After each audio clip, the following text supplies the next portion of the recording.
Now, back to the show.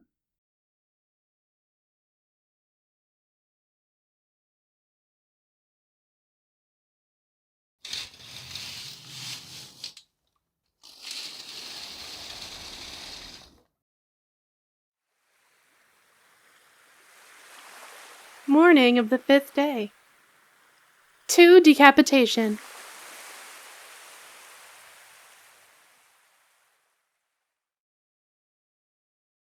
Part 0. Death to wolves, and to pigs too.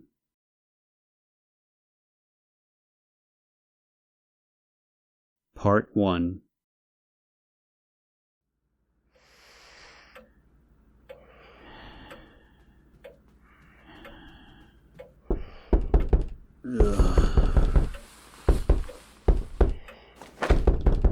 I awoke to a loud knocking, my head still swirling with sleep.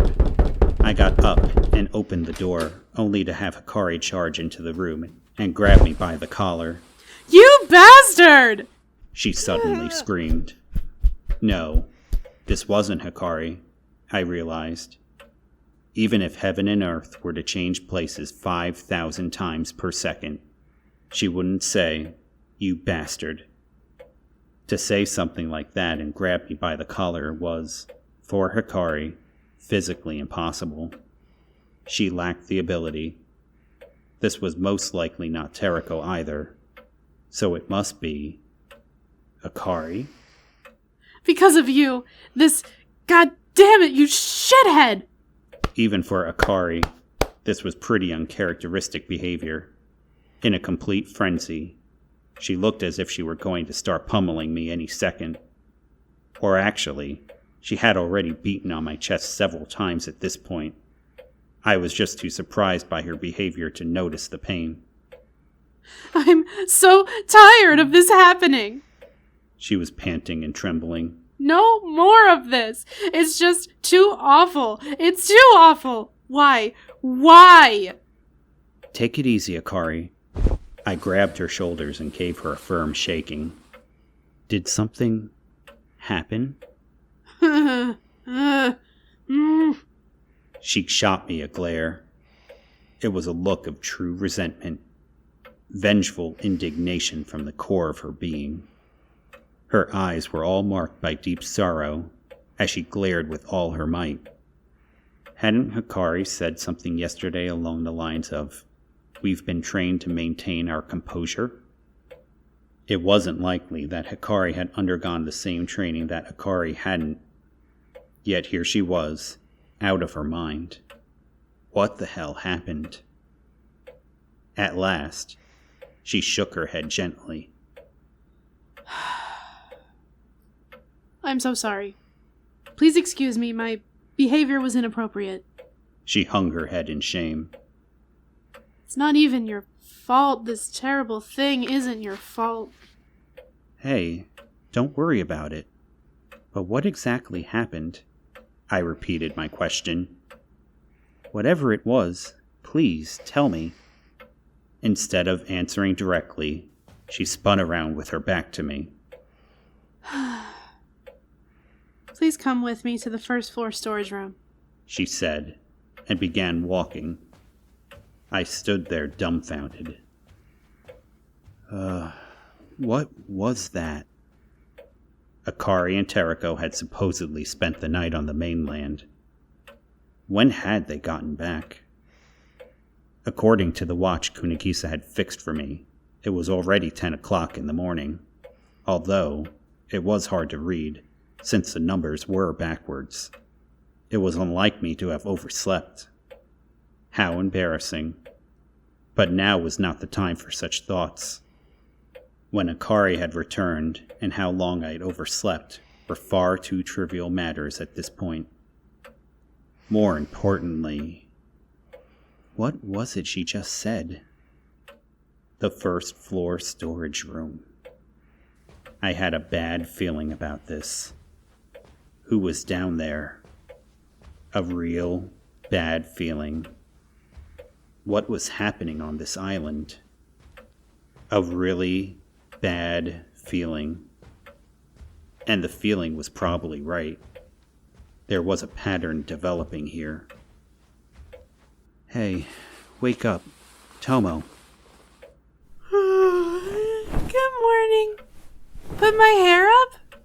Kunagisa sleepily raised her head. She wore a strangely content expression, like she had been having a nice dream. It seems like now's not the time for that. She rubbed her eyes and said, That means I don't have to wash my face either.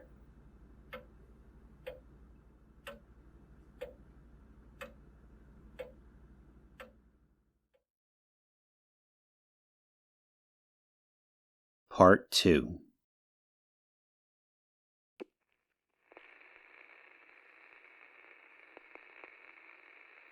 An inward opening door. On the other side, Akane lay face down, her body pointing towards us. As a result, the cross-section of the cut, as well as all the flesh and bone and veins it revealed, was in plain sight.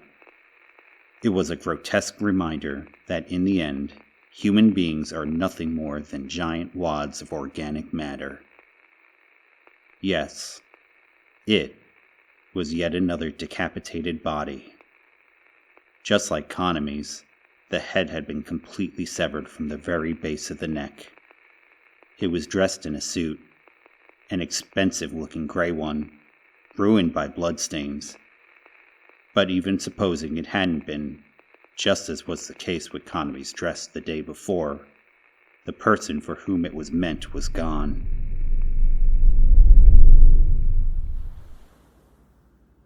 The room was stark and barren. I had spent 3 days in here. Akane hadn't lasted 1 night. It was an empty room.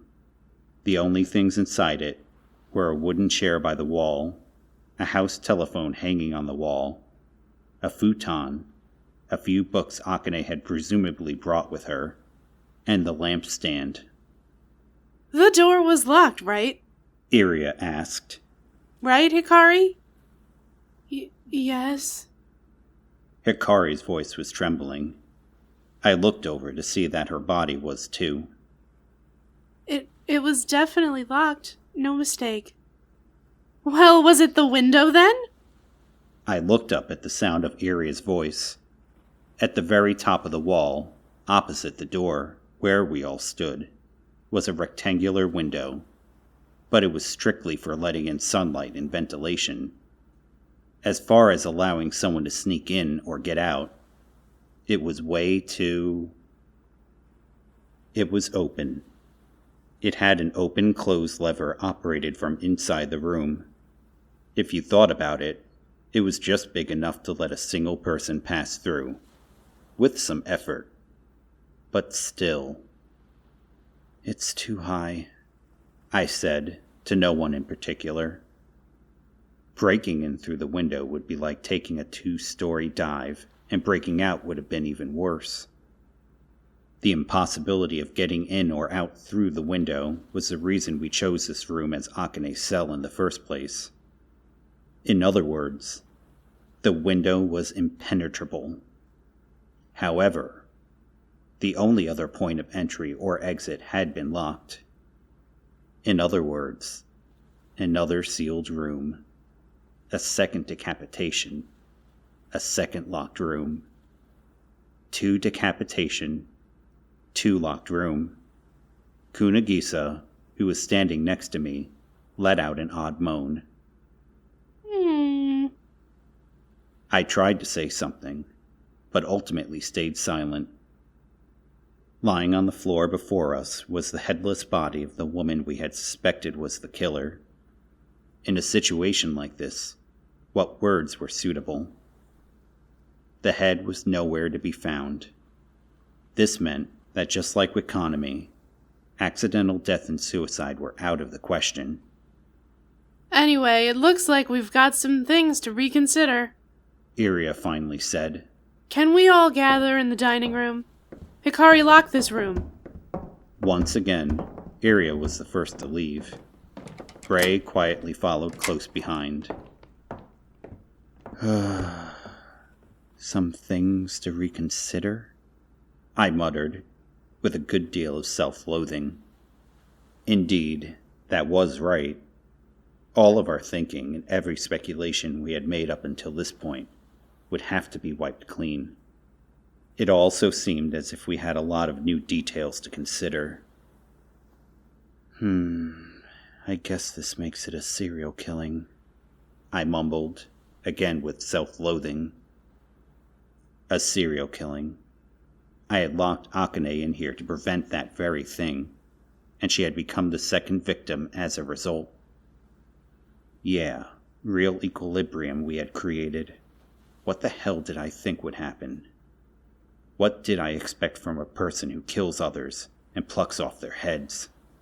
Did I expect human calculations and strategic thinking? I had felt so relaxed, totally at ease, completely proud of myself. I had stopped the killer from moving around. I was so confident, carried away, big-headed. Akane's words from the previous night all came rushing back. The words she had left me with. Could this be forgiven? It's nonsense. Really.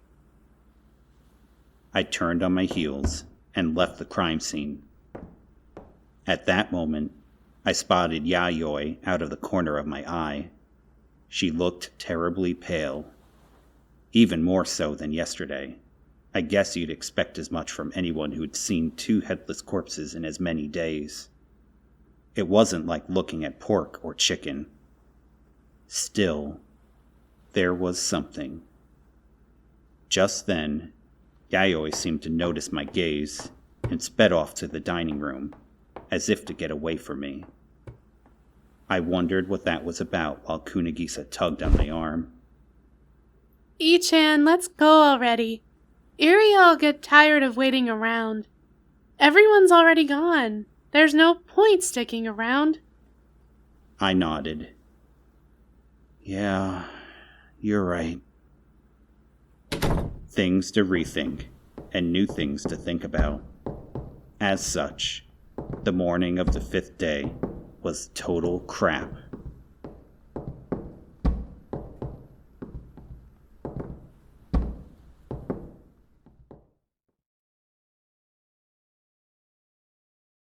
Part 3.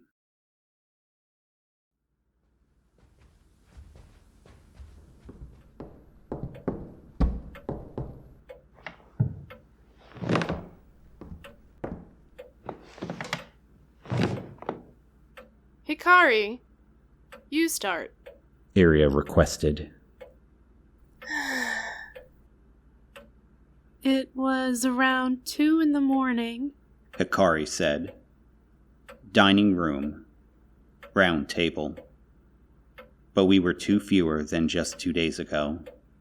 Genius artist Kanami Ibuki and Akane Soniyama of the 7 Fools.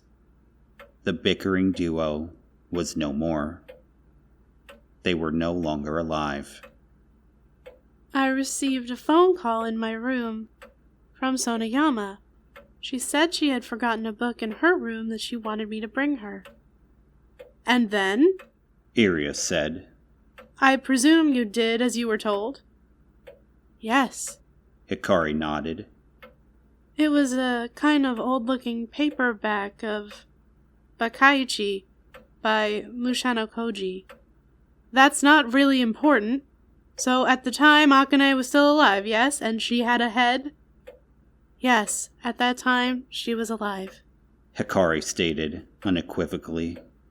It meant that Akane had been killed after 2 a.m. I had assumed I was the last person to see Akane alive, so I was a little surprised. But really, I don't suppose I had seen her, per se, since we had only spoken through the door. Her body had apparently been discovered around 9 o'clock that morning. She usually woke up and had breakfast at a set time every day, so Hikari was concerned when no call came from Akane's room, and thus became the one to discover the body. At first, she had suspected that Akane had merely overslept on account of being in a new environment, but reality had something else in store. At any rate, assuming Hikari's testimony was true, the time of the murder was limited to a 7.5-hour window. The body didn't appear freshly killed at the time it was discovered, so it seemed that the murder probably occurred in the middle of the night. Well, then, Iria said, looking over the people at the table. Let's start looking at alibis like we did yesterday. She sounded like she was playing some kind of game. I won't claim to be able to judge what was inside Iria's heart, but at the very least, she seemed to have no sense of sadness or grief, or reservation. Fine. Whoever it was, or whatever had happened, other people were other people. That's all there was to it. This time I don't have an alibi. I decided to get the ball rolling since nobody was talking. Hikari came to visit our room around 10 or 11 last night, I think. But then Kunigisa and I went to bed and fell asleep. You went to bed together? Iria teased. Yeah, right. It was just a figure of speech. I slept on the sofa. I see. But if you both went to sleep, there's no way of confirming that one of you didn't slip out in the middle of the night. Oh, but you can rule me out. Kunigisa slid her hand horizontally across her neck. The storage room is on the first floor, right? I can't go downstairs alone. What? Not only Iria, but everyone gawked at Kunigisa in surprise. Well, everyone except for Maki, who wore an utterly indifferent expression, as if to say, I already knew that. But you can always count on her to be the exception. That's why I always make Ichan come with me. Yep. I hadn't come to this island just because I was bored or interested. I had a bona fide reason for being here, and Kunigisa needed me. Kunigisa had a wide array of unique quirks and characteristics that made everyday life a serious health risk. But among those were 3 major ones, and within those 3 was one of special note. She couldn't handle extreme vertical locomotion on her own. That was a rule. I suppose it's more fitting to call it a stern, compulsive, non-negotiable rule that lay somewhere within her mind than a quirk. If you forced her, she screamed and shouted, and you couldn't lay a finger on her. It was the same 5 years ago. I wondered if she might have been cured, but it seemed it wasn't such a simple condition. Huh. Is that right? The look of surprise remained on Iria's face. But this is the first time I've heard about this. Well, it's not really something you bring up for no reason. But if you've been observing me, you'll note that I haven't gone up or down any stairs alone the whole time I've been on this island. I was always with her during meals, or else she stayed cooped up in her room. Tomo Kunigisa. Now that you mention it, you do always have him come to your room to get you. But we don't have any way to prove this. We do have a medical certificate, I said. It's a kind of mental disorder, a neuroses.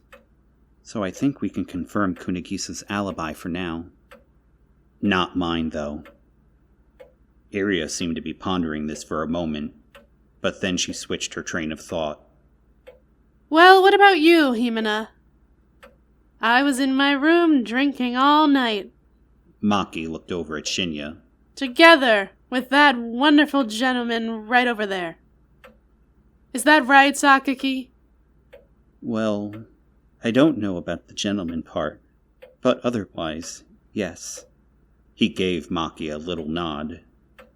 I only meant to go bother her for a little bit, but he ended up staying all night drinking. That made 2 nights in a row that they were up drinking. They must have had incredible endurance. Or maybe that wasn't the case for Shinya. Maybe he just couldn't bear being sober after losing Kaname. I could imagine how important she was to him. He had taught her painting and seen her surpass him. She was special. Her existence had been important to him. Neither of us were particularly intoxicated, so I think we can vouch for each other, Shinya said. Let's see. It was around 1 a.m. I couldn't get to sleep, because of what happened. So I went to the living room, and there she was. Then she invited me to her room, and we ended up staying there until morning. So he said. Even if it wasn't the whole story, he apparently did stay in her room, so the two of them had solid alibis. I was sleeping the whole time, Yayoi said, before even being asked, as if cutting in line. I've got no alibi at all, but I think Hikari can at least vouch that I got up at 6 a.m. and that she helped me prepare breakfast. For some reason, she was sort of mumbling her words, as she looked up to see Iria's reaction. There was something off about her, and something about her bizarre disposition was bothering me. It's hard to explain, but something caught my attention. I just didn't know what it was. Iria said, pursing her lips. How about you, Hikari? Well, I delivered the book to Sonayama at 2 a.m., then I went to bed, so I don't have an alibi until the time I woke up this morning. I see. Oh, I suppose I have to give my story as well. I was in my room talking with Rei all night. We were discussing what to do from here on and about Aikawa, whom Hikari and Terako had gone to get. Isn't that right, Rei? Rei silently nodded. I had already slept that afternoon, so I couldn't get to sleep at night, the mistress continued. By the time we finished talking, it was already morning, so I figured it was too late to try and sleep. So then, the usual things, and then finally breakfast. I think that's a solid alibi, isn't it? For some reason, Iria looked at me when she said this. It was a defiant gaze. I shrugged. Yep, sure is. So, when did Terako and Hikari get back? At about 9 o'clock. It was Hikari, who had only a short while ago jumped me in Kunagisa's room. She had completely returned to normal by this point, but she didn't try to make eye contact with me. 9 o'clock. Speaking of which, she had said something kind of strange earlier. I'm so tired of this happening. Or something to that effect. But what was she so tired of? No matter how you looked at it, there was something strange about her whole manner at that time. Something told me she wasn't just referring to Kaname's death. Well, I guess that means Hikari and Terako have an alibi, yes? Which means, Iria said, the people with alibis are Sakaki and Himena, me and Rei, and Terako and Hikari, and most likely Kunagisa as well. That's 7. On the other side, we had myself, Yayoi Sashirono, and Hikari Chika. The three of us had no alibis. But while the question of who had an alibi was an issue, there was also a bigger issue here. Hikari. Yes? She looked in my direction. Maybe I'm being too trivial here, but could you tell me whether or not the window was open when you delivered the book to the storage room at 2 o'clock? She looked off into space as she thought about it for a moment. I believe it was closed, she answered. I see. Is it something a person could easily open? Yes. It's supposed to be for ventilation, so if you just use the lever, you have to crank it like this. It opens and closes normally, but that's only from the inside. It's completely sealed off from the outside. I see.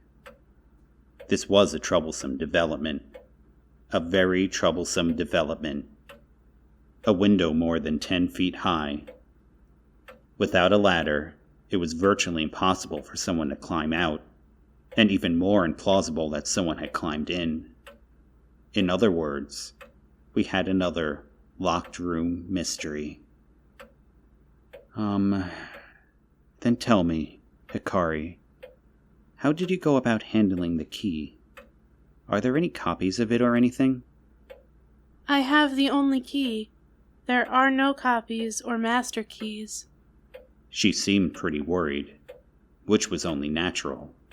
The implications of this conversation were that she was the only one who could have committed the crime. Just looking at it objectively, that was the most likely case. But I wasn't about to point that out. I didn't want to cause another Akane-style mishap. What type of lock is it? Just a normal one. You twist the key like this and the bolt latches. I don't know the official name. And you definitely locked the door at 2 a.m.? I did, for sure. I even checked several times. She answered with a somewhat pained expression.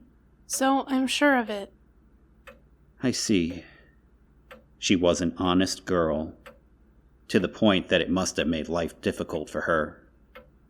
Seeing her like this, it seemed clear to me that she wasn't the killer. If she were the killer, she wouldn't have gone to all the trouble to report that she had been called to Akane's room in the middle of the night. Anyone would have been at least that smart.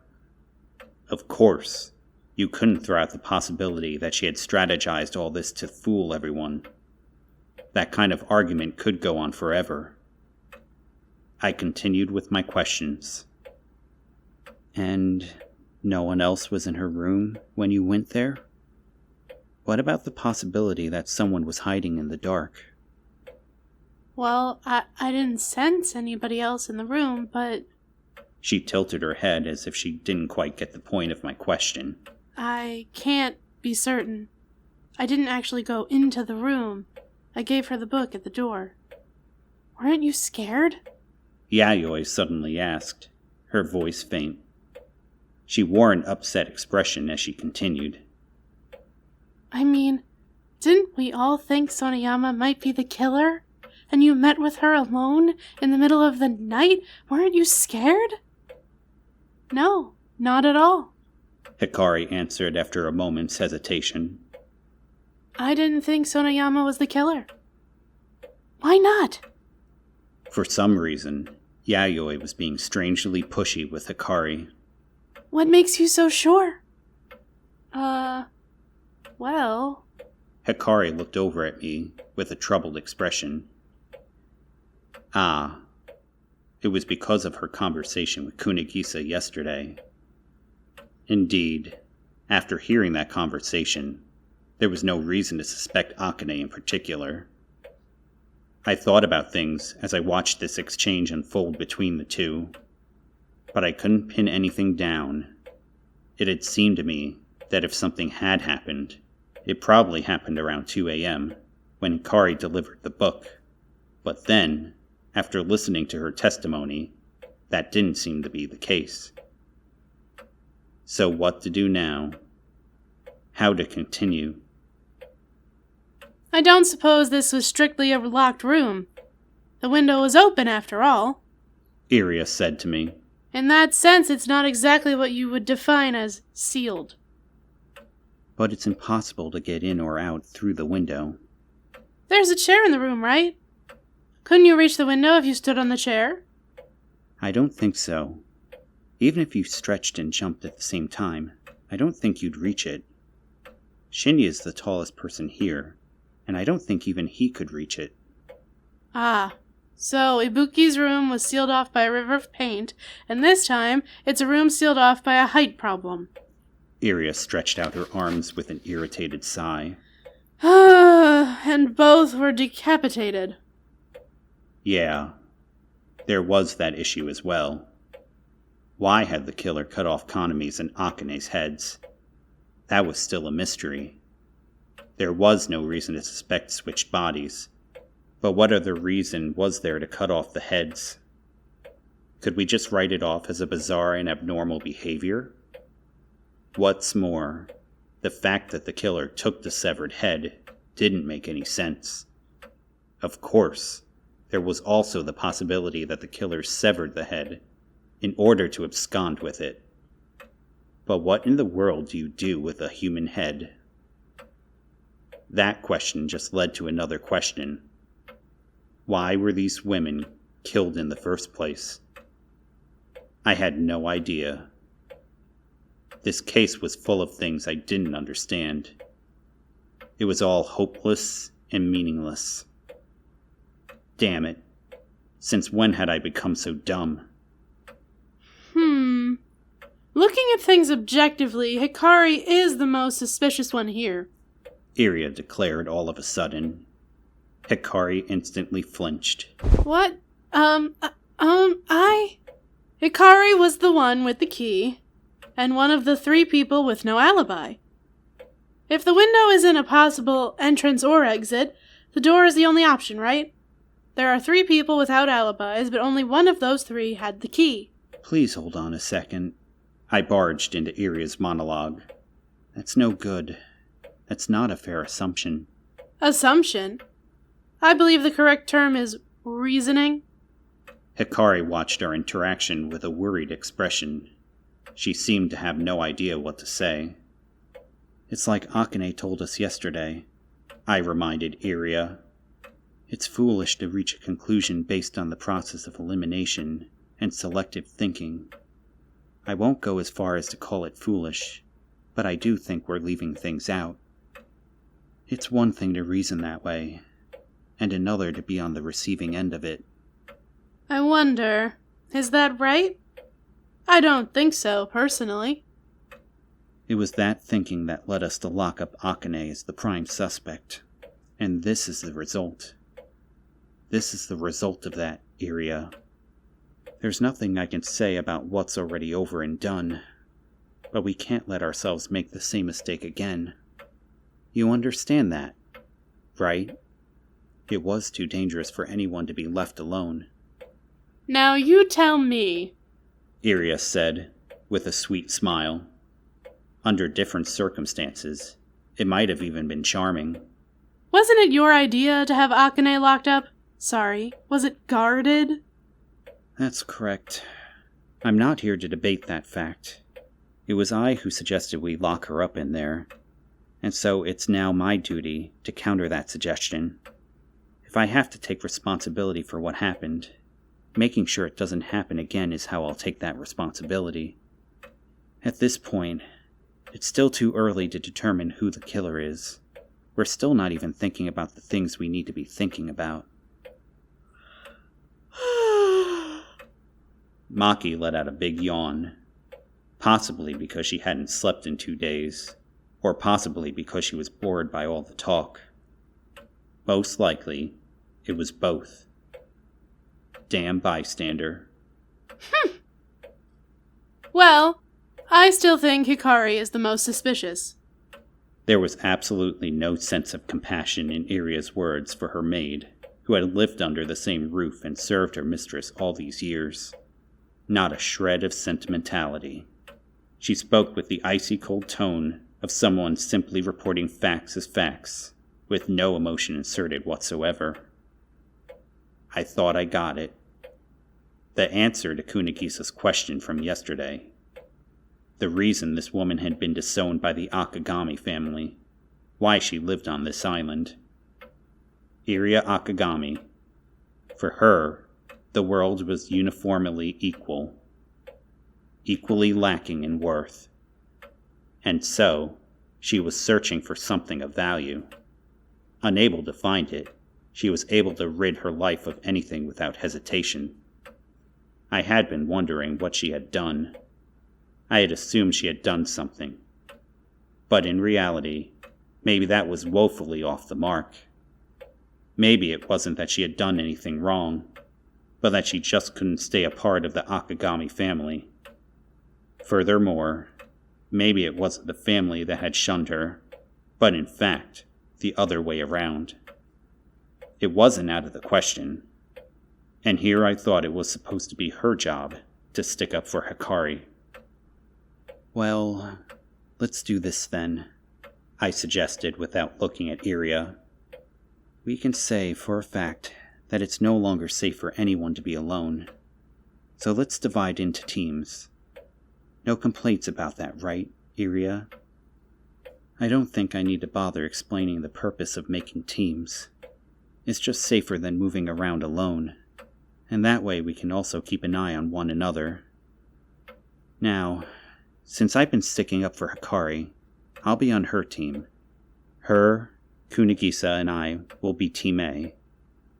How's that sound? Interesting. Iria seemed somewhat impressed. You're smarter than you look. Teams, huh? Well, naturally I'll be teamed up with Rei and Hikari and Teriko. Then let's have Maki, Shinya, and Yayoi on Team C. Shinya and Maki have confirmed each other as being innocent twice in a row now, so Yayoi can put herself at ease.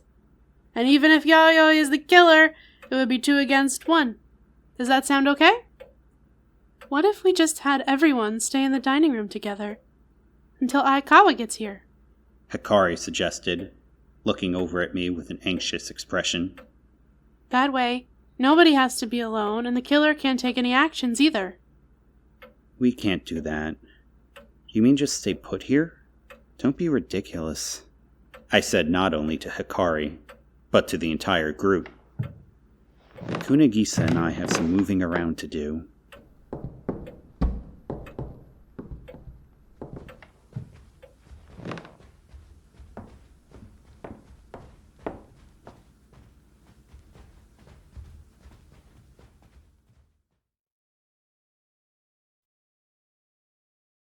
Part 4.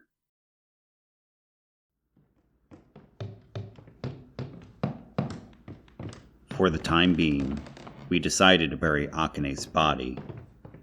As was the case with Kanami's body the day before, simply leaving it there on the floor was out of the question. Iria didn't seem to have any plans to call the police anyway, so we went ahead and did as we felt. We decided it would be best to use the digital camera to first take pictures of the scene of the crime, as we had done the day before, then go bury the body in the mountain woods behind the mansion, so the 3 of us headed back to Kunigisa's room. But our plans would end up being slightly modified. Gah! The instant Kunigisa entered the room, she let out a scream that reverberated out into the hall. I took a peek in and discovered the reason. This is... wow. Oh no. Hikari was uncharacteristically vocal. This is terrible. Destroyed. It was destroyed. Inside her room lay destruction. All 3 of her computers, the 2 PCs and the workstation, they had been smashed to bits. Wow! Why? Why did this happen? Kunigisa frantically scrambled over to the completely exposed, mostly unrecognizable mess of mechanical parts. Awful, awful, awful, awful, awful! This is bullying! Demonic! There is a demon on this island! It's Diabolos, Ichan! A tragedy! Gah! This is the ruptured organ compound fracture of computers! Even the monitors are busted! Why? This keyboard was impossible to build! The holographic memory! Oh my god, the motherboard! What happened to... Oh my god, it snapped! What the hell is this? She had lost it, like flipping a switch. For a happy-go-lucky girl like her, this was a fairly rare state of being. Or at least it was the first time I'd seen her like this since coming back to Japan. Why would they do something like this? Oh, it's too awful! Ichan! What do you think? It's ghastly. Even supposing these computers had killed my parents, there was no need to go this far. They were smashed up so bad, it seemed like overkill.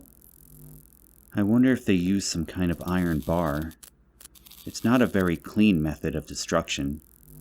Or maybe it was a hatchet or something. Why did this happen? Who did this? You think it was the killer? Hikari said in a whisper. The killer? Was Kanami's and Akane's murderer responsible for this gruesome scene? But what was the point? What did the killer have to gain by destroying Kunagisa's equipment? Oh, poor me.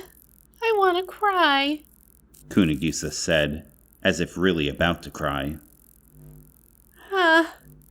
Well, whatever. I already sent a backup to my house and all. But still, I went to some trouble to build these. I didn't see this coming. I guess next time I'll have to make the motherboard out of unbreakable parts. Well, back up to the rescue, huh? At least you won't lose the software you made. But in reality, it wasn't much of a rescue. Kunagisa's computers weren't the normal equipment used by your average pro. They were all fully homemade, so what you saw was actually worth more than what you didn't. Now we can't even view what was on the digital camera.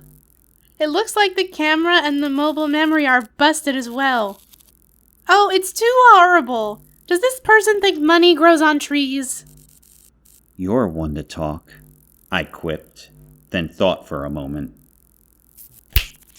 I snapped my fingers. As expected, the camera seemed to have been destroyed very deliberately, which made the culprit's motive entirely clear. I see. It makes perfect sense, I muttered to myself. Yeah, this is surprisingly easy to understand. If things had gotten any more complicated, I wouldn't have known what to do. What do you mean? Hikari asked. You know why this happened? Yeah, I think so. You saw this yesterday too, right? Kunagisa's pictures from the atelier had been sent to the hard disk through a USB connection. Whether or not the culprit knew all that, they must have figured that those images were incriminating. The workstation and mobile memory had probably been destroyed with extra care. Kanami's room. Those images. I think that's why this happened. We hadn't told anyone about the mail or info from Chi, so the killer wouldn't have known about that. But everybody knew about the pictures. Kunagisa slumped her shoulders in realization of this fact. Then I shouldn't have applied that extra protection. I never imagined anyone would resort to brute force. This room doesn't have a lock, Hikari said. I guess you were unlucky. I patted Kunagisa on the head. Keep your spirits up. I guess this means we can't just sit around happily waiting for this detective guy to show up. I put my hands on her shoulders and sort of half-hugged her. No more playing around, huh? We didn't know who the culprit was, and we didn't know the motive either. But we did know one thing for sure. The bastard had destroyed something precious to Tomo Kunagisa for his or her own selfish reasons. Fine. Our gloves were coming off too then. Huh? Hey, wait a second. Hikari said, as if having suddenly thought of something. Who did this? The killer, right? We don't know who that is right now. But we were all in the dining room, and then we came directly here, right? Who had the time to destroy everything like this? Whoa. We had been in this room until Hikari came. Then, we went to the storage room where the murder had happened. But we were the last ones there. Everyone else had already gathered. Then, everyone went directly to the dining room as a group. If that was the case, or rather, that was the case, logically, there was nobody who could have perpetrated this destruction. This is obviously the work of a human being, but nobody had the time to do it. What the hell? It didn't make sense. Yet another mystery to worry about. Just like Kanami's sealed room and Akane's headless body. No. This was different. This was a different sort of mystery. It went beyond simply trying to figure out people's alibis and motives. It wasn't a matter of tricks or gimmicks. It was impossibility itself. Which means, maybe this is the key.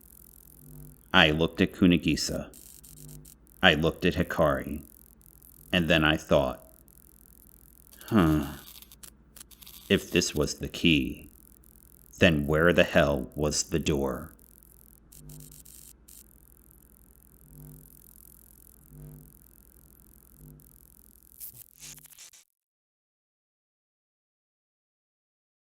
Part 5.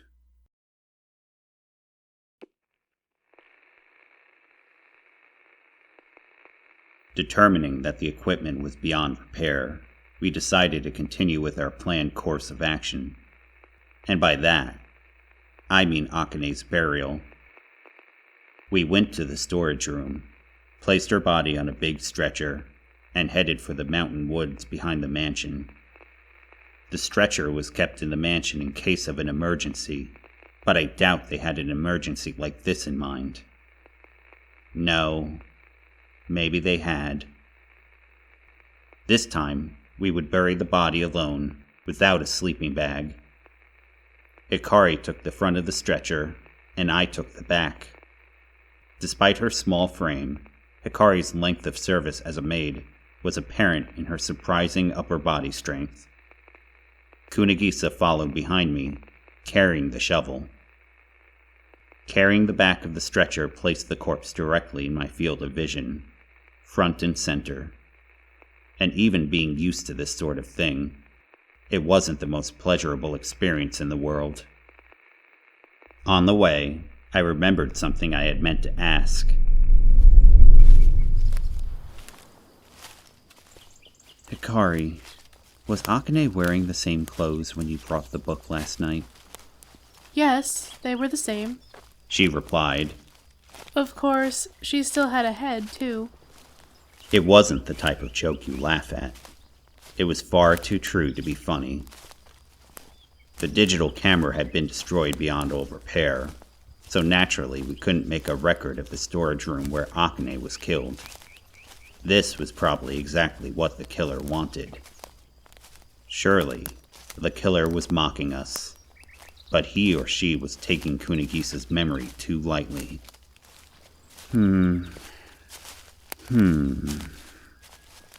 If we assume the killer broke everything because he didn't want there to be a record of the scene where Kanmi was killed, why exactly was that? Did the pictures show some concrete evidence? I don't remember anything like that. Inside her head was an image of not only yesterday's crime scene, but also of the storage room we had just visited, just as accurate and precise as that of a digital camera. They hadn't called Tomo Kunigisa a child prodigy for nothing. Anything stick out in your mind? Uh-huh. Tons of things are sticking out. I'm trying to narrow them down. Right. She began mumbling to herself. Once she had gone into this kind of state, it was best not to bother her. I looked back over at Hikari. So, where should we bury her? I suppose away from Ibuki would be best. I couldn't have agreed more. Walking through the mountain forest for a while, we eventually found a spot we thought would make a decent burial ground, and decided to begin digging. Yesterday, We had twice as many men. This time, it was fairly exhausting. I had hoped Shinya would be able to help us, but alas, he was on a different team. That end, for an average guy, having to bury the corpses of acquaintances 2 days in a row is more than a little nerve-wracking.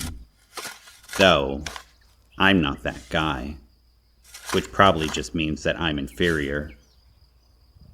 This should do. I brushed the hair out of my face. If this were summer, I would have been sweating like crazy. I hoisted myself out of the hole and lowered Akane's body into it. I followed this with a brief, silent prayer. I didn't know whether or not there was a point to such actions, but I figured it was better to do it than not.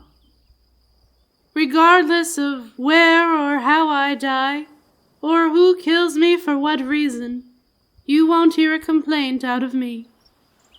The last words I had heard out of Akane. But did she really mean it? Even being killed like this, had she crossed over to the other side like a saint, without a single gripe? That would be beyond me. I really wish we could bury her with the head, Hikari said. Ibuki too. Why do you suppose the killer cut the heads off anyway? That's the question of the week, I guess. But we keep coming up with the same answer. That is, we don't know. I scooped up some dirt with the shovel and began burying Akane's body. My joints would be aching tomorrow for sure. If I still had the mental faculties to feel pain, that is. There was no saying I wouldn't be the next murder victim. The chances weren't very high, but it wasn't impossible. A serial killing. Maybe it was already over, with Kanami and Akane. According to the information from Kunigisa's old buddy, Chi, the pair had some sort of relationship in the past, although I couldn't say what kind, so there was always the possibility that the whole ordeal was already over. But maybe that was just optimistic thinking. At long last, Akane's body was completely buried. Hikari, since we're already out here, would you mind taking me somewhere where we can see the storage room window from the outside? Certainly. She began walking. Kunigisa followed behind, blue hair fluttering. Speaking of which, I hadn't put her hair up at all today. I decided to do so once we got back to her room. As we were walking, Hikari turned to me with a serious expression. Thank you so much. Not knowing what that was in regards to, I was taken aback. At breakfast, you stood up for me, so I wanted to thank you. Oh, well, I didn't do it because it was you. I just hate the idea of making the same mistake again. Even putting mistakes aside, I just hate repetition, really. Maybe that was why my memory was so bad.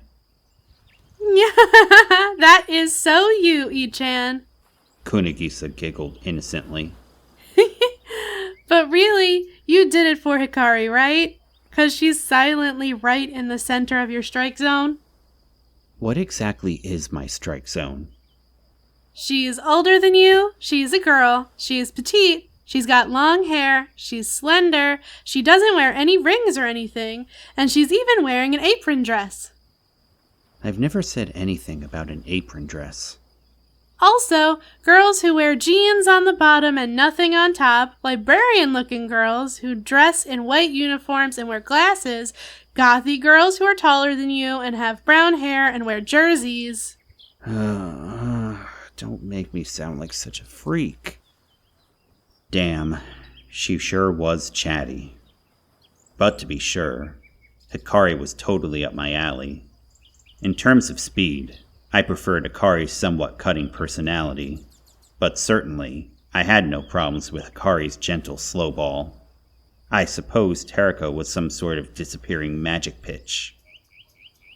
I don't know what the hell I'm talking about. Ha! Hikari gave an ambiguous smile, tinged with embarrassment. Anyway, I wanted to thank you. My mistress can be quite severe in these cases. Plus, unlike yesterday with Sonoyama, this time it seems like there can be no other killer. Even I couldn't help but think so. At least with Sonoyama there was the pretense that it was a sealed room, so really nobody could have been the killer. But this time... Don't worry about it, Hikari. I was becoming a little irritated, so I cut her off mid-sentence. You've already thanked me, and you've already shown your sincerity, so you don't have to keep thanking me for everything. But... If the situation had been reversed, you wouldn't have just left me there on my own, right? I think you would have done the same for me. But I think, if that happened, you would thank me. Well, I'll be damned. Hikari was playing hardball. I think he means that you're a friend, Kunigisa said. and we don't doubt our friends. That's why I don't think Ichan or you could be the killer. Friends? Hikari nodded, brimming with emotion. I've never had friends before. I've been by my mistress's side for as long as I can remember. I don't have friends either. Neither does Ichan, so we'd be happy if you'd be our friend.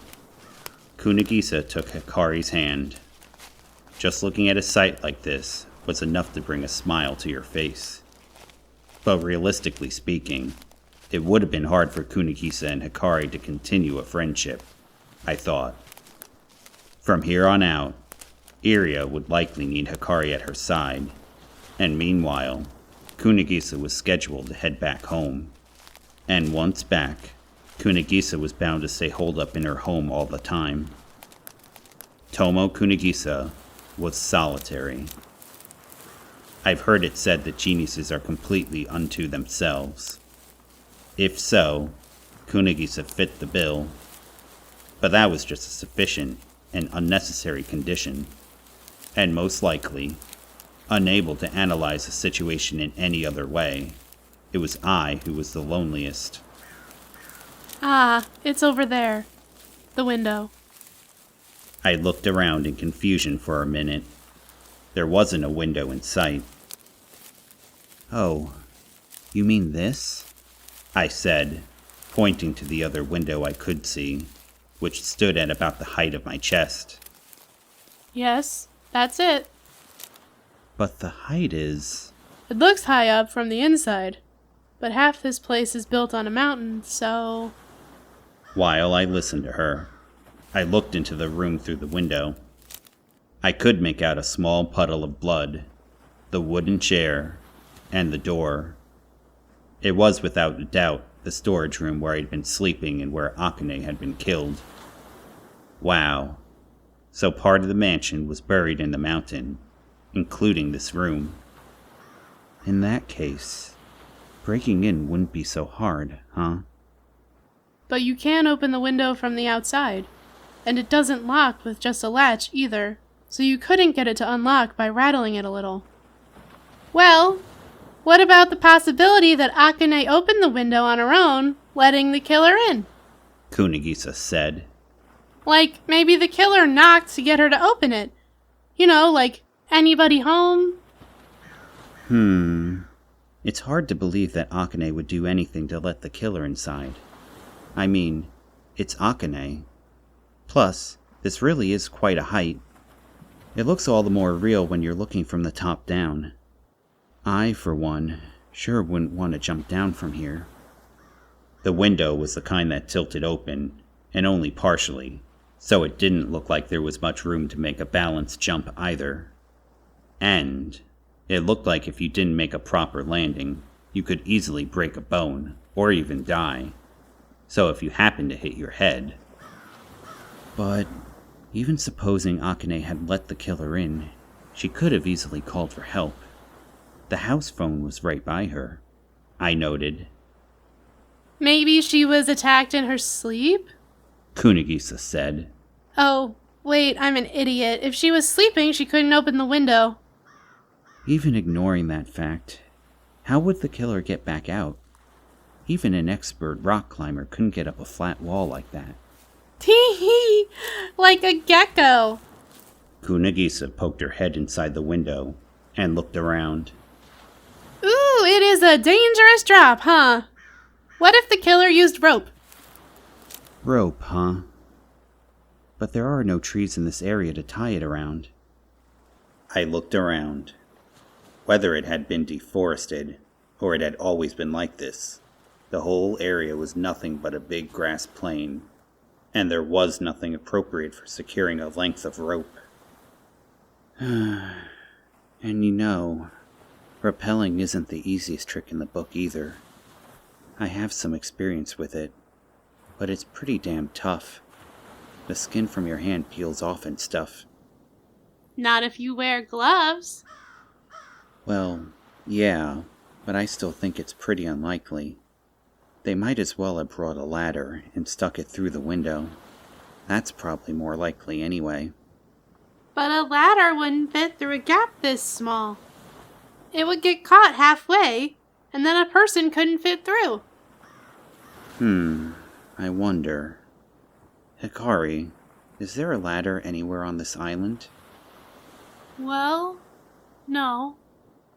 What about the possibility that someone brought one with them? I don't think so. I would have noticed if someone brought something that big. How about a rope ladder? Then they could easily hide it in their luggage, and it wouldn't get caught in the window. Ichan, you even forget stuff you said yourself. If it was a rope ladder, there wouldn't be anything to tie it to. It would be possible if they stuck some kind of metal hook in the wall, but that would have left a trace. The wall looks fine as far as I can see. That was true. This was just common sense, not the kind of thing even worth bringing up. But for the sake of confirmation, we were discussing it anyway. It was a form of pre-established harmony. I faced Hikari. Have any ideas? Anything you've noticed? Nothing in particular.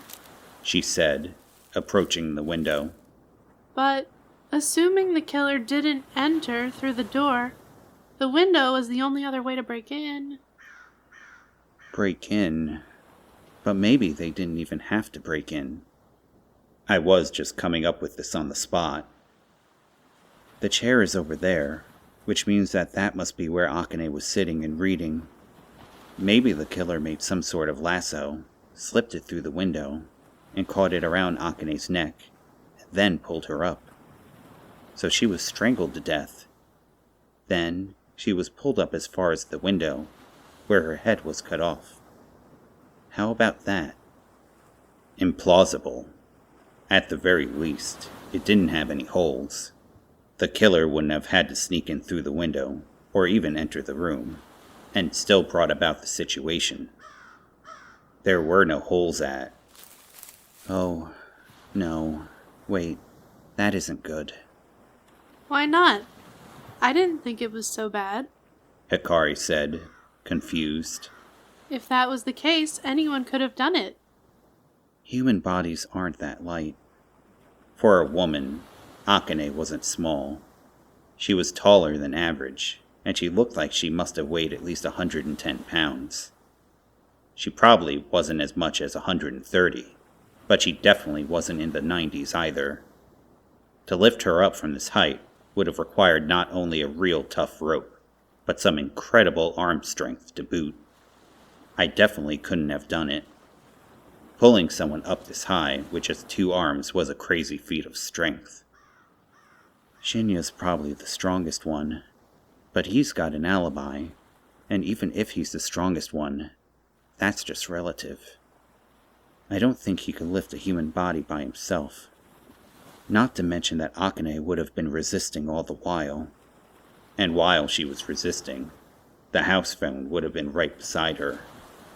If she even just kicked it over, someone would have discovered what was happening.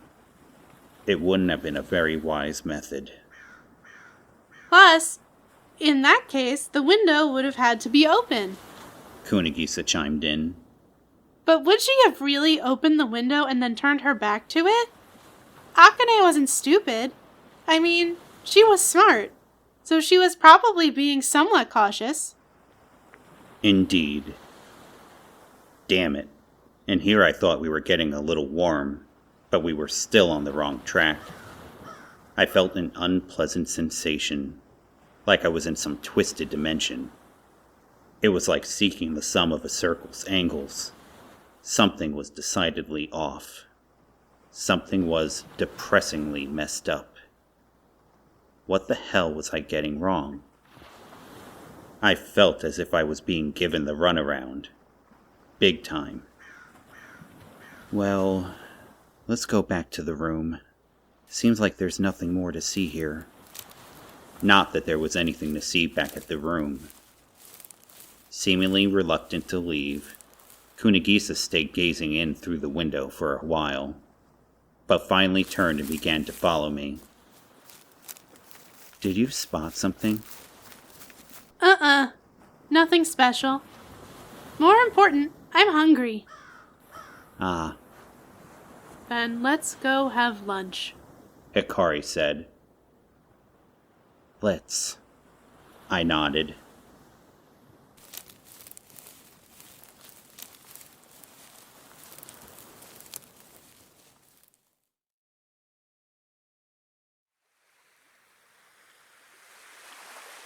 Afternoon of the 5th day.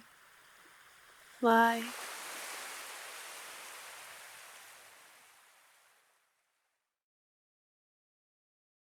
Part 0. Don't you have anything better to do? Part 1.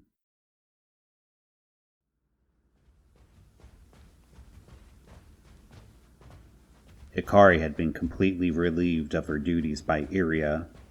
Instead, go help Kunigisa and the other guy, She had been told. It was a soft way of saying, no way in hell am I going to entrust any of the housework to the prime suspect. Or at least that was partially what she meant. And thus, the three of us remained together, even after finishing lunch. Would you two go ahead of me? I said to them, on the way to Kunigisa's room. I want to check in with Iria. Kunigisa, hold on to this. I pulled a small knife out of my pocket and handed it to her. You've been walking around with something so dangerous? Hikari said in surprise. A young man always carries a knife in his heart. And a young woman carries a pistol, Kunigisa joked as she took the knife. Well, let's go, Hikari. But it's okay. Let's leave it to Ichan, Kunigisa said, half dragging Hikari along. As long as they were together, Kunigisa wouldn't have any trouble going upstairs. That was one of the reasons we were on a team of 3. Well, I guess we're going then. I did an about face and began walking towards Iria's room. Time to request another audience.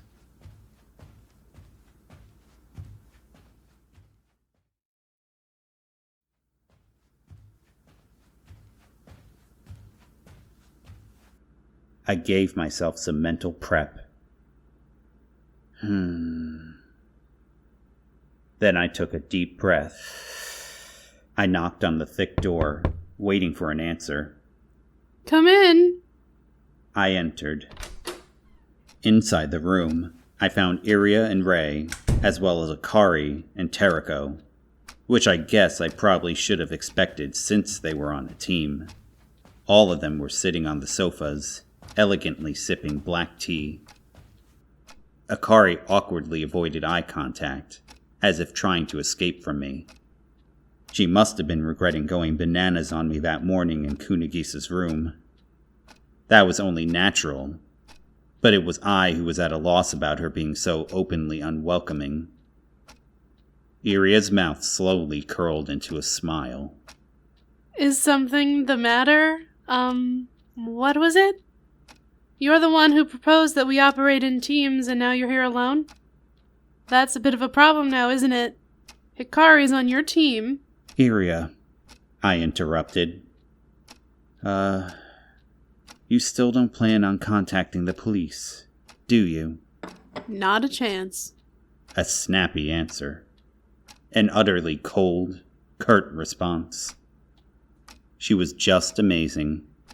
You're really wonderful, Iria Akagami. I don't think that's a good thing, to be honest, I said. Would you also care for some black tea? This was Ray. She stood up without waiting for my reply and walked over to the pot. Iria shot her a look that seemed to have some hidden meaning, but then looked back towards me. Please enjoy. If the police came now, you'd be in a sticky situation yourself, don't you think? Akane was killed because of your suggestion, after all. It doesn't matter if it would put me in a sticky situation anymore. I live to be given the runaround. More important, what about you, Iria? Iria Akagami? You might be killed too. What do you think of that situation? Please, have a seat. With Ray's invitation, I took a seat on the empty part of the couch next to Teriko. Teriko made no attempt to even look at me. Her vacant eyes stared off into space from behind her black glasses. It was like her focus was out of alignment or something. Or no, it wasn't out of alignment. She just wasn't focusing on me. The black tea was good. Iria took a vexingly long pause before answering me. What do I think of it? Of this situation? This is major. It's a major event. Of course that's not all I think. But what if I ask you the same question? What do you think? It's a dangerous situation. I have no interest in sticking around with a murderer in our midst. And I had no interest in sticking Kunagisa in such a situation either. I didn't know how she felt about things, though. I had no idea. But as for me... Do you think murder is a terrible thing? Yes, I do, I answered promptly. I do think that, without question. No matter what reasons they might have, murderers are the most despicable type of human. So what would you do if you were going to be killed? I mean, if it was kill or be killed, what would you do? Just sit there and wait to die? I'd probably kill. I'm not a saint, but in that moment, I would consider myself the most despicable type of human. No matter what kind of person he or she was. You sound like you're speaking from experience. Iria gave me an unsavory smile. It was a wicked smile, perfectly befitting a woman of such absolute power, with such an overwhelming upper hand. I thought she reminded me of someone. Ah, yes. Kaname. It was that same, you didn't know, kind of smile. But why would a non-genius like Iria have a similar smile to Kaname Ibuki? You think murder must be punished. But imagine you set some food in front of a mouse, and every time the mouse tries to eat it, it gets an electric shock.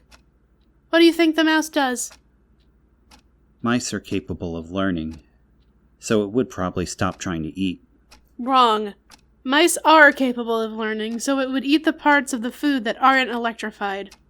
Humans aren't mice. And mice aren't humans. Iria clapped both her hands together. Say, as long as we're discussing this, maybe you'll answer this for me. Why is it wrong to kill people? It was the kind of simple question that a junior high student might ask. She didn't seem to be joking. Because it's against the law. Because society functions better if you believe that. Because I don't want to be killed myself. All of the above lack persuasive power. I agree. So this is my answer. There is no reason. You need a reason to kill someone. Like maybe you were pissed off, or you just wanted to kill the person or whatever. But nobody kills without some reason. But it's not something you choose, right? To kill or not to kill. That's not something you choose. That's just drivel that people with a Hamlet complex spout.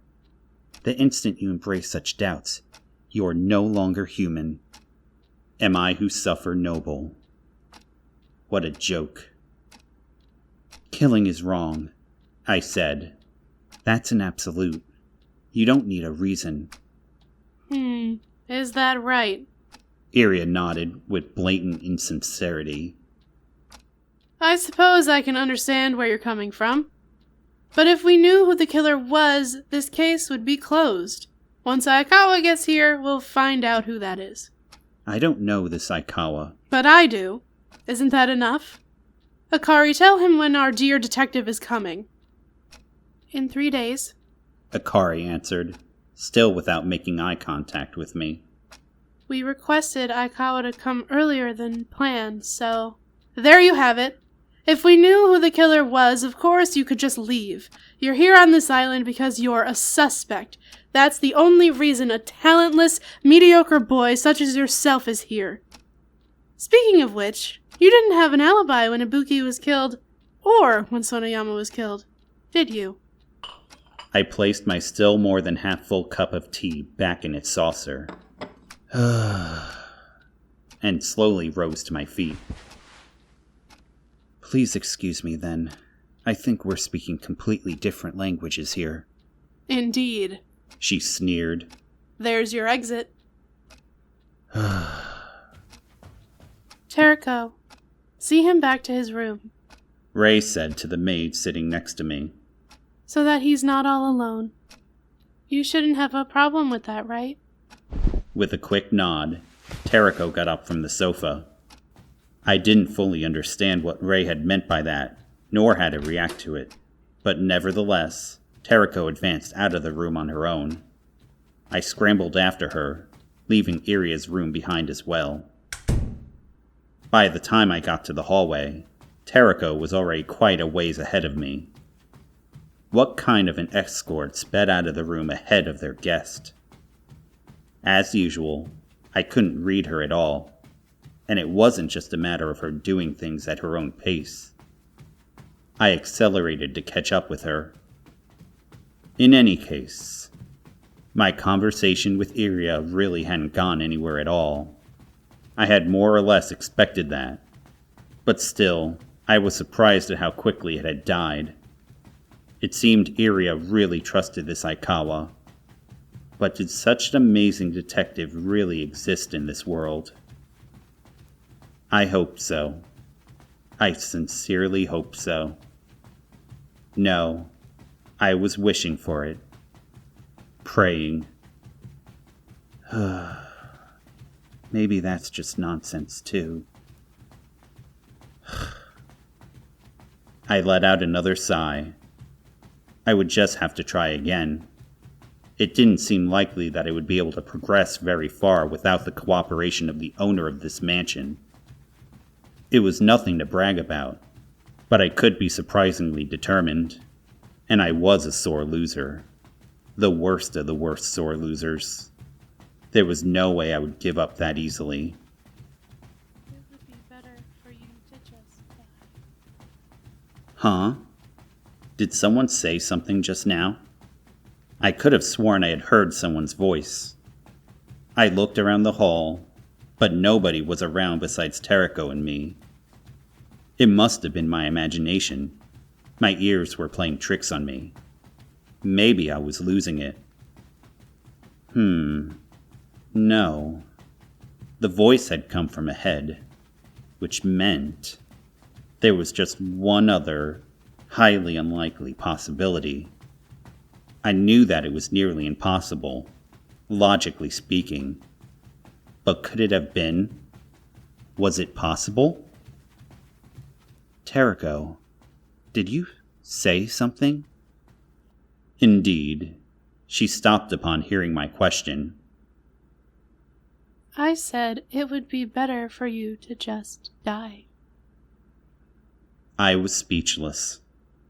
It was the first time she had ever spoken in my presence, and I never would have guessed it would be a line such as, "It would be better for you to just die." That was just too much. Was she for real? And then she turned to me and stared from behind those dark glasses, perfectly still. It was an accusing gaze, and I couldn't help but wince. We stood like that for a while, her staring me down, but realizing I didn't have the perseverance to beat her, I decided to just ignore her and keep on walking. As I tried to pass, she grabbed me by my arm and tightly clenched it. It felt like an electric shock had run through my elbow. Without releasing my arm, she pulled me into a nearby room and shut the door behind me. She forced me onto the sofa. From there, she sat down so that we were face to face and removed her glasses. Those are just for show? They're so we can be told apart. She raised her face. Her voice was exactly the same as Akari and Hikari's. That clear, beautiful voice. Is that right? No, I'm lying. I just don't want to look at your face. No, I'm lying. I just wanted to see you make that face. Can I help you with something? Unable to figure out her intentions, I knew that it would be bad to get swallowed up in this bizarre situation, so I tried my best to seize the initiative by asking a question. But she just sat there looking around the room, without giving any response. I'll give you a word of advice, she suddenly said, continuing to ignore my question. It was as if she were talking to some guardian angel behind me. You'd be best to live on your own. When you're around other people, you cause trouble for them. The worst part was, without her glasses, she was completely indistinguishable from Akari and Hikari.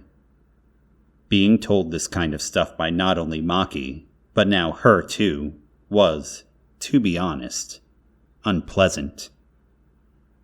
I felt like I'd been betrayed. A person who does nothing but bother other people should just stop being a person altogether. If you can't do that, then you've got to go on living alone. That's what I think. Why are you saying this?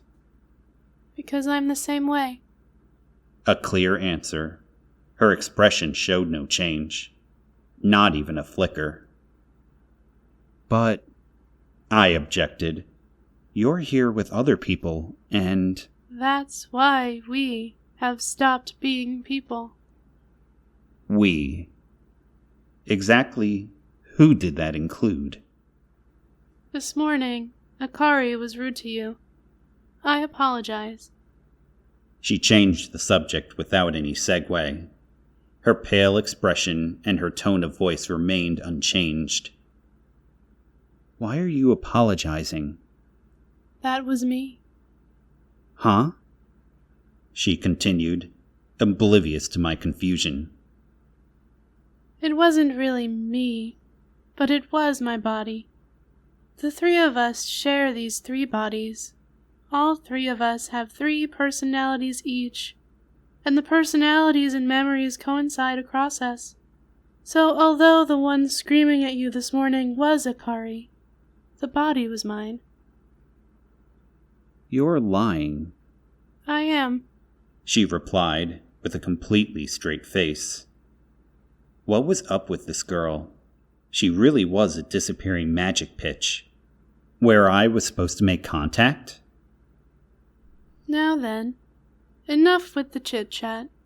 And she thought this was just chit-chat. Let me get to the point.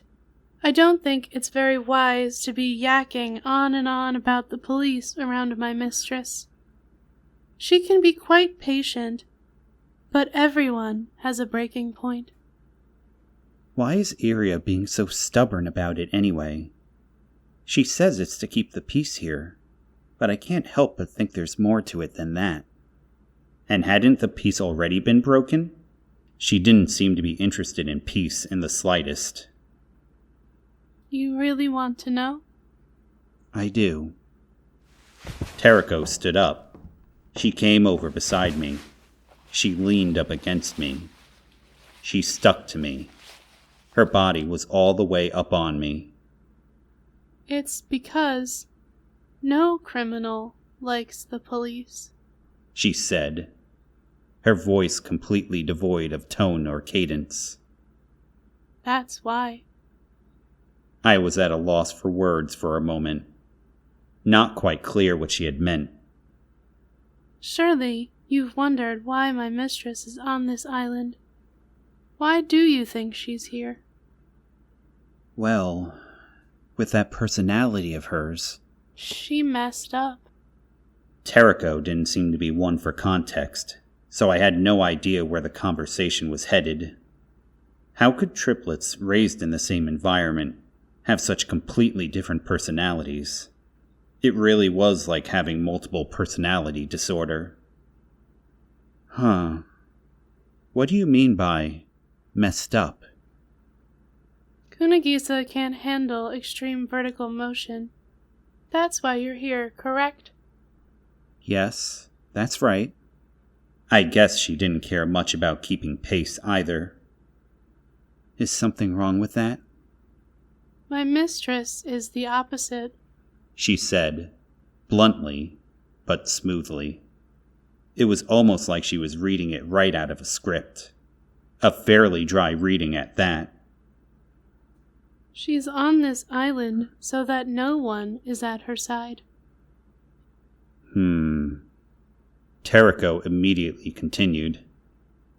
Have you ever seen my mistress's left arm? If you saw the scars all over her wrist, you would understand too.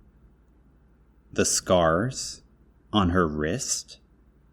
As dry and monotone as her voice was, it was deadly serious as well. It's called the maiming syndrome. You would know of it, yes? Maiming syndrome. She must have been DLLR syndrome.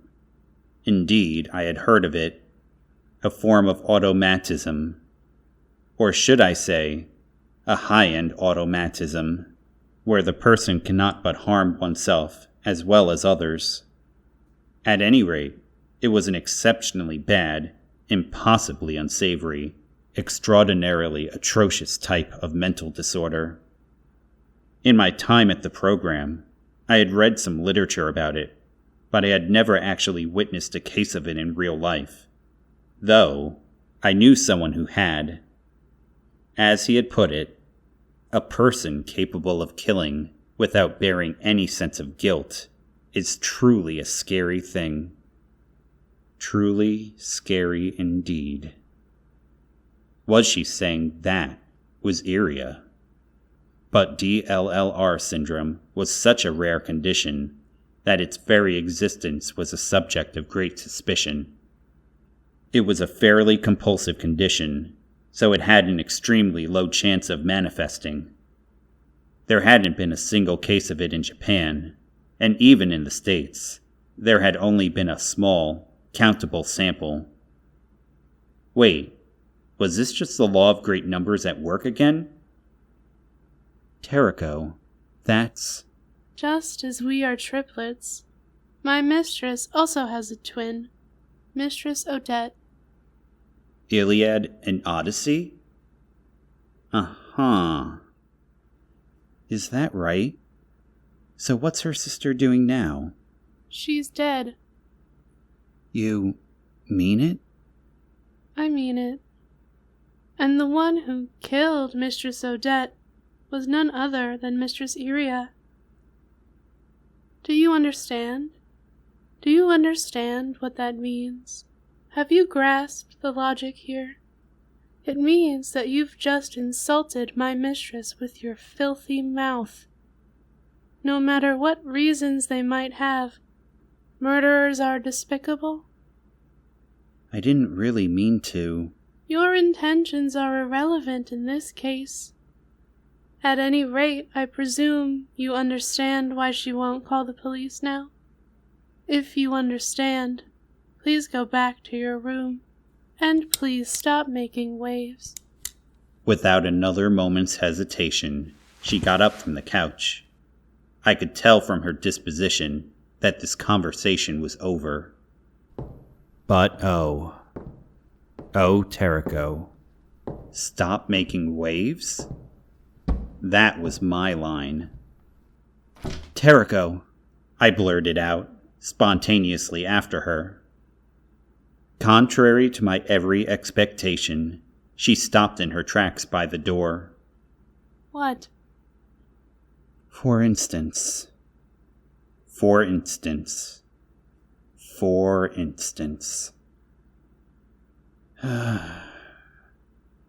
Say there was a kid who spent the first 10 years of his life locked in the basement, without communicating with a single person, including his parents.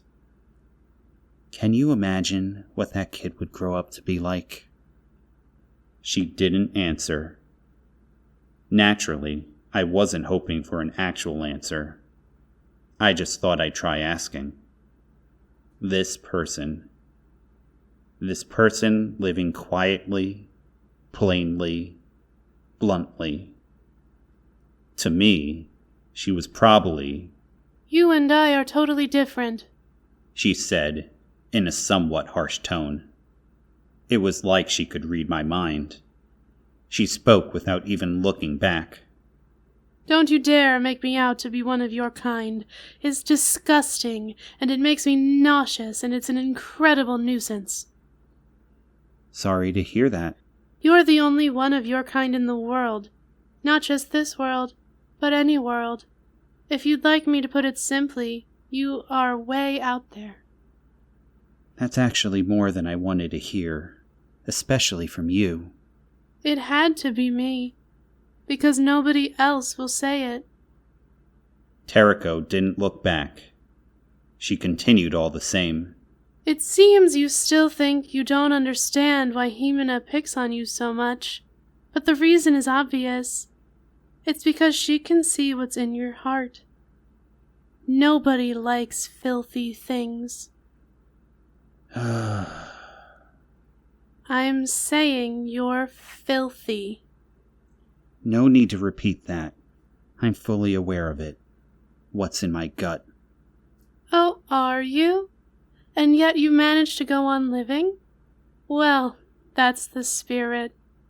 That must take a lot of willpower. That's worthy of respect. Or could it be that you think there's someone out there who will like you even after you've spilled your guts? Do you worship that which might choose you even then? Then you really are way out there. There was nothing to say. Her words echoed. They were too heavy for me. I was going to break, brittly fall to pieces. How dare you barge into other people's lives when you're harboring such a monster inside yourself? You think that's cute? You're shameless. The world isn't so forgiving. How grossly conceited you are, and that's why. She opened the door. Then for a moment, she looked back at me.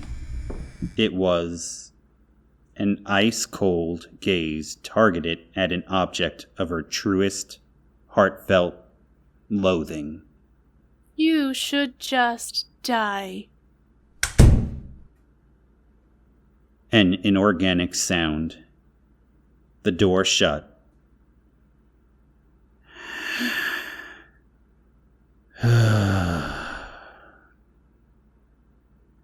The power drained from my body. It was like my shackles had been removed, but without the sense of liberation. Jeez. What a clown. I felt as if I'd been flattened, completely pulverized. Nonsense of nonsenses. Seriously. Left all alone, I sat and thought. What was that?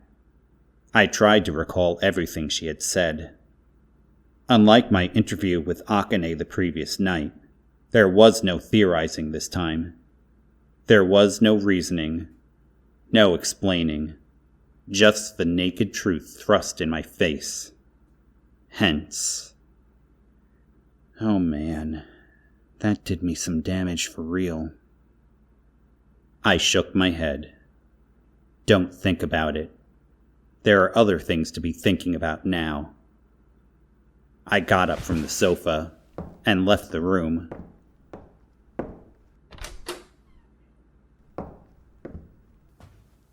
Looking around the hallway, not even Teriko's shadow remained.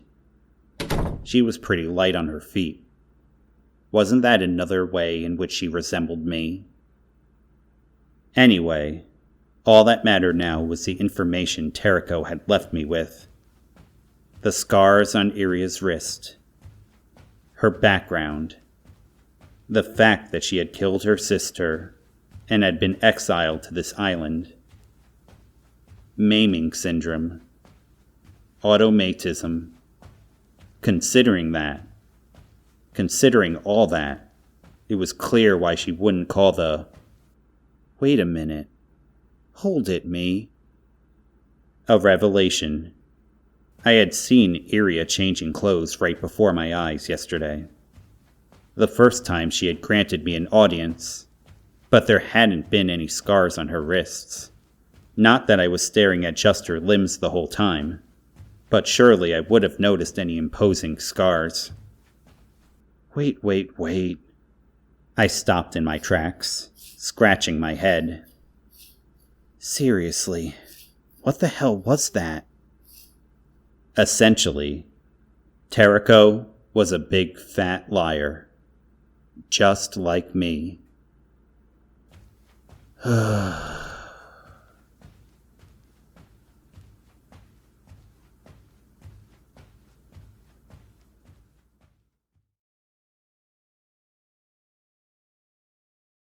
Part 2.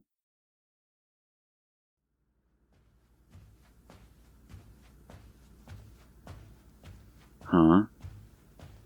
On the way back to Kunagisa's room, I ran into Team Maki, Shinya, and Yayoi.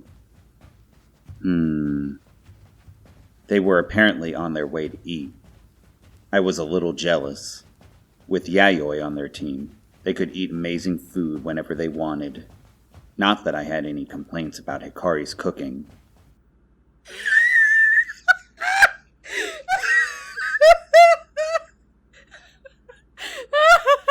Kid! At the very sight of me, Maki burst into laughter. I was beyond finding this rude anymore. It was no less expected than the changing of the seasons. What is it this time, Maki? You're always so bustling with energy. Young man, it looks like Zaregoto did a real number on you. Oh, my stars, that's what you get. How do you know? You're still asking me that? Thanks for an amusing show, Mr. Spineless. You must never get bored. I am jealous. For sure, Maki must have led a boring life. She knew all that had happened, all that was happening, and all that would happen. It was like watching a movie whose ending you already knew on endless mode. There was no doubt that sucked the fun out of life. That's not exactly true. She toyed with me. Was she drunk? She seemed oddly high. Did the inside of her head look like spicy cod roe? Gah! She glared at me. Say, should you really be alone at a time like this, in a place like this? Shinya still looked a little blue, but he seemed to have calmed down quite a bit, and he was no longer pale. Even though it can be cruel sometimes. In the end, time really is kind to us all. Kunigisa and Hikari must be a little edgy on their own. They're just petite little things. And Hikari is the prime suspect right now, isn't she? Your dear Kunigisa could be in danger. He seemed to be half joking, but it was clear that he was really worried about me. I bowed to him in gratitude. You'll have to excuse us now, Mr. Half-Baked. Don't think too hard. Maki teased, and turned her back to me. Ugh. Shinya shot her a look before telling me, if you're feeling responsible for Sonayama's death, I don't think you really should worry about it. You did everything that was in your power. You couldn't have done anything else. You did your best. Thank you so much. I bowed and thanked him. Well, see you later. With that, Shinya turned around as well. Yayoi had given me a few odd looks that seemed to mean something, but with no more than a slight nod of her head, she went off with the other two and headed for the dining room. What was that about? There wasn't anything suspicious per se, but something was strange. I guess it's not really anything to worry about, I muttered to myself.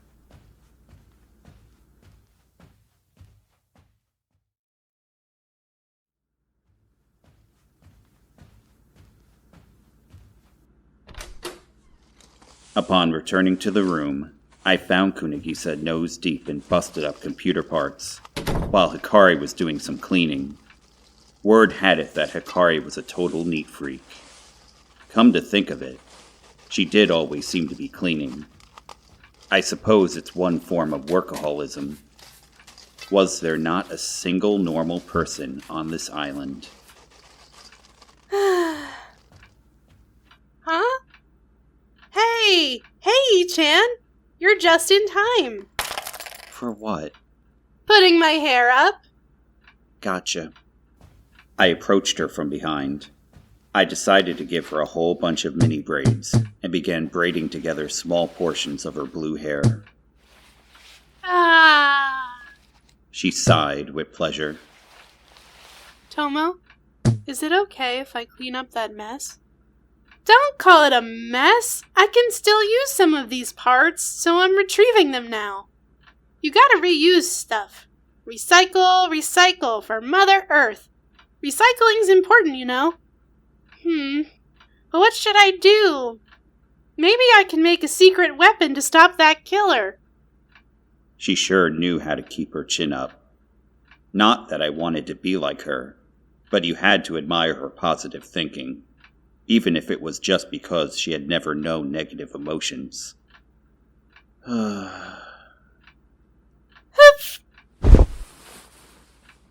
Oh, right. Hikari, do you have a memo pad or something? I asked. And something to write with? They're in that cabinet. Do you need them? I'd like to write up an outline of the current situation. We had made an alibi chart yesterday, but that data had been smashed to smithereens along with the computers. I wanted to create a new chart that included updated information. I see, Hikari said, and headed to the cabinet. By the way, Tomo, I forgot to tell you. Remember that painting? I figured out what was strange about it.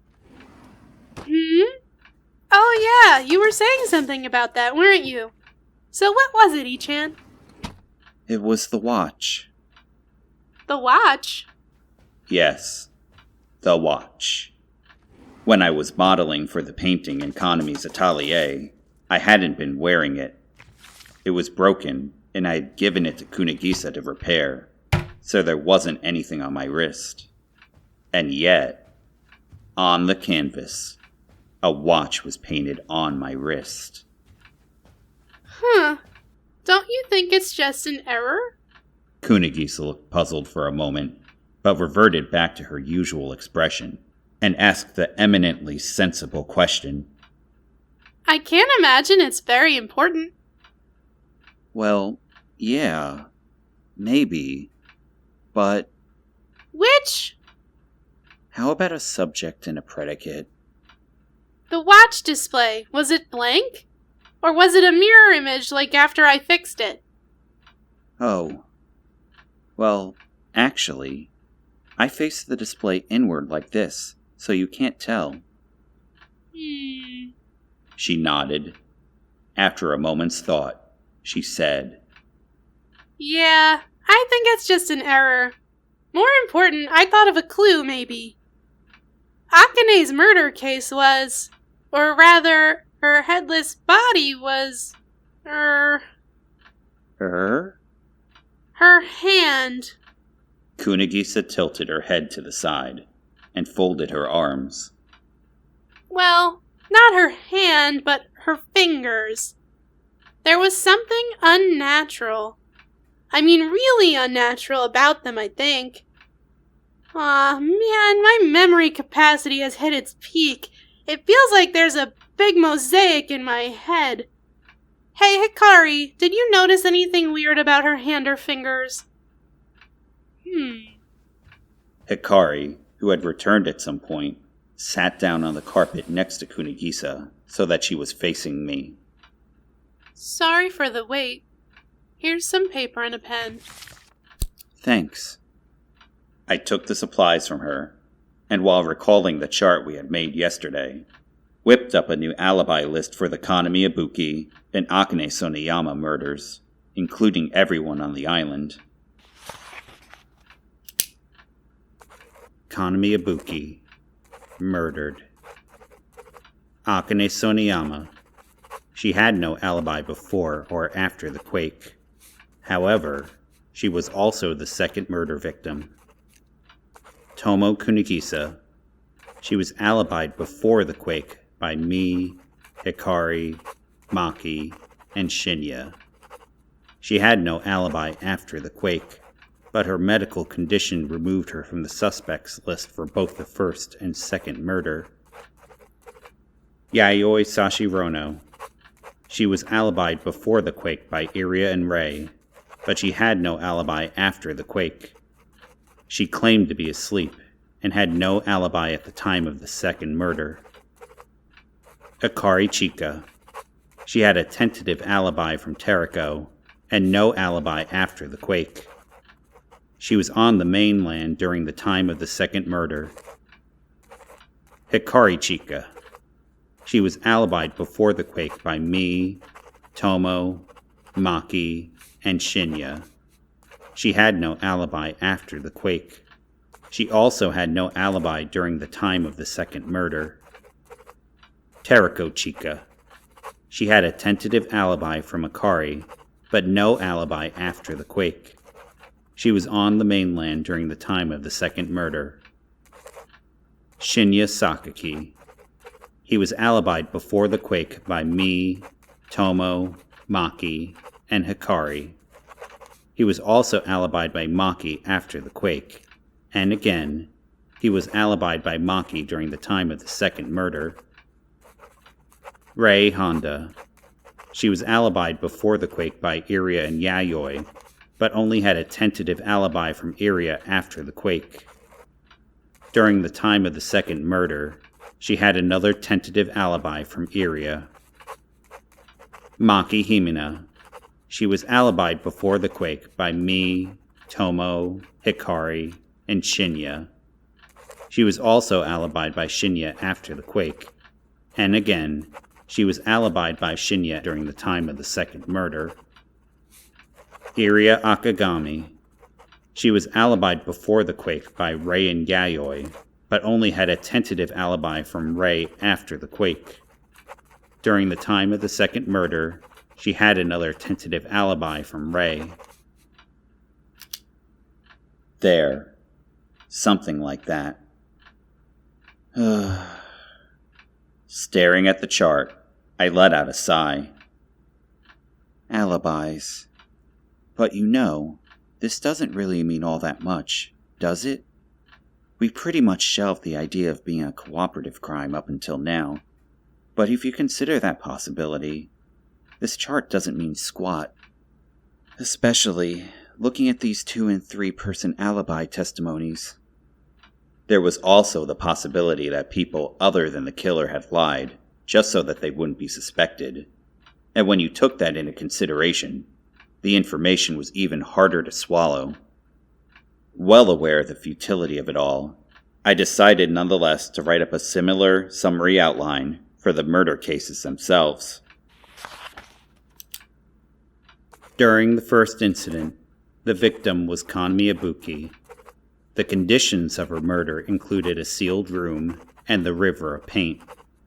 However, we determined that the river of paint could be easily created by the murderer to make the murder appear to happen before the quake. The time of the incident was at night, presumably after the earthquake occurred. The last 2 notes were that the corpse was decapitated, and the killer is still unknown. During the second incident, the victim was Akane Soniyama. The conditions of her murder included a sealed room with a window in a high location. The method of entry is still undetermined. The time of the incident was sometime between 2 a.m. and 9:30 a.m.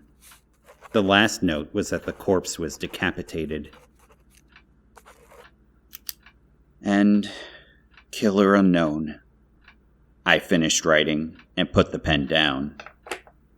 You're forgetting about the third incident, Ichan. Kunigisa immediately objected. The poor Kunigisa incident. Oh, right.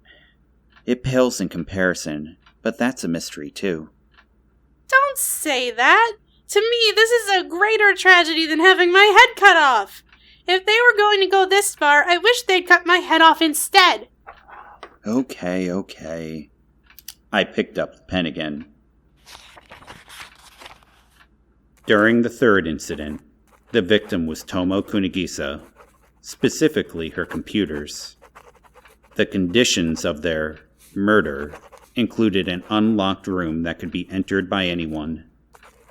The time of the incident was between 10 a.m. and the end of breakfast, but everyone should have been together at that time in the dining room. This should have made it time-locked. The last note is that the destructor's goal was presumably to destroy the images contained on the computers and camera containing the murder scene of Kan Miyabuki. A time-locked room. The first incident involved a room sealed by a river of paint. The second, a room sealed by an unreachable window. A room sealed in terms of height. And the third incident was sealed in terms of time. The second, third, and fourth dimension, remarked Kunigisa. That sure makes it sound like a crime of enormous scope. Say, Hikari, this question pretty much completely undermines all of our assumptions, but is it possible there are other people on this island? No, she said confidently. There's only one spot on the whole island where ships can dock, and we've been living here for quite some time, so I think I can say that for certain. I see. But if that really were true, then it would have been absolutely impossible for the damage to have happened to Kunigisa's computers. With enough wit and wisdom, a person could feasibly get through a sealed plane or conquer height, but time was the only dominion impenetrable by man. Well, then there must be some kind of trick to that too, Kunigisa said. Some sort of remote control trick. But this is obviously the work of a human being. Hikari, is it possible that 1 or 2 people maybe slipped away in the midst of our confusion of discovering the body? I mean, with a headless dead body right before our eyes, maybe someone took advantage of the situation and walked off while we were distracted. I don't think so. Hikari was unconvinced. Even I couldn't help but scratch my head at the idea, and I was the one who had brought it up. In reality, we probably would have noticed if someone had disappeared from the room. I attempted a summary. First incident. Anybody could have done it. That is, if you consider the possibility of a cooperative crime. But we've at least figured out how they did it. And we know it wasn't really a locked room, after all. Now, second incident. For that locked room, we have no idea how they did it. But I alone could have, amended Hikari. I nodded. And then the third incident. Nobody could have done it. Moreover, no possible method even exists. The difficulty level of the cases was rapidly cranking up. It didn't bode well for the next incident. Geez, what the hell kind of cycle is this? Well, I don't think that part was intentional. Though it doesn't feel right to write it all off as a coincidence either, Kunigisa said. For the time being, let's stop thinking about all this disheartening stuff, I proposed. Alibis, locked rooms, tricks, gimmicks, setups, fakes. Whatever. Let's just agree that someone is using some unimaginable method to fool us all. A virtual machine. Yeah, that, I guess. They often say in old mystery novels that it's harder to make a puzzle than to solve one. But I don't think that's true. Creating a puzzle or trick or what have you is far easier. In creating a puzzle, you're free to display events from whatever angle you please, completely catering to your own convenience. Solving the puzzle, on the other hand, can only be done from that one presented angle. So for now, we just had to place the issues aside.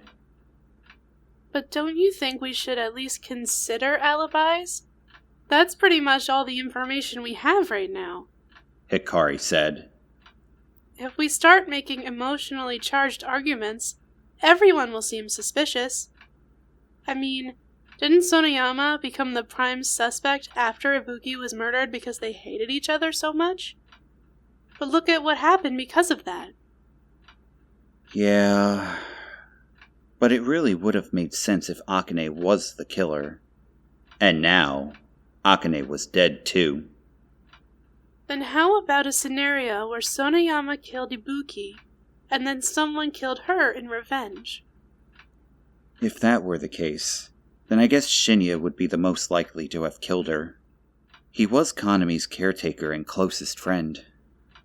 But Shinya had an alibi, Kunigisa pointed out.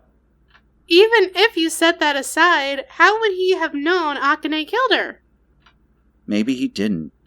Maybe he just had a hunch. Mistaken revenge may not happen every day, but it's not unprecedented.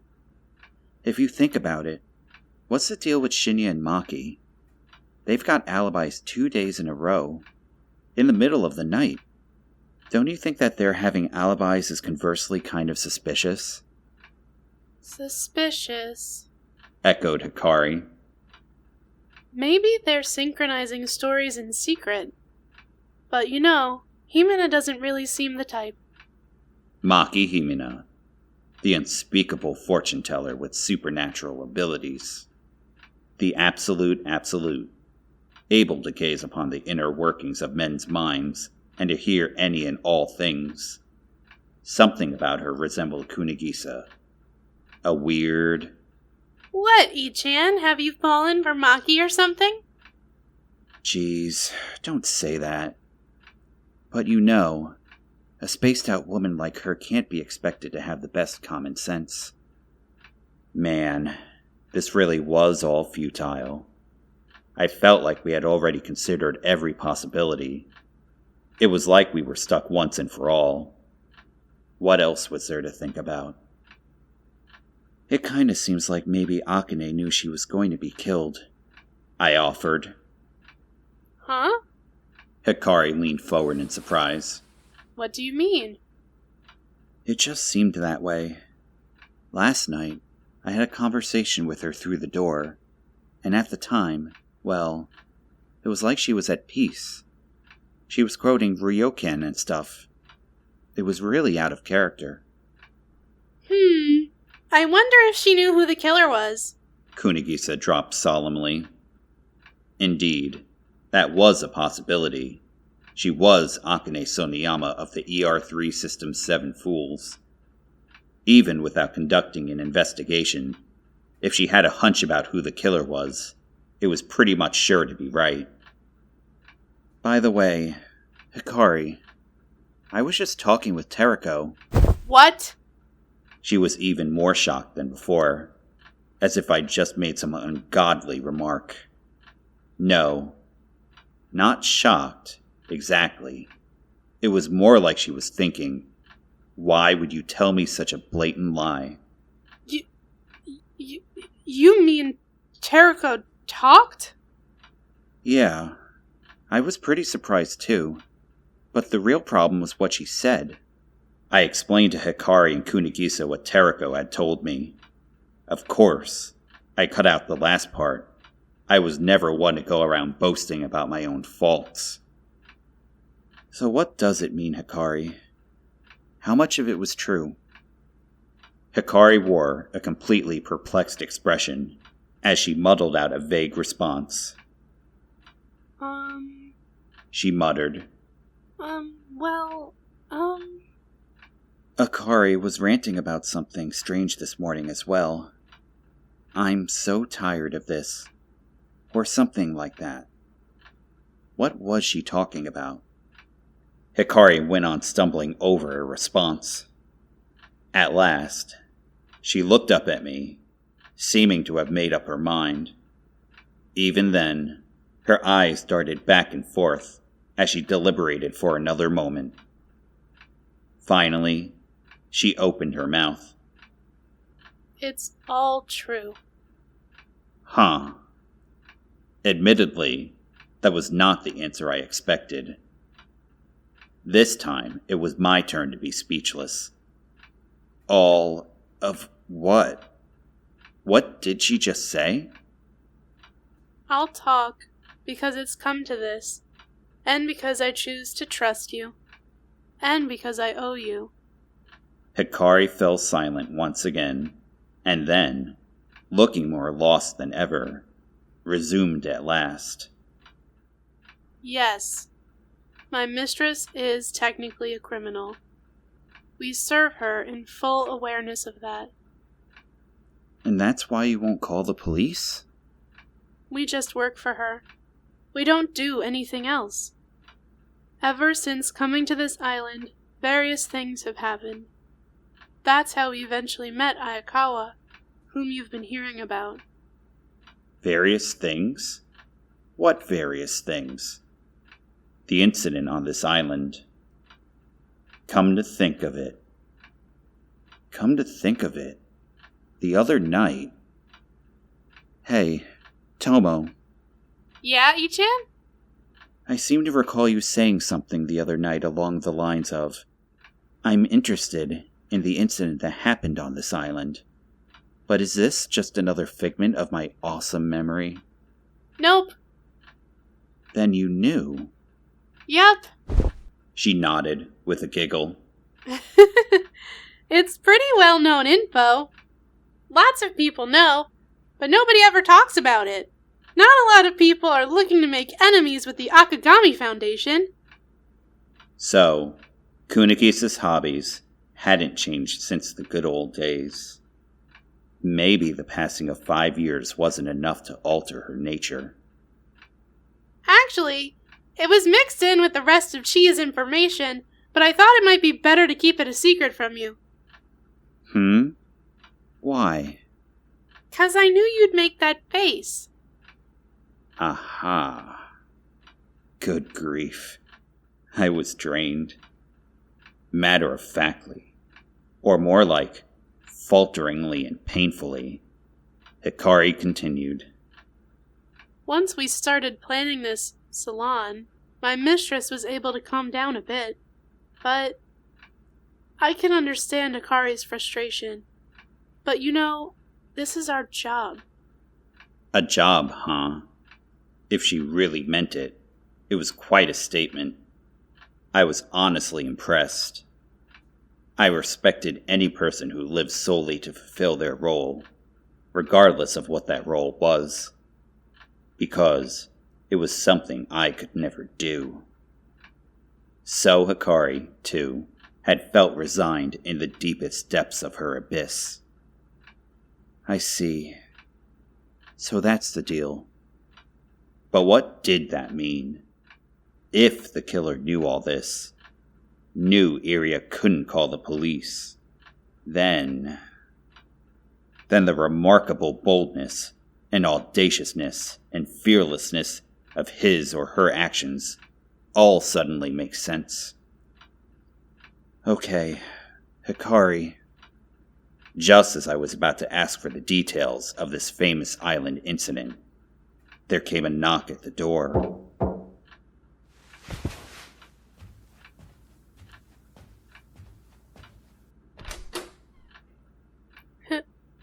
Hey. It was Yayoi.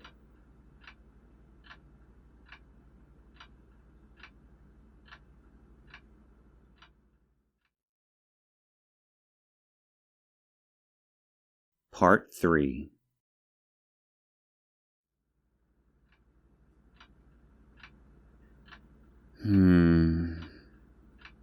Come in.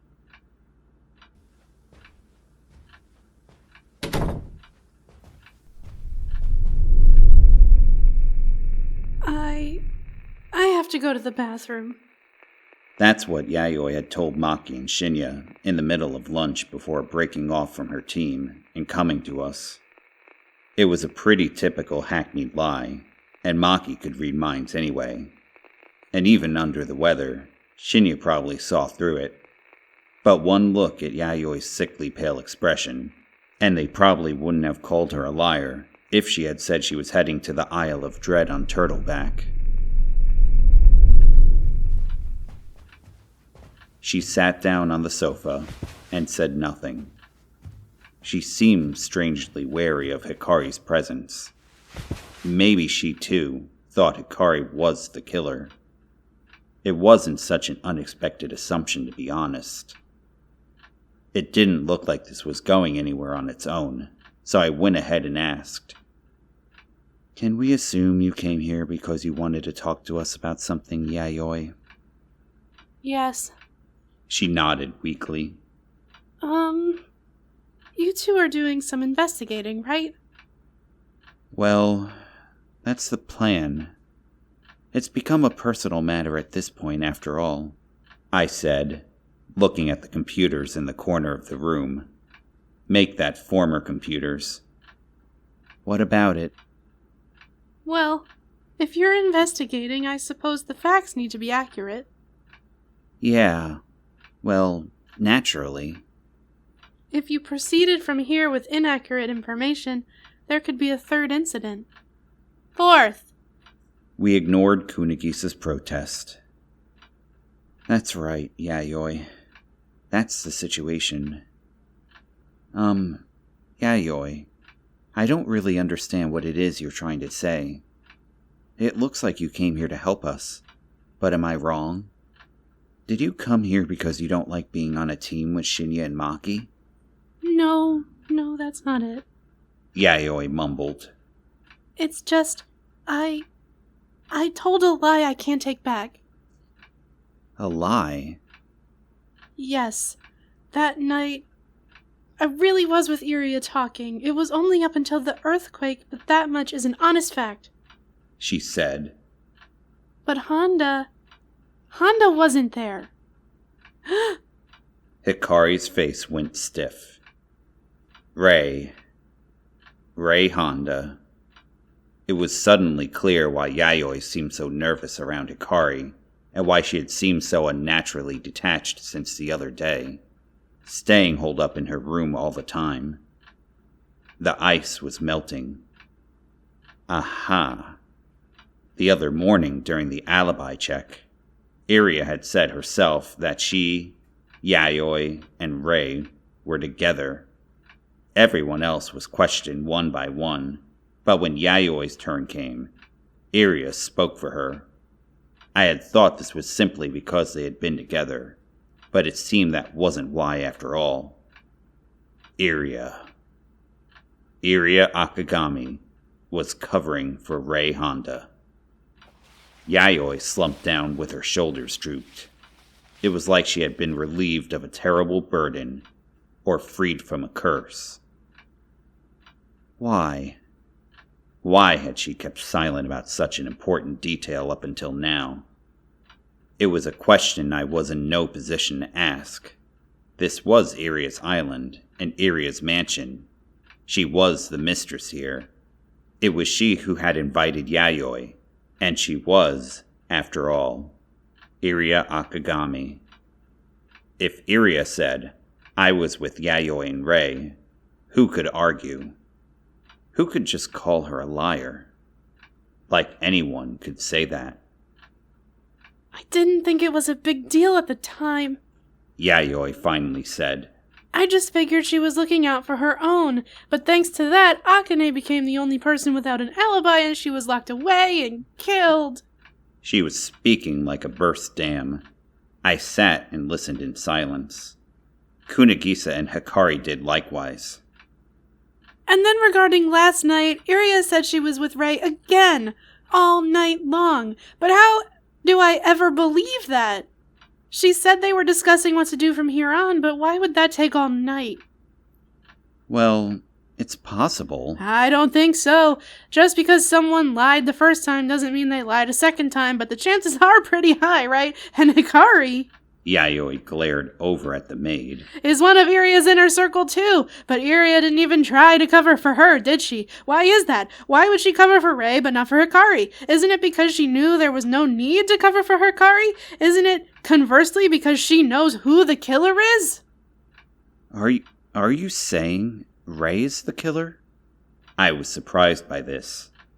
I didn't think the conversation was heading in this direction. But Yayoi seemed absolutely serious. Certainly her alibi is rather dubious now. That is, if we can believe what you're saying. It's the truth. Whether you believe me or not, it's the truth, she declared. Hikari looked like she wanted to take issue with this, but something or other seemed to be bothering her, and she remained silent.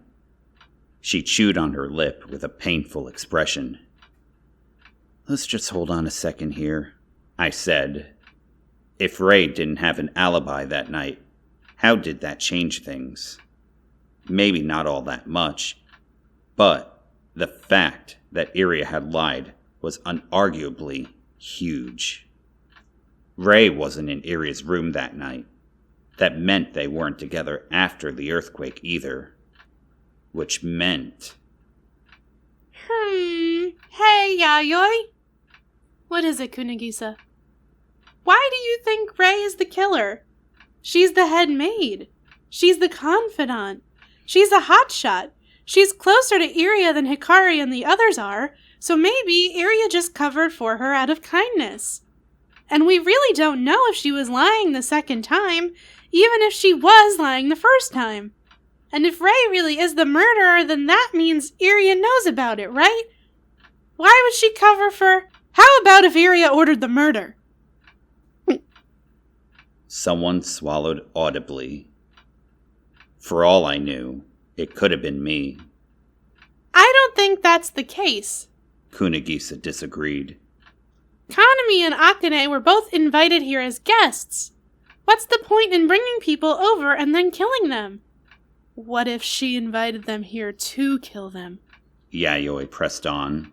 Iria invited people here, and then those people were killed. If you look at it that way, it's not so unthinkable. Was Iria using Rei in a plot to kill those two, as well as possibly a third, fourth, and fifth person? It seemed like a highly unrealistic notion, but there was no evidence against it. Yeah. And on that note, hadn't I just heard from Tereko and Hikari the evidence for it? Rei Honda, the head maid, Hikari, Akari, and Tereko's boss. She was closest to Iria, so how about it? Was that the answer? Was that what it all came down to? Iria Akagami, named after the great ancient Greek classic epic, Homer's Iliad, the work that told of the war with Troy over Helen. All of the characters in the epic think that the gods are pulling their strings. Was that it? If that was the answer... As I thought, Yayoi continued on. Do you know why I was called here? Because you're a genius? She grimaced. Well, Ibuki was a painter, a magnificent artist. Sonoyama was a scholar, fine. Himena is a fortune-teller, whatever. Kunigisa is an engineer, yes? That's wonderful. But I'm a chef.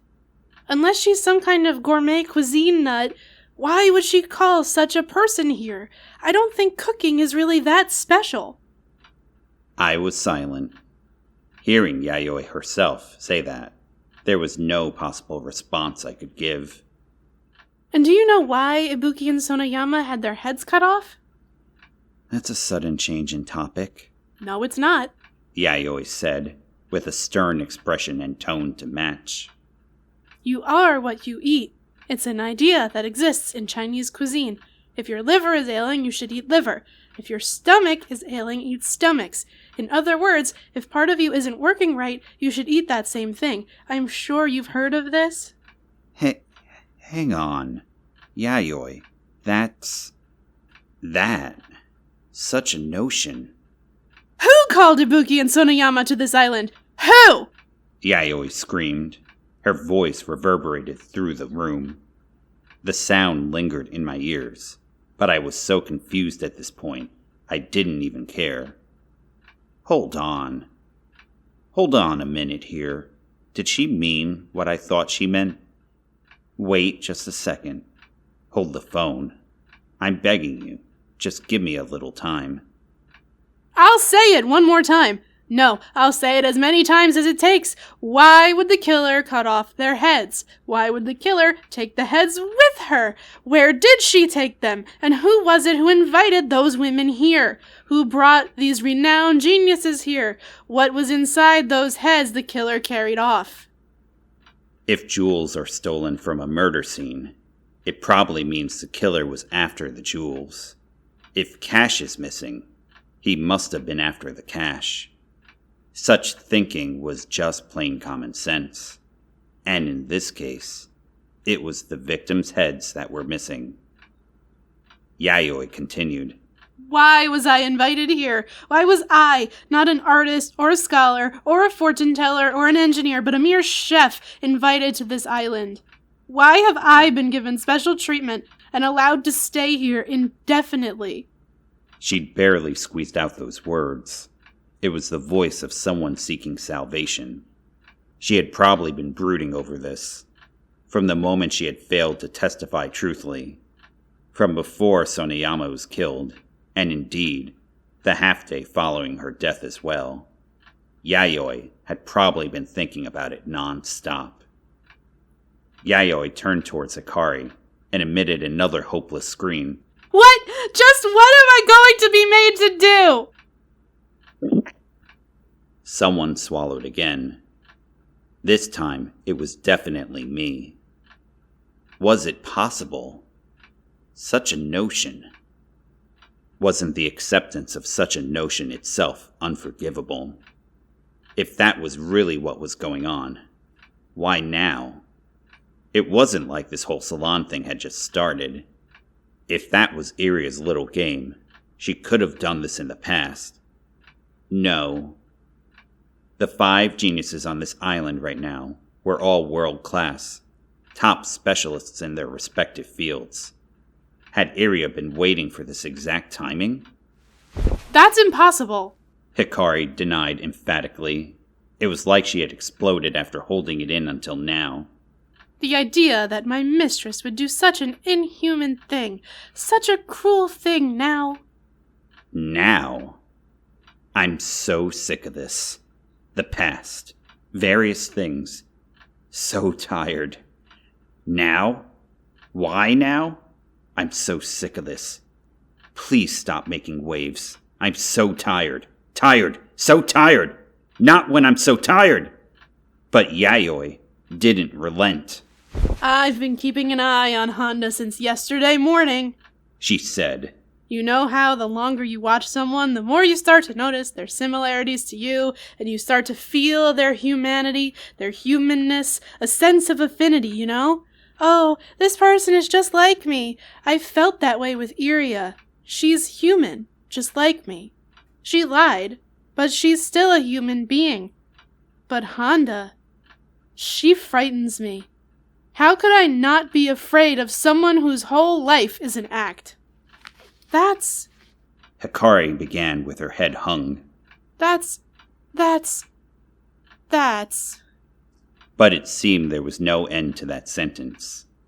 Even so, she was desperately trying to defend her mistress, in accordance with her duties.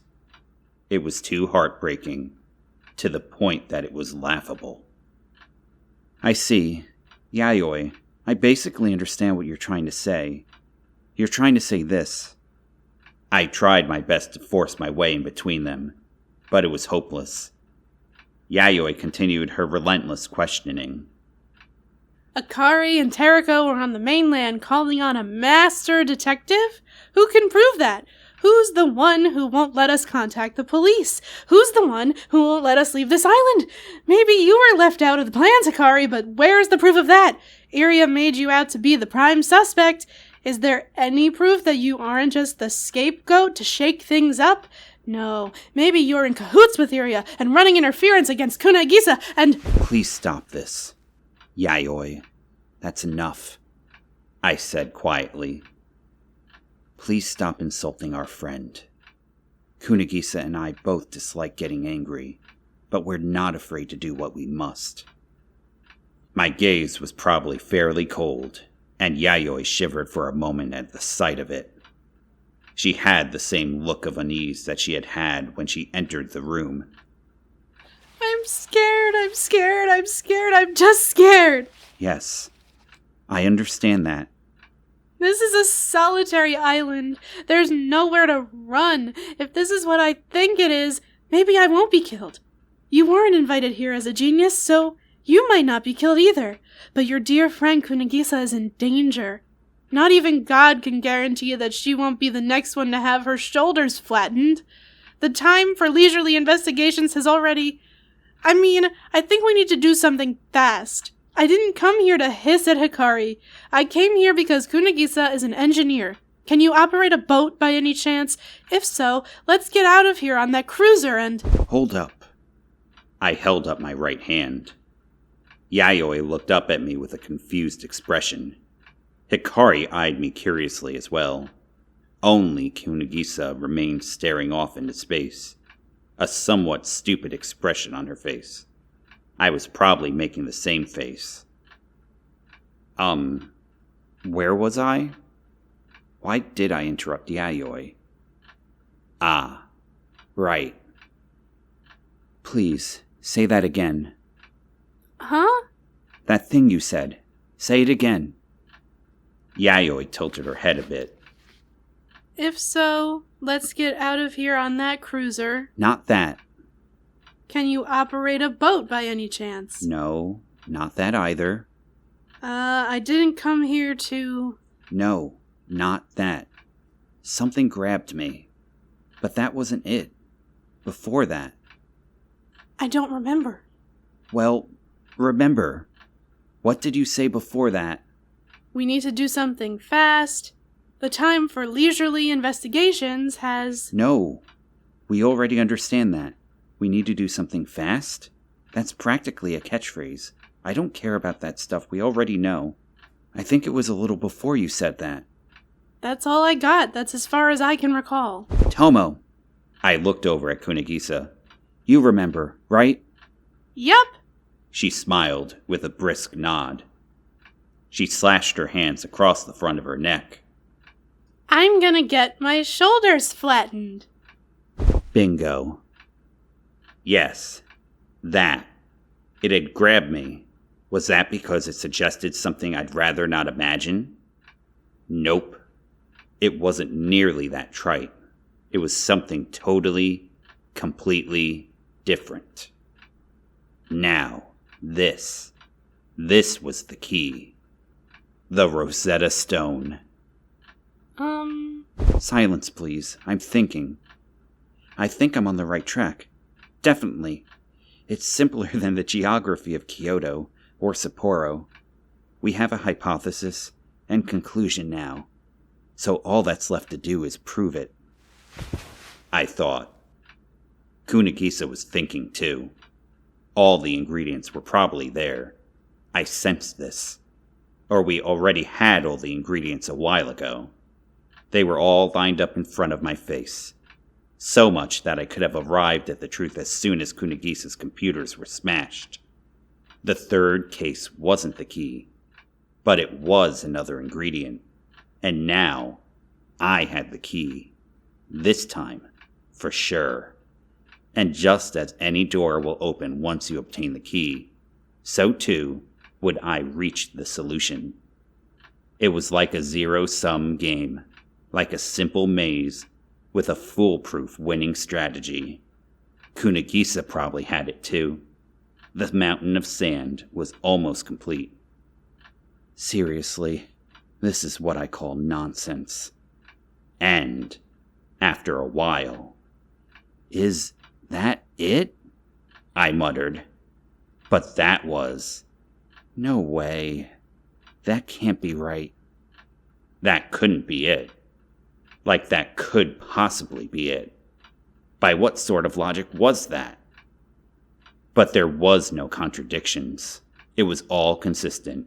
It all made sense. It was complete. There was no other possibility left.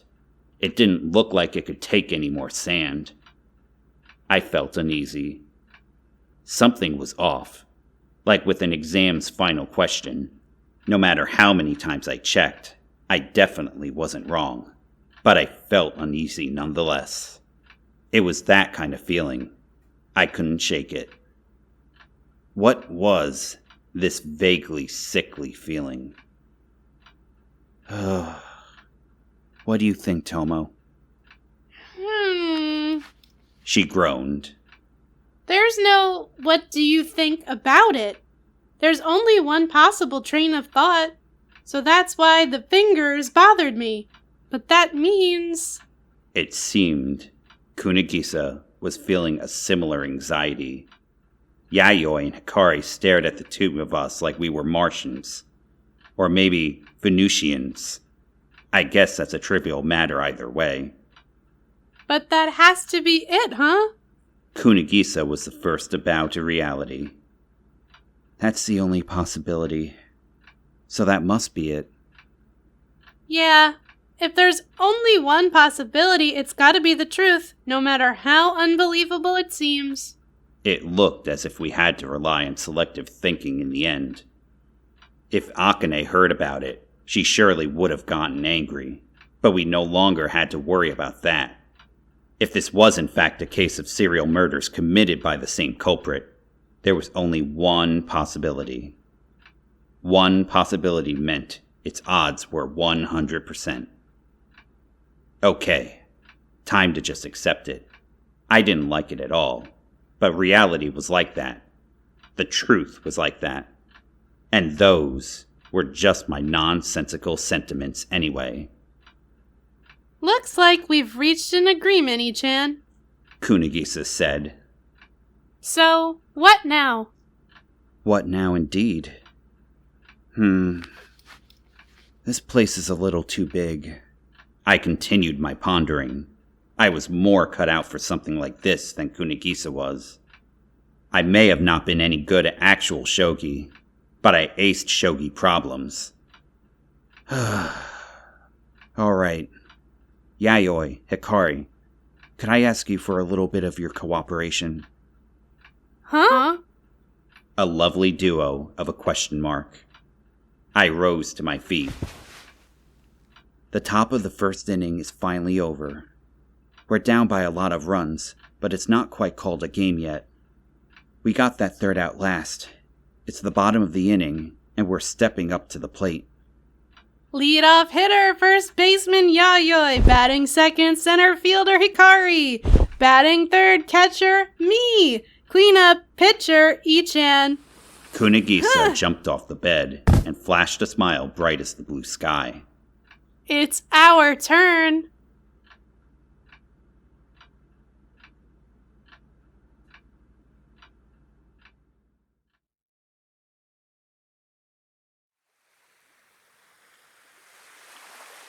Evening of the 5th day.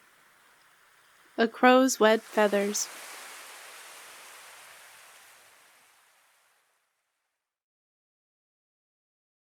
Part 0. End it.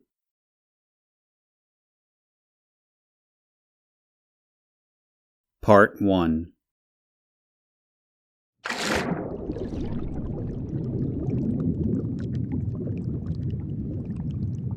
By the way, in Russia, a crow's wet feathers supposedly means the peak of despair. Given that, you could romantically describe this island as the ultimate destination for those in despair. Just as the opposite of love isn't hate, but indifference. The opposite of hope isn't despair. Surely the opposite of hope is apathetic acceptance of all things. An absolute, sure apathy that allows you to approve of all things, to say, yes, that's fine. That is the opposite of hope. Everything is here, so what more do you need? The far side of that smoothed out average line, a metaphorical place that is the outcome of any and all emotions running their course. The distant shore of the lake of non-interference that we all view at some point or another, with longing eyes laced with envy. That domain on the reverse side of taboos, that boasts an expanse wedded to reality, with a big equal sign, that maintains a density equal to nothingness. To reach said domain requires many sacrifices. What's more, it was a one-way ticket with no guarantees. However, even so, there are people who reach it, whether by some mistake or by being successful. Kanami Ibuki, Akane Sonayama, Yayoi Sashirono, Maki Himina, Iria Akagami, Akari Chika, Hikari Chika, Teriko Chika, Rei Honda, and Tomo Kunigisa. This is all probably cheap sentiment. Nothing but boring, worthless nonsense. The worst part of it is that this nonsense had a continuation. Really now, what kind of a clown was I?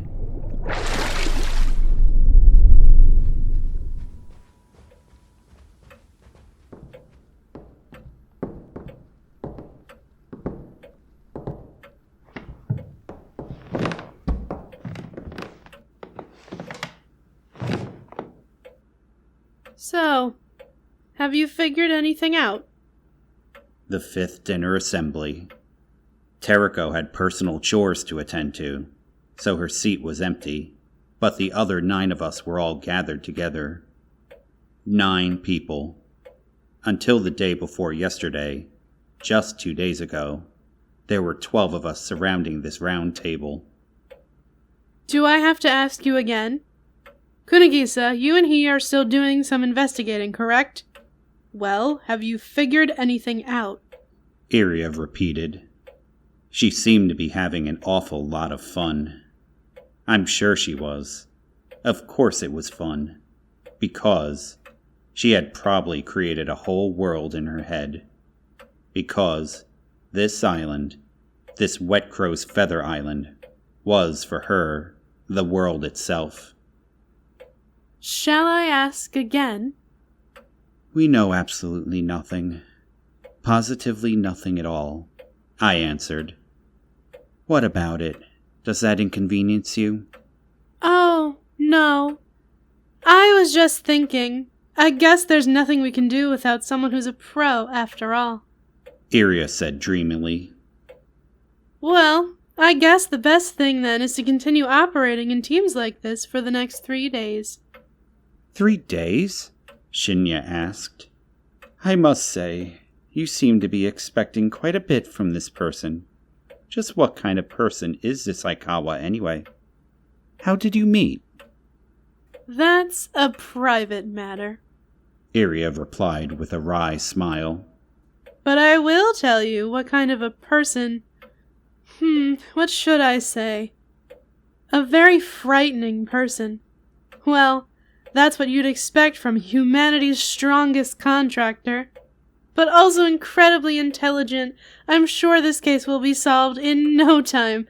I really can't wait. A master detective, huh?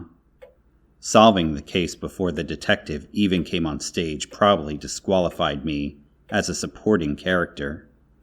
I entertained that self-deprecating thought, but my life was on the line here, and there were various complicated circumstances. I couldn't just sit around and wait for the lead actor to show up. It was his own fault for being late. Maki snickered next to me. She seemed to be having an awful lot of fun as well. I didn't know whether she was reading my thoughts or laughing at the farce to come. Surely both. But they probably weren't the only reasons she was laughing. Really, just who was this woman who was able to continue chortling even after chugging down everything in the world? Maybe she was deserving of respect. I looked away from her. I'm told Aikawa will be here in the afternoon 3 days from now at the latest. After that, I'm sure everything will soon be... As Iria expounded upon this detective of hers, the sound of overturning flatware and clattering porcelain interrupted her, along with a loud voice. Enough! It was Yayoi. Rising from her seat, she used her right arm to shove off the table all of the food she herself had made. She then proceeded to take the now dirty tablecloth and yank it, causing all the dishes to come toppling off the table and shatter. A grating string of noise stretched throughout the dining room. Enough of this! She banged her hands on the table. Ma'am. In an effort to settle her down, Hikari rose from her seat as well and approached her, but Yayoi gave her a violent shove. What is all this? Give me a break. I want out of this farce. A detective? A locked room? Decapitated corpses? This isn't some mystery novel. Don't you realize people are being killed? Why the hell are you eating during this kind of discussion? Their heads were cut off. Don't eat my food while you're talking about such a thing. You must all be crazy if you're able to stay so calm about all of this. Why don't you care that people were killed? You're all disgusting. Since when was it okay to kill people in this country? Ma'am, Hikari said from the floor. Please calm down. You're the killer! Yayoi screamed even louder. It's obvious! We already know that! You were the only one with a key to that storage room, and you visited Sonoyama in the middle of the night, didn't you? That's when you killed her, and you must have killed Kanami Ibuki, too! You don't have any proof. You shouldn't say such things without any proof, Yayoi. I tried my best to stay cool as I reprimanded her. There's no proof that Hikari is the murderer. Proof? I don't give a hoot about proof! But there's no reason Hikari would have done such a thing. It's not like you can expect to understand how a maniac's mind works. She's probably going to use it in some kind of ritual to call upon some god. No more, no more, no more! Why are you trying to come near me? You think you'll take my head next? Never! Yayoi, please calm down. I'm plenty calm. I'm fine.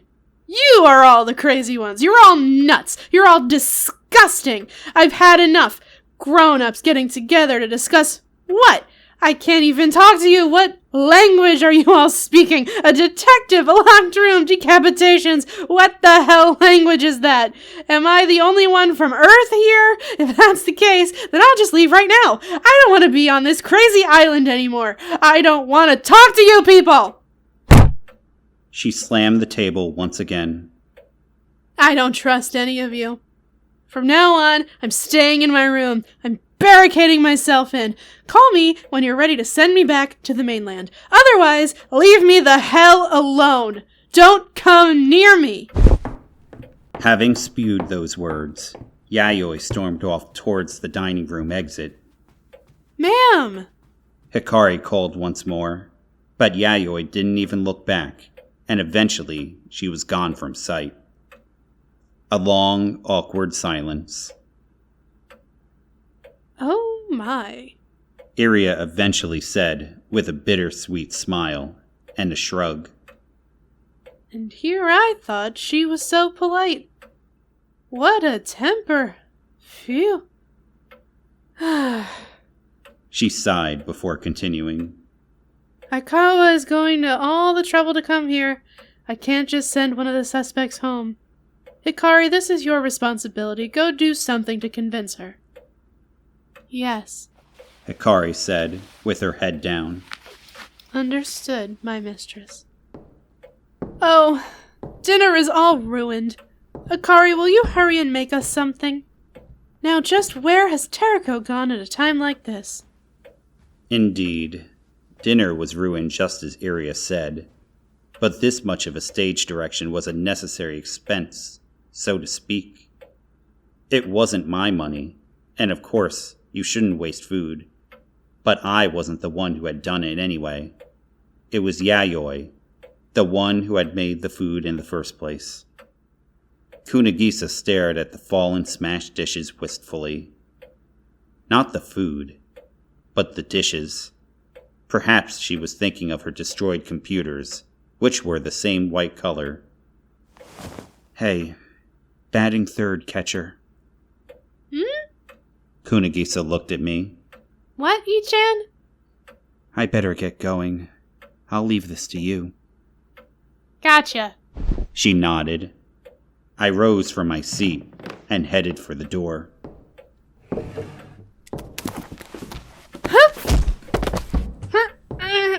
What are you doing? Get off of me! Get off of me! Get! I could hear the sound of trouble brewing behind me.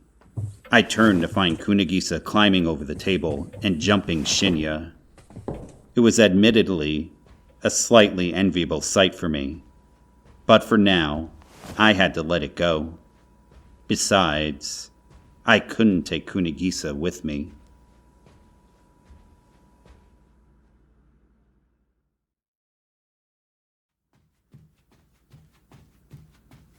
Running down the hall with one eye closed, I climbed the stairs and eventually spotted Yayoi when I neared her room. She was leaning up against the wall, a vacant look on her face. She looked up at me and sighed with relief. How was I?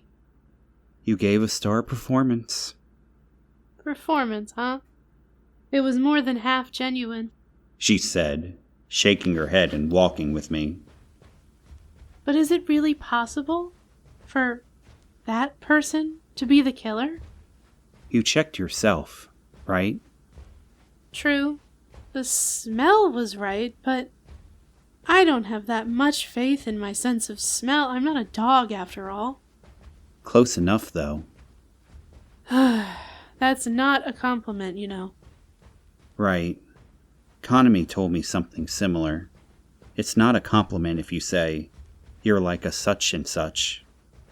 Well, what woman wouldn't be offended after being compared to a dog? I went ahead and apologized. We arrived at the door to Yayoi's room. So, what do we do from here? She asked. Please go back to the dining room. It's dangerous here. Then why are you doing it? She inquired. simply expressing a doubt. I feel like there must be another way. This is just my speculation, but it feels like you deliberately picked the most dangerous possible option. In this world, there are people who die from eating too much and people who die from starvation, and the former is overwhelmingly more common. But it seems you're the latter type. Don't overestimate me. That wasn't a compliment. With that, she gave me a nod and slowly headed back the way we had come. Dangerous, I mumbled to myself. Of course, I was well aware of this. I had complete understanding of the dangers I faced when I decided to do this, which I suppose really did make me the starving to death type. Now there's some nonsense for you. After a brief mental preparation, I slowly, gently opened the door to Yayoi's room.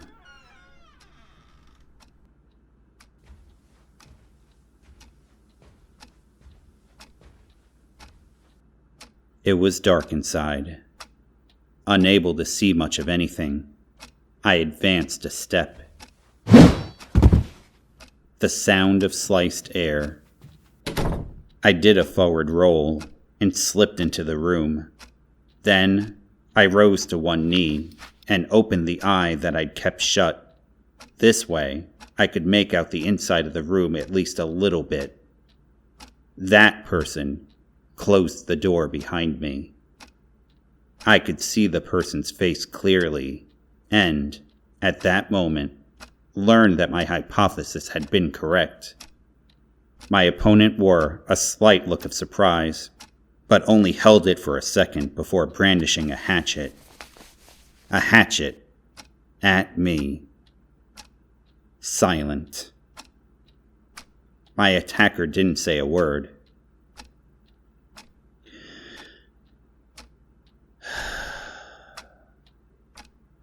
Regulating my breathing, I rose to my feet. Although I'd laid this trap, it had been quite some time since I had done any acrobatics. Not that I'd been bad at it, but my skills had definitely dulled in the few months since coming back to Japan. As if realizing the immediate need to settle this, my attacker moved first, shuffling towards me. With Kunagisa suppressing Shinya, someone would eventually come and save me as long as I could buy some time. There was no need to go on the offense. In fact, I wanted to get out of there, but my attacker was standing between me and the door, so that probably would have posed quite a challenge. For now, I just had to focus on dodging attacks. This sort of passive thinking had me written all over it, but it was no good. In focusing my gaze entirely on my attacker's hatchet, I completely neglected to pay any attention to my feet. My attacker faked with the hatchet, then came at me with a leg sweep. It made a glorious connection. Unable even to brace for the fall, I'd slammed into the carpet facing up. My attacker proceeded to mount me and pinned down my shoulders. It all happened in a single instant. The match was essentially over. Maybe I should have spent those mornings running marathons instead of just going for walks. Or maybe I should have continued going to a dojo, even after I had got back to Japan. Man. Ah well, truth be told, it didn't really make much difference whether I was killed or not. At this point, Kunagisa had probably already explained everything to the others, and Yayoi had already returned to the dining room as well. Either way, my attacker couldn't escape. I may have lost the game and match, but it wasn't like they'd pitched a perfect game. So this was fine. Now then, the hatchet. With that hatchet... Die. My attacker's cold, familiar voice. I noticed I had completely given up. What was this feeling? I wondered why. Why I was giving up my life so easily. Didn't I want to live? It wasn't that I wanted to die, but I didn't want to live either. Life was a big hassle, but going out of my way to die was a bother too. Was there nothing important to me? Nothing I wanted? Nothing I wanted to protect? Is that why I was so ready to give up? No, that wasn't it. It was because even if I died here, it would trouble no one. It wouldn't trouble Kunigisa. Maki, did you know this was coming? If so, I suppose I'm grateful that you didn't tell me anything at all. I felt like I understood why Maki, who knew all, had said nothing.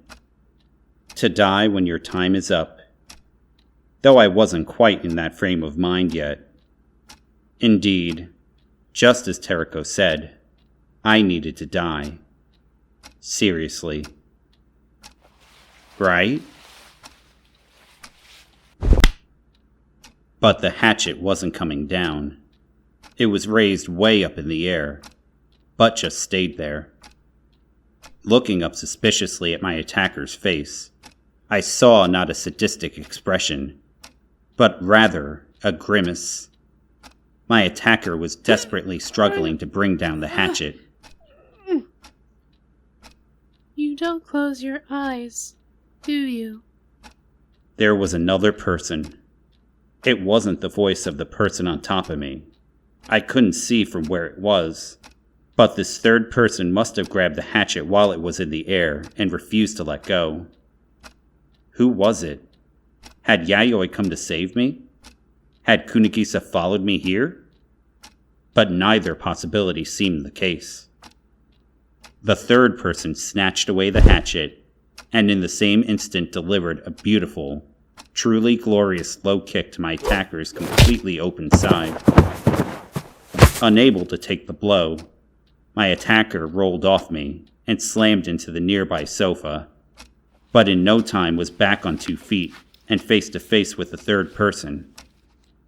In one fell swoop, I had become a mere spectator. At this point, for some reason, the third person threw away the hatchet, and here there was such a golden opportunity to use it. Could it have been a gesture of sportsmanship at a time like this?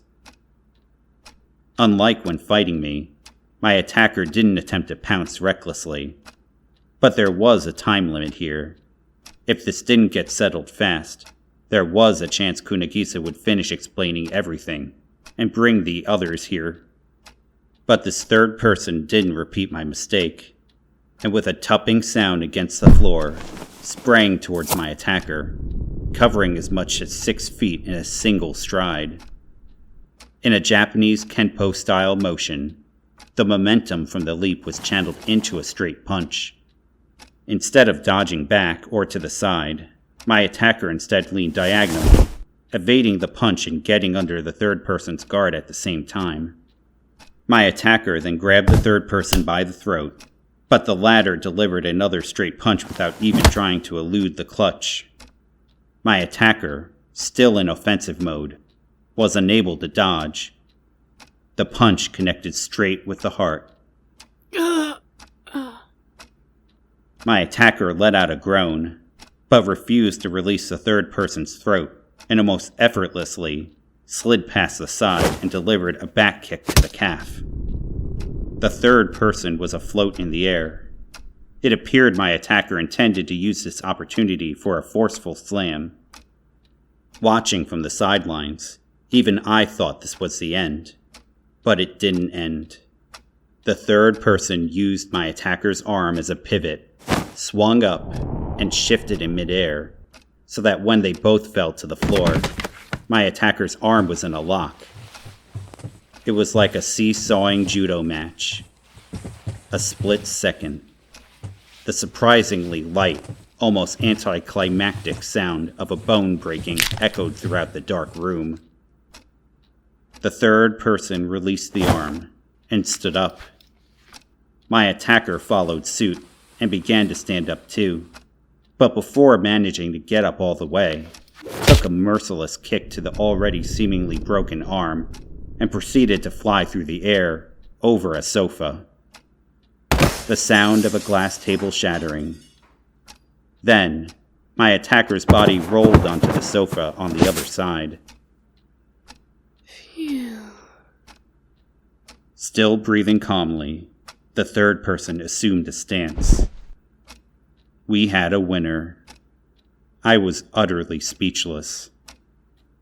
At last, the third person faced me, and without so much as a smirk, said, When you're about to die, I think you should close your eyes. Sapped of all my strength, I muttered as I thought to myself, I thought guys like me could just go and die. Oh, that A tilt of the head. was a lie. Tereko said. Slowly shaking my head, I held my hand out to her. I figured the chances were about 50-50, but she grabbed my hand and pulled me to my feet. Why are you here? I asked her. No reason. It was mere necessity. What are you talking about? Don't mind me. Just simple nonsense. That too? That was my line. Good grief. Thank you. Having pulled me back to my feet, Tereko quickly let go of my hand and looked up at me with those out-of-focus eyes. No need to thank me. More importantly, A brief pause. there's something that's been bothering me. Say what? That was a fairly heavy statement to make. What was she about to say? I couldn't even imagine. Dark. My eyes had completely adjusted to the darkness, but I still couldn't read Tereko's expression. It was like my own heart. It was like the hearts of other people. Your question from this afternoon. Tereko said, with that same old pale tone and cold gaze. I know you were speaking metaphorically, but were you talking about Kunagisa? Or did you mean yourself? The child locked in the basement, deprived of all communication for 10 years. I tried to touch Tereko's hand again, for no reason at all. For an instant, our fingers touched. Then, the moment they separated,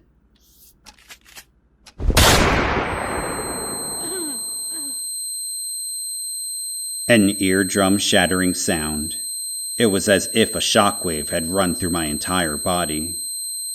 Tereko's body slumped into mine, like dead weight. I held onto her as she rested her whole weight on me, but there was no time to stand there and savor the warm touch of her expectedly light body. My eyes were glued to the sofa. Or, to be more specific, to her, sitting there holding a handgun, sitting there imperiously. My eyes were glued. It was a black gun, a relatively popular model. I had even seen a few overseas. I sure didn't expect to see one in Japan, though. She had a Glock? That she might possess a gun wasn't open to doubt, but why hadn't she used it until now? That was easy. No matter how big this mansion was, it wasn't big enough to stop the sound of a gunshot from reaching every corner of it. In other words, this was probably the final ace up her sleeve. It was an illegal move, the absolute forbidden method. In which case, having made her use it, the day was mine. I still had my ace, if only because I'd let my chance to use it slip away. But this time, it really was the end.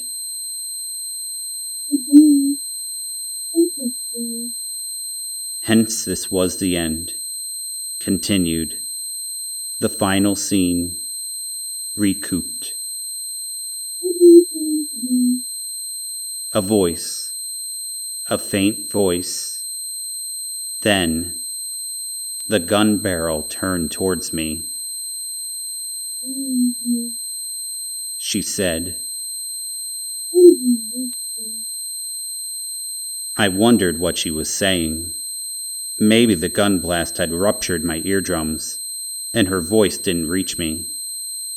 No, my eardrums were probably okay, just momentarily numb. But in a situation like this, that meant the same thing. It didn't look as if she were going to wait for my hearing to come back. What had she said? It kind of bothered me. Checkmate. Goodbye. Such a fool. What were you trying to do?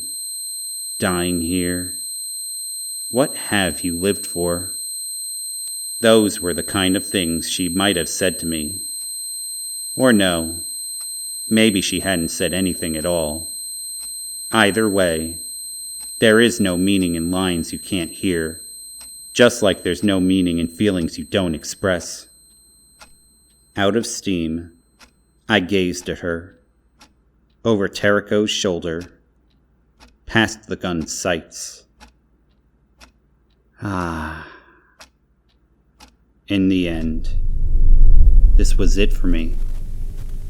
I hadn't hoped for anyone to come conveniently to my rescue, of course. This was pretty much what I expected to happen. I didn't mean to get Teriko involved. But aside from that, everything had gone more or less according to plan. That's because my one and only plan was to not involve Kunigisa. Nothing else mattered. It didn't. Really. I was apathetic and indifferent. No before, no after. Having received life? Can't say I recall. The feeling of being alive? Who gives a damn? My reality is but a synonym for fantasy, and that's certainly not the antonym for dream.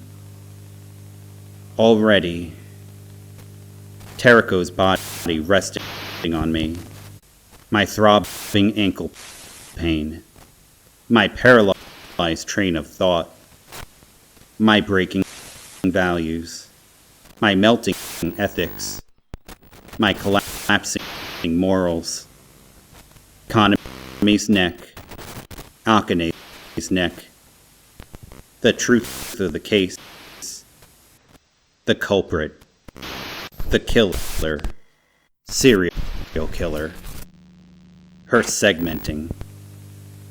None of that mattered now. I would forgive it all. So, pull that trigger and end it, please.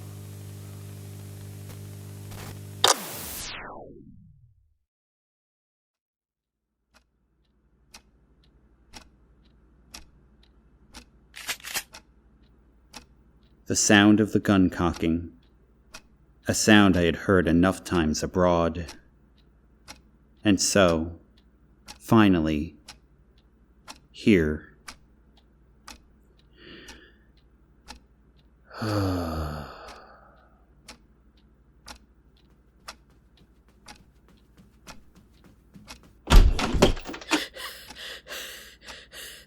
Ichan! The sound of the door slamming open. Light pierced the room with such ferocity that my eyes stopped functioning for a moment. But I didn't need my visual organs to know who was there. Even with my stunned eardrums, her voice alone reached me. But I could barely believe it. Tomo Kunigisa was standing there alone.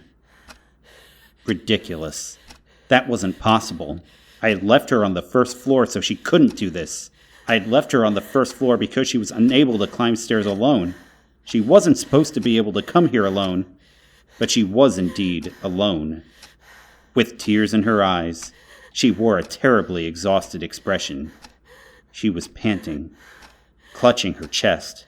She looked as if she were ready to collapse at any moment, but she forced herself to remain standing.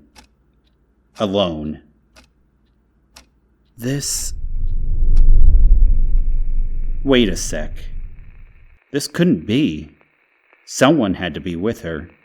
If no one were with her, it would have been impossible for her to climb that spiral staircase. Maybe 1 or 2 steps, but not this. It was impossible. And yet, despite it being impossible, had she actually come up here alone? Up here? To be sure, it wasn't physically impossible. But compulsive disorders aren't something to be taken lightly. They aren't so minor that you can just conquer them with willpower. I know for a fact that defying one's own subconscious is no walk in the park. However, having heard the gunshot, Kunigisa, despite it being deathly agonizing, despite it being so painful that in a worst-case scenario she really might have died, forgetting even to bring someone along, suppressing the urge to vomit, clutching her own heart, forcing those reluctant legs to keep moving, lashing at her own fear-ridden soul, with that heart much too fragile for living, enduring the anguish of the depths of hell. She'd come up to where I was? Casting all things aside, Tomo Kunigisa, for me.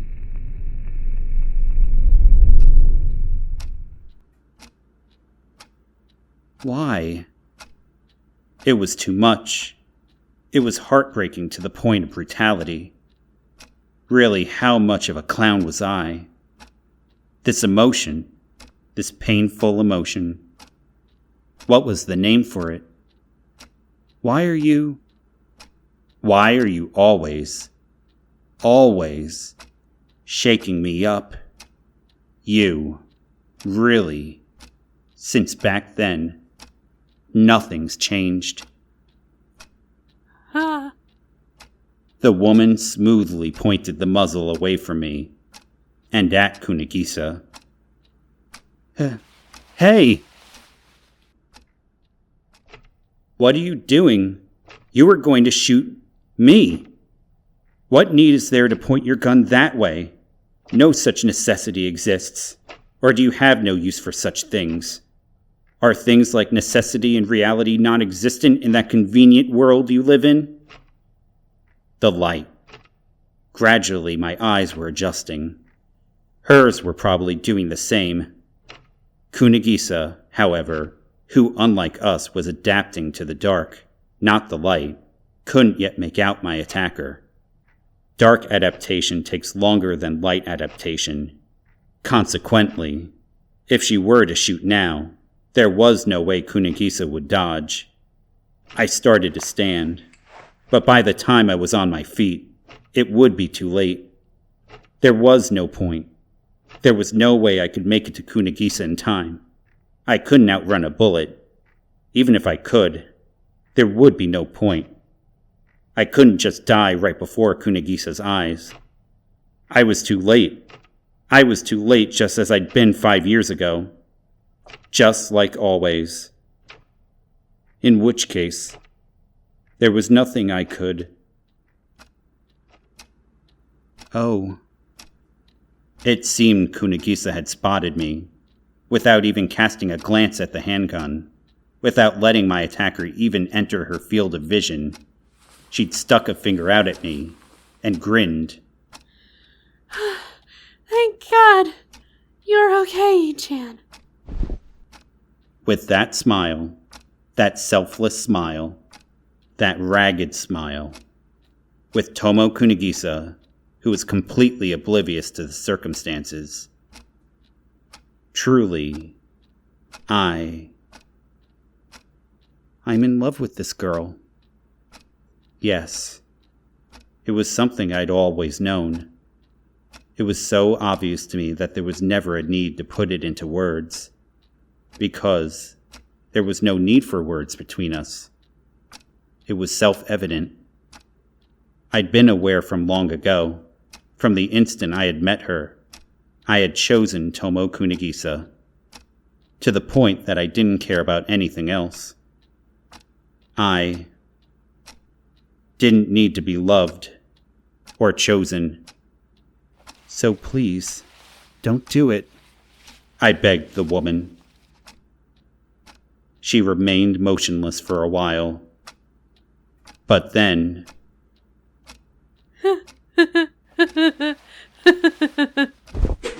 She spun the gun around and pointed it at the ground.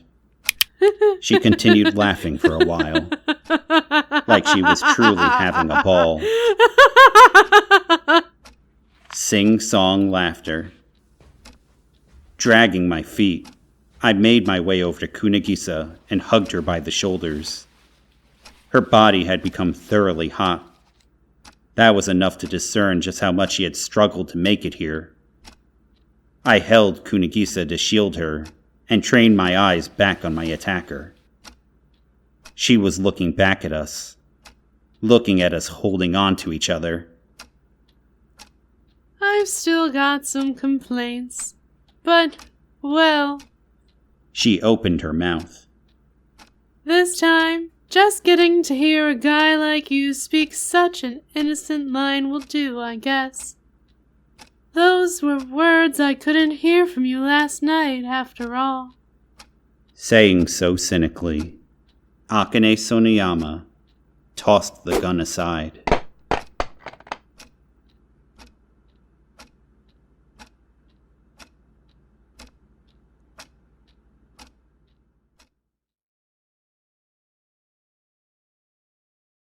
Part 2.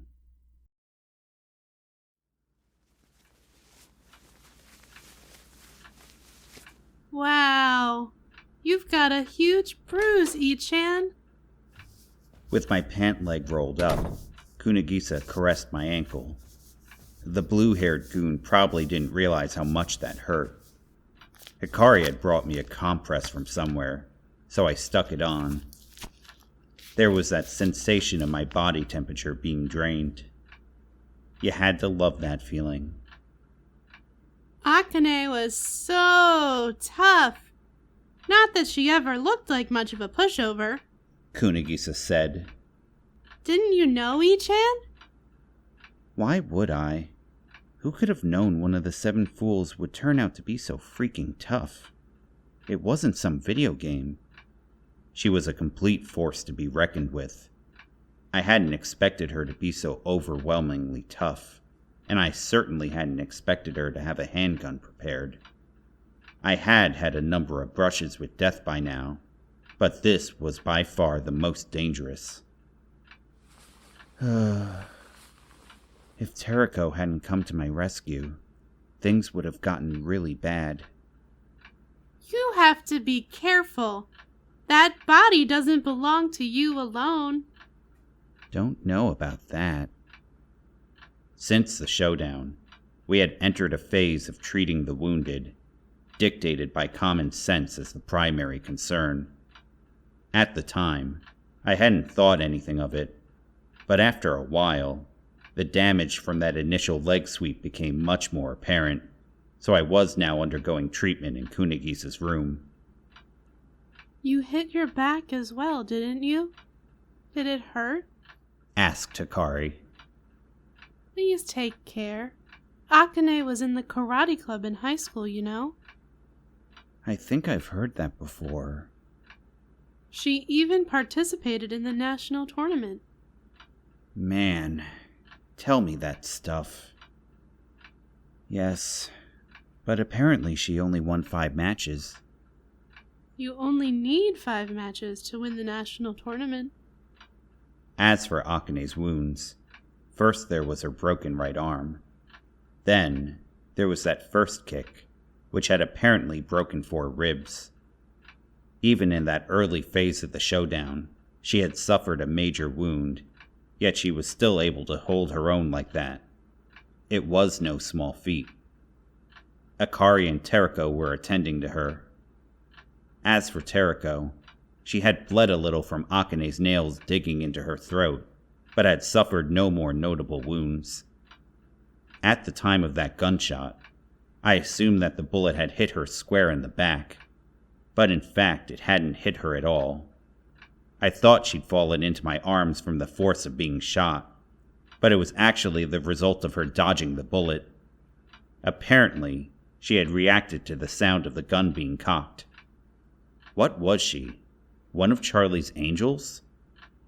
Not to mention that, afterward, she was playing dead. Actually, that's not quite right, Hikari said, in defense of her sister. I'm sure she was shielding you. Shielding? Indeed. Depending on how you looked at it, that wasn't impossible. So you're saying she was risking her life for me? No, her life wasn't particularly in danger. Teriko's apron dress is bulletproof. Bulletproof, you say? She wasn't an angel. She was a combat maid. Where did you go, reality? Yes, Spectra is sewn into her clothes. Unlike Kevlar, Spectra can withstand any number of shots without weakening. And it's light, so you don't get sweaty. Teriko is nigh invincible at short range, but she's mindful about long-range defense. See how long the skirt is on this apron dress? She says it works like an Aikido hakama. It sounded like a terrible joke, but it was hard to tell based on Hikari's expression. Maybe it was better to just let it go. But why is Teriko so strong? Are you that strong too? I asked, inching away from her. No, Teriko is our mistress's SP, basically. Our roles are fundamentally different. Up to now, you've never seen all three of us doing the same job, have you? Come to think of it, it did seem as if Hikari and Akari were always the ones at work. As a former participant in the ER3 program, maybe it was unforgivable that I hadn't noticed it until now. Yeah, it sounded pretty bad. But I'm glad she rescued you. I'm sure you've noticed by now that she can be awfully cold. Saving you is one thing, but putting herself in harm's way, it almost doesn't make sense. Yeah, about that. Why did she do it? Well, she's a whimsical girl. Just like everyone else here. But it wasn't completely beyond my comprehension. I still didn't know for sure how Teriko felt, but insofar as she was somebody to me, I was no doubt somebody to her. I bet she simply wanted to throw a question at me. If you'll allow my nonsense. Come to think of it, she had seemed abnormally strong when she grabbed my arm that afternoon, but I never would have imagined that that was some kind of foreshadowing. It seems like your back and hips are okay. You didn't hit your head, did you? Well then, that's a wrap, Hikari said. Sticking close to me, she began to massage my shoulders, which was sort of like heaven. Now then, shall we head back to the dining room? And that was hell. Right. The non-injured guests had all been left waiting for Kunigisa and me, with bated breath in the dining room. Unbelievably, terrifyingly. Tomo, you go on alone. These injuries are way worse than I thought. I don't think I can go. Whatever. But you know, Ichan, this is your chance to look good in front of Akari. If you're smooth, you might get something out of it. Oh my, do you have Akari on the mind? She loves smart people, you know. Kunigisa and Hikari were happily double-teaming me. What were they? Middle school students? Tomo, you know how bad I am at that stuff. Do they really need to have it spelled out for them? They could just use their own heads. Ichan, didn't you do this kind of thing abroad? Lectures or presentations or what have you? Well, yeah, but it was hell every time. They would always bitch at me like, quit talking around the subject, or you're being too vague, or nobody's interested in your problems. Okay. I should just do it, huh? Fine. Such enthusiasm.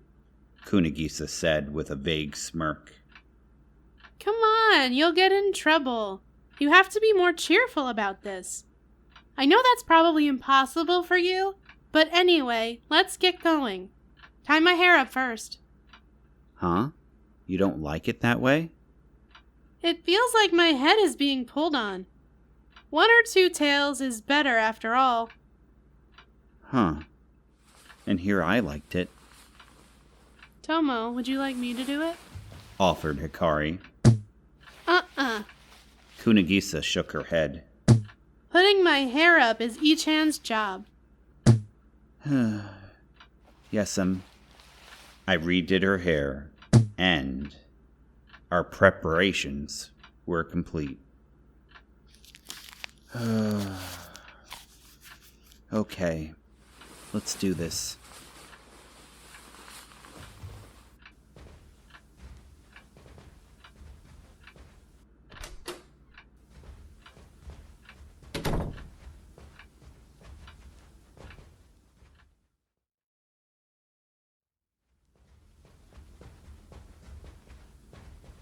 Slowly, the gates of hell opened.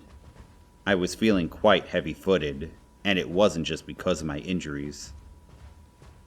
Ugh, what a bunch of nonsense, I muttered as I arrived at the dining room. Everyone besides Akane Soniyama, whose wounds were severe, was gathered together. That, of course, included Shinya. As if he had already given up, as if a burden had been taken off of his shoulders. He had a calm air about him as he watched us walk through the door. Maki sneered at me, making me think I was about to be harassed again, but she remained silent. Lined up on the table was the remade meal Yayoi had prepared while I was being treated. Possibly because she felt safe now. This time the food was even fancier. Hikari still avoided eye contact with me, awkwardly. Teriko had bandages wrapped around her neck. Rei watched over the scene in complete silence.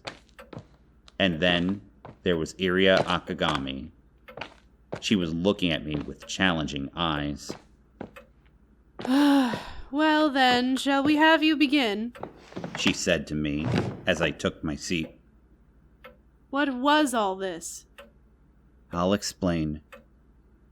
Akane Soniyama of the ER3's 7 Fools is the killer, and Kanami Ibuki's caretaker, Shinya Sakaki over there, is her accomplice. Silence. And? That's it? Take up 30 minutes. Iria insisted unreasonably. The first thing I want you to explain is what Soniyama was doing there. That's easy. Yayoi flew out of the dining room, right? Since she was about to be the next person to be somewhere by herself, Akane saw it as an opportunity to kill her, and waited in Yayoi's room. The idea had been to have Akane's plan backfire, but instead, things had backfired on me, and Teriko had saved me. And ultimately, I had to rely on Akane's kindness. That hatchet she had brandished at me, surely it had beheaded before. I'm very grateful to Teriko. No, I don't mean that. You know what I mean. Wasn't Soniyama killed? In that locked storage room? As we saw, she's alive. I shrugged. Assuming she doesn't have a twin, I think we can agree that it was Akane. So what about that headless body in the storage room? Well, Akane is alive, so that wasn't her body. That's just logical thinking. It was someone else's corpse? If you see a headless body, beware of switching. It's a cardinal rule of detective novels, right? I'm sure your darling detective would say the same thing. Iria tilted her head at me as if to show that this was beyond her comprehension. Just wait a second. Let me think. She did want to think it through on her own. I was a bit impressed by her spirit.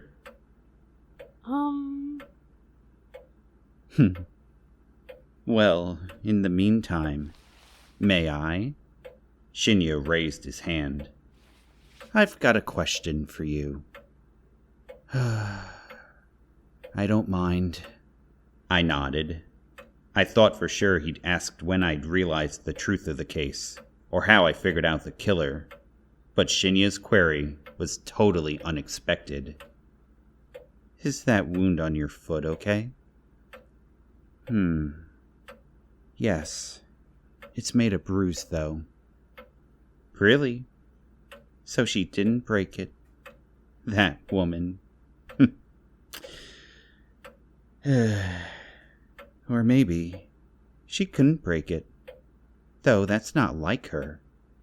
Or is it?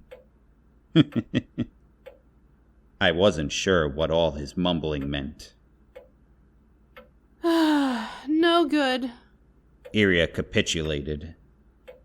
I don't get it at all. There really was a switch? There was. Kunagisa's computers were destroyed, okay? The third incident. Nobody could have done that. Literally, precisely nobody. Everybody served as everyone else's witness, so alibis and accomplices weren't even a matter of concern. We were all watching one another the whole time. Nobody could have done it. Nobody who was there. Therefore, only someone who wasn't there could have done it. That's just logical thinking. I gathered that much, Iria said. You don't need to keep emphasizing that it's logical. You're kind of a smart aleck, aren't you? So whose headless body was that in the storage room? Everybody is here. There isn't a single person who would or could take Sonoyama's place. It doesn't make sense. Well, it doesn't, but I decided to give her an easy-to-understand analogy. Do you know this quiz? Or rather, it's more like a trick, or con. But anyway, I pulled out the alibi chart and turned it over to the back. There I drew a big rectangle, then drew 9 lines through it. In other words, a 10-box chart. What is that? Iria asked. How is it relevant? Please pretend these are telephone booths. 10 telephone booths. Now, let's put 11 people in them. Phone booths? Oh, I mean, they're just boxes. They could be rooms. 10 rooms. Yup.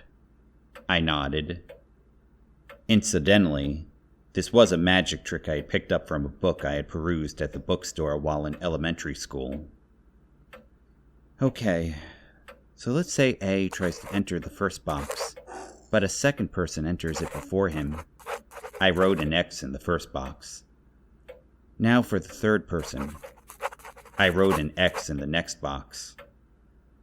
The fourth person. I wrote yet another X in the next box. The fifth, sixth, and seventh, and 8th person. The 9th person and the 10th person. So now, we've got 10 people in boxes. But there's still 1 box left over. So let's stick that first guy, A, in there. I drew an X in the final box. And so, we've fit 11 people in 10 boxes. Do you get it? That's silly. Iria complained. The first person never entered the box, so it was off by 1 person. Yes, that's correct. It's a rudimentary trick that anyone can figure out with a little thought. But, if done with the right timing and skill, nobody notices. Yes, they do. They don't. We didn't. I don't have any idea what you're talking about. And this is all off topic. I'm asking whose body was in the storage room. Everybody is gathered here. No matter how you look at it, that makes us one person short. Or are you saying there was a 13th person on this island? Not possible. There were 12 people on this island. Let's assume that's a given. Well then, who was it? As of now, there are 11 people alive on this island. Iria Akagami, Akari Chika, Hikari Chika, Terako Chika, Rei Honda, Maki Himina, Yayoi Sashirono, and Tomo Kunigisa. Then there's Shinya Sakaki and Akane Soniyama. Then, finally, there's me. So the answer should be clear. I allowed a brief pause. It was Kanami Ibuki.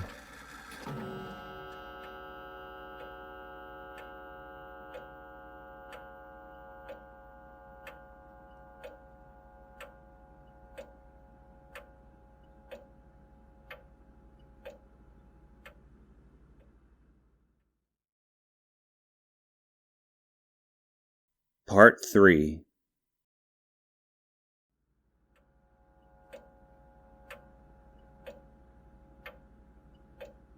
With the corpse wrapped in a sleeping bag, it didn't get dirty even when we buried it. After we left the burial site, Shinya dug Kanami's body back up. Then, with body in tow, he headed for the storage room window. From outside, I mean.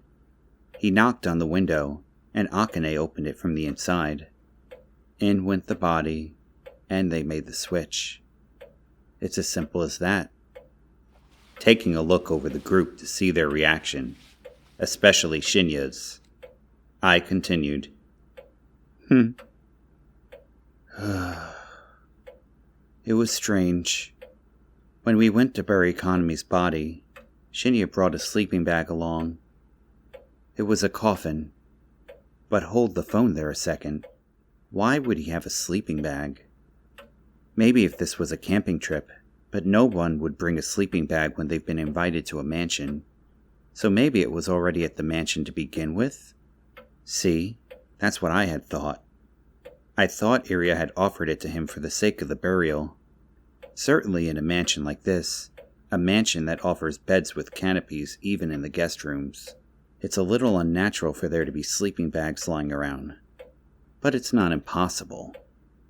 So that's what I thought. But the second time, when Akane's corpse, actually, Kanami's corpse again, was discovered, Hikari brought us a stretcher. Is there some reason you would offer a sleeping bag for the first person, but not for the second? Not likely. If there was a reason, Hikari would have told me. And so one assumption crumbles. There were no sleeping bags here after all. Shinya must have brought one himself even though this isn't camping. It's as if he knew from the start he would need something in which to bury a body. He knew that he couldn't let the body get dirty. So they recycled the body? Yes, exactly. Shinya and Akane murdered Kanami, and from her created a new phantom corpse. It's as simple as that. But there was blood in the storage room. Iria said. If that body was a day old, there wouldn't have been blood. There is no way for us to determine whether that's Akane's blood. The police could. Indeed, if the police were here, this crazy incident would be unfeasible. But you didn't want to call the police. That wasn't hard to predict. Due to certain circumstances, you couldn't call them. Knowing that, Akane was free to assume that even if there was an incident, the police wouldn't come. The blood could have been from a blood bank, or even from an animal. We'll have to ask Akane or Shinya to find out. But Shinya remained silent, refusing to answer. I let it be, and continued. In the same sense, if the police had been here, they could have told us that the body was a day old already. But we're not professionals. All we know is the difference between dead and alive. Maybe after 10 days we'd be able to discern the age of the corpse, and maybe a little faster in midsummer. But this isn't summer. This is the season of cherry blossoms. So they changed the corpse's clothes? Yes. Akane called Hikari to her room in the middle of the night, just to show her what she was wearing. Kanami's body was already in the room at that time. That room had an inward opening door, so all she had to do was hide the body behind it. As long as she came for the meal herself, Hikari wouldn't have entered the room. This was likely the riskiest part of the whole ploy. If there was ever a point where Akane felt like she was going on a limb, it was this scene. But she had to go out on a limb. As I said before, she did it so that she could make us all think that Kanami's body was her, Akane. Also, to narrow down the time of the murder, and to give her accomplice, Shinya, a solid alibi. That night, Shinya was up with Maki drinking the whole night. Maki had invited him, but supposing she hadn't, he probably would have invited her. Or, it's even possible that he would have invited us instead of Maki. Of course, now that was all said and done, that was just a trivial detail. That's also why they smashed Kunagisa's PCs. The PCs and digital camera contained images of Kanami's corpse. If we carefully compared those images with Akane's corpse in the storage room, there was a chance that we would realize that they were in fact the same body. Actually, that's true, Kunagisa said. Something had been bothering me. The hand, or the fingers, you know? It's not like Kanami and Akane could have the same fingerprints. It seemed she was disappointed in herself for not noticing right off the bat. Everyone else probably thought she was joking, but I knew she wasn't. Sheesh. But why would they do such a thing? There are altogether too many possibilities as far as that's concerned. But in my opinion, she was trying to erase her own existence. Akane created a phantom 13th person by using the same body twice, and in so doing, succeeded in erasing her own existence. There are plenty of hiding places around here. It's a huge mansion, and many of the rooms aren't locked, and she could always stay outside the mansion. Why would she need to erase her own existence?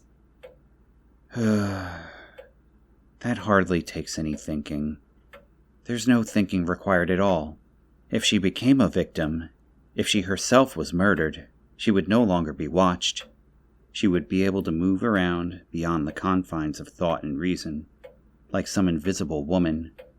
In which case, breaking Kunagisa's computers, for example, became a simple task. Even causing a fourth incident, such as another murder, would have been simple.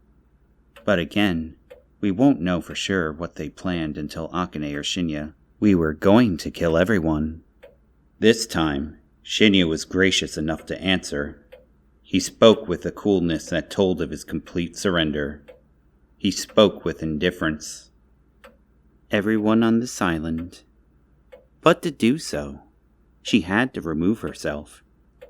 It was obvious that her ability to maneuver would be curtailed, either by the forming of teams, or by having everyone stay together in one place. She had to remove herself from the circle. And once she was on the outside, she would just start picking people off one at a time, starting with the easiest prey.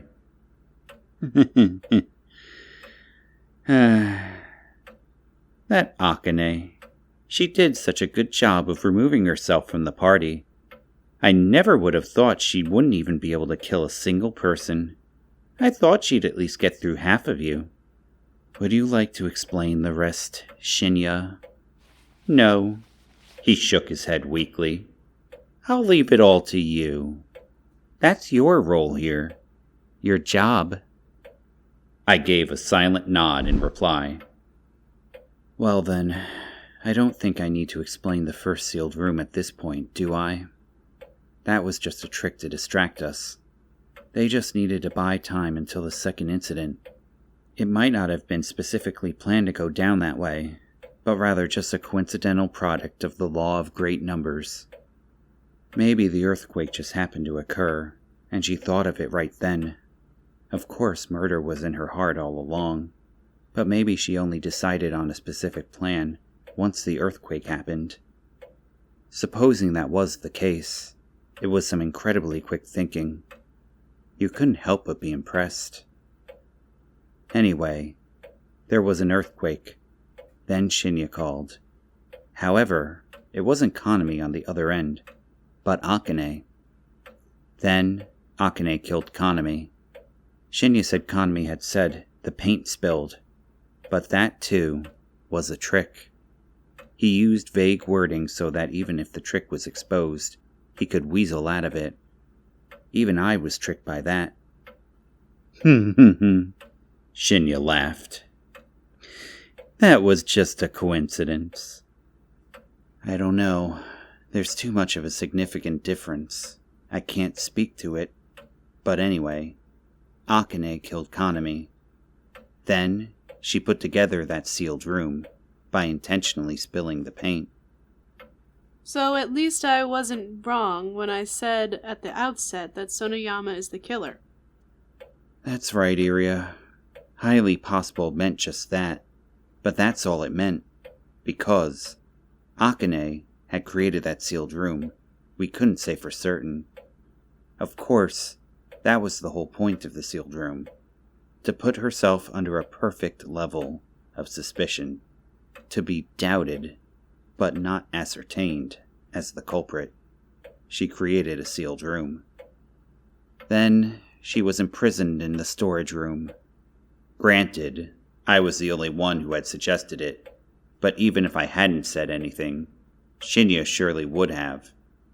There were only so many rooms with locking doors, so it would have been easy for them to guess where she would be held, and there had already been plenty of time for them to get to know the mansion.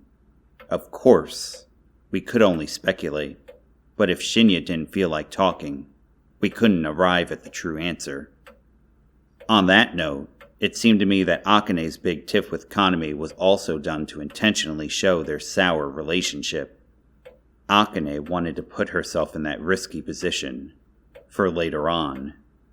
I didn't know whether the fact that Akane was the only one without an alibi, well, actually Rei too, was pure luck, or whether she had figured out a whole strategy. But this point, at least, had to be just a coincidence. That's what I believe. At that point, she switched with Ibuki's body? Iria said.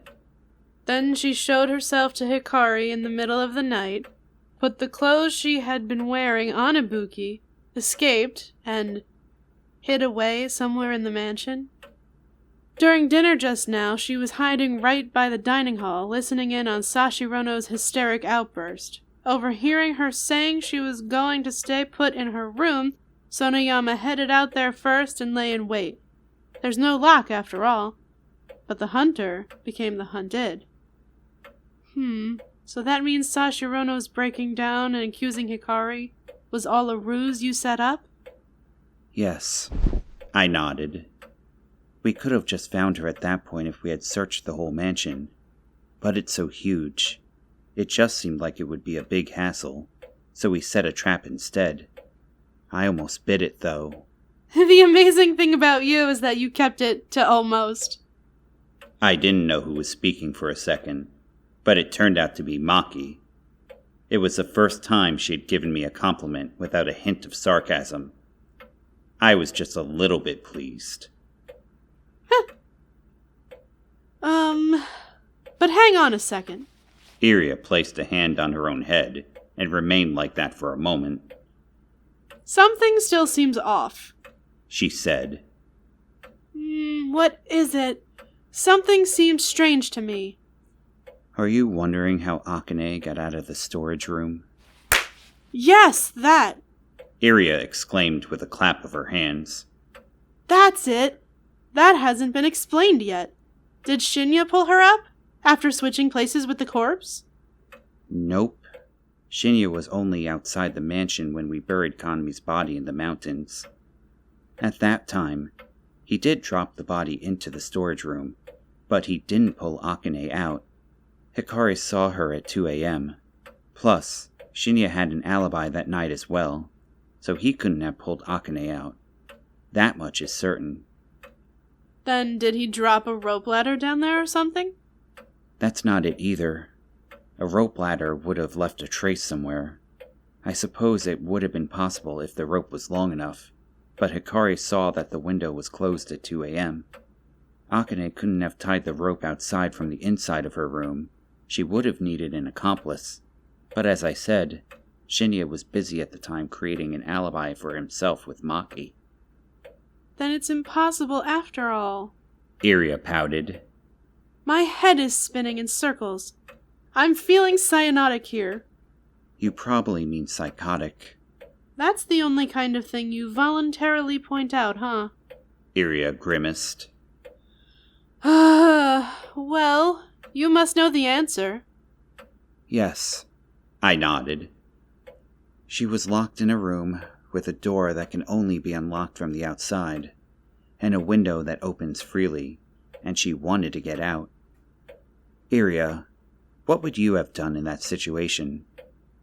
I can't possibly imagine. Spoken like a true princess. Well, what about you, Akari? I had already explained to Hikari and Yayoi, so I turned to Akari. I could have asked Teriko, Rei, or even Maki, but Akari was my type after all, and I was hoping to break the awkwardness lingering from our morning encounter. I guess I would just stretch my arms up and jump. No doubt. But even when you jump, you still can't reach it. We're talking about the storage room, right? If I were locked in there and jumping didn't work... Next, I would try standing on the chair, stretching my arms up, and jumping. Even then you don't reach. Then it's simple. She said, with a forced jocular expression. I'd give up. The story can't go on if you do. Then I suppose it's over? How brusque. Maybe it wasn't awkwardness. Maybe she just plain disliked me. Well, whatever. Time to change the channel. Hikari said she would have used a chair. That's basically what anyone would do. Like a monkey trying to reach a high-hanging banana. Are you calling me a monkey? Akari yelled, her face bright red. Well, aren't you rude? Can't you be a little more delicate? What are you trying to accomplish by infuriating me? My mistake. It seemed I had changed the channel in the wrong direction. No, that's not what I meant. And you don't have to get so angry. Monkeys are adorable. I've never been so insulted in my entire life. She cast her face away from me. From now on, you and I don't know each other. Her disdain for me was established now. I was a little bit shocked. Damn it, Kunagisa. Impressing her with my smarts? It had the exact opposite outcome. What can I say? Anyway, you stand on a chair. Anyone would. You jump. You stretch your arms out. You still don't reach. So what now? It's simple. You get on a taller chair. There's only one chair in that room. Well, chair is just a metaphor. It could be anything. So what was in that room? Nothing. Books, the futon, the lampstand. There was something else, wasn't there? Something we all saw. It was practically all we saw. A silence fell over the group. Maybe they couldn't think of it. Maybe they had thought of it. either would have warranted such a reaction. It was Iria who finally answered. It was Ibuki's corpse, wasn't it? Indeed. I nodded. What else needed to be said? Rigor mortis reaches its peak at about the 24-hour mark. Well, depending on your sources. After 2 a.m., give or take, almost exactly that much time had passed since Kaname was killed. Her body was probably stiff as a pole. I'm sure getting those clothes on her was no cakewalk, but there were merits as well. I guess it had an upside and a downside. No cakewalk? It was a suit, for crying out loud. How do you get that on a stiff corpse? Maybe her joints were still mobile, but still. Then she could have brought 2 pairs of the same outfit. That way she could get it on the body while it was still relatively loose in the afternoon. Maybe Kaname's removed dress was hiding behind the door, too. I continued without pausing. I arrived at this train of thought based on the motive for cutting off the head. That was, of course, so that Kaname's body could play the role of 2 people. Her face was a hindrance. But I believe there is one more reason. I doubt anyone has ever cut off a person's head for this reason. Yup.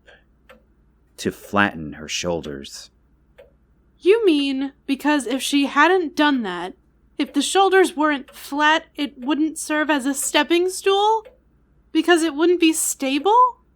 Akari asked feebly, as if stricken with fear, or else hoping for some other answer. Is that what you're saying? Yes, I confirmed curtly.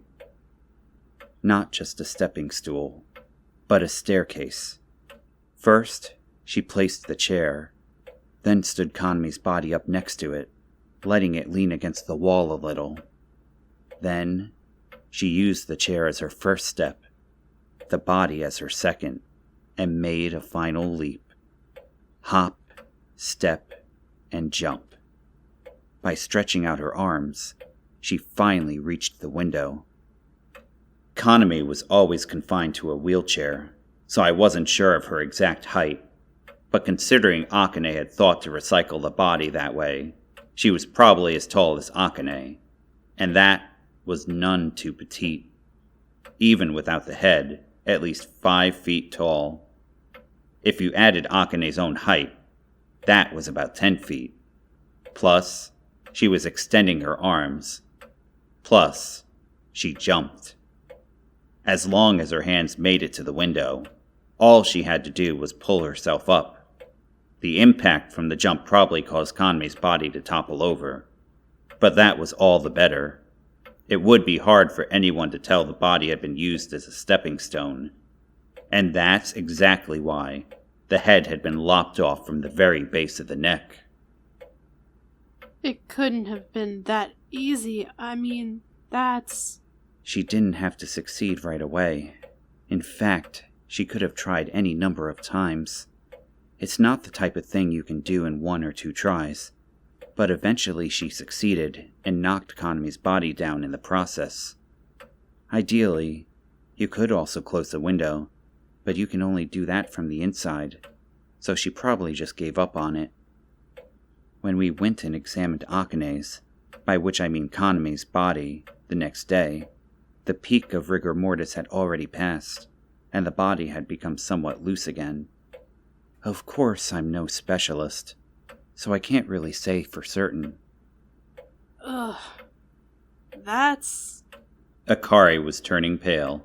It was the same broken down Akari I had encountered in the morning. Infuriated, or deep in despair. That's terrible. It's too terrible. It's unforgivable to kill a person and cut her head off on top of that. Then to dig up her buried corpse and disguise it as someone else on top of that? That's already unspeakably foul. But using the body as a chair, as a staircase, as a stepping stool, that can't ever be forgiven. It's difficult to sit on a living person. To sit on a living person for nearly 30 minutes is nearly impossible. But I wouldn't say sitting on a dead person is very hard at all, Shinya recited. The words of Kenzaburo O. Don't you know it, Akari? Ugh. Still blue in the face, Akari shook her head with a look of disgust. She looked like a small, frightened animal, like she wanted to deny reality. A corpse is something that's been thoroughly spent, with no sentience or personality or soul remaining inside it. Just as it no longer has a will or dignity, it is nothing more than a thing, and the owner utters no complaint as to what might become of it, and even supposing he or she wanted to, wasn't in a place to do so. There was a headless body. She recycled it as her own body. There was a headless body. She used it as a staircase. So what if she did? When you die, that's the end. Not that anything begins because you're alive. As simple as that. Nothing more to it. Everybody has a different idea about it, and that's their right, which also means you can't complain about what others believe.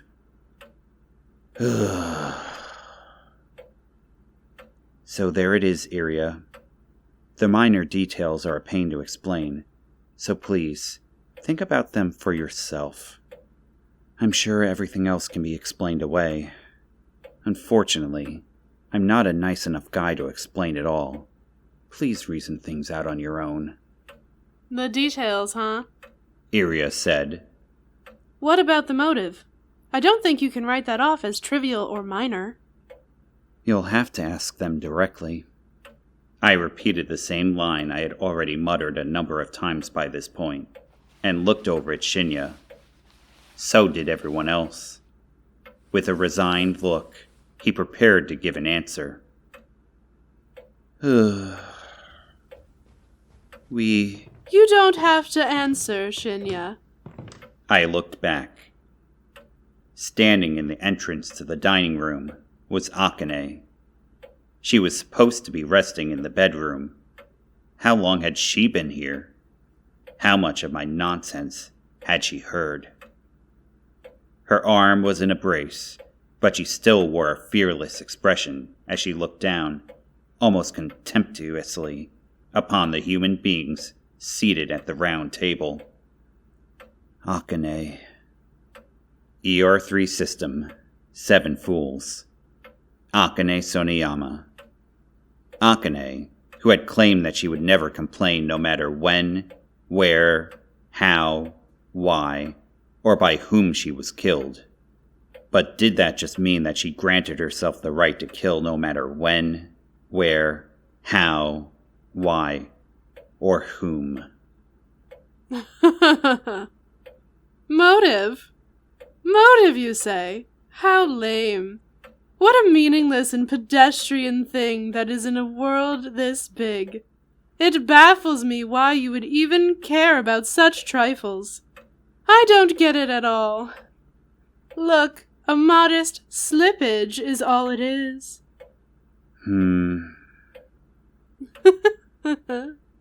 Akane gave a sardonic smile as she continued. I just thought I might eat the brains of all of you.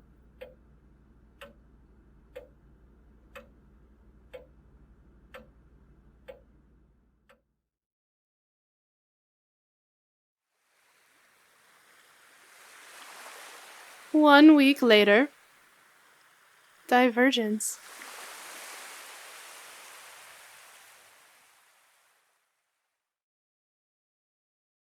Part 0.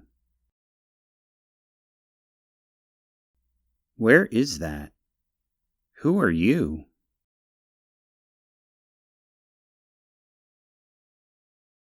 Part 1.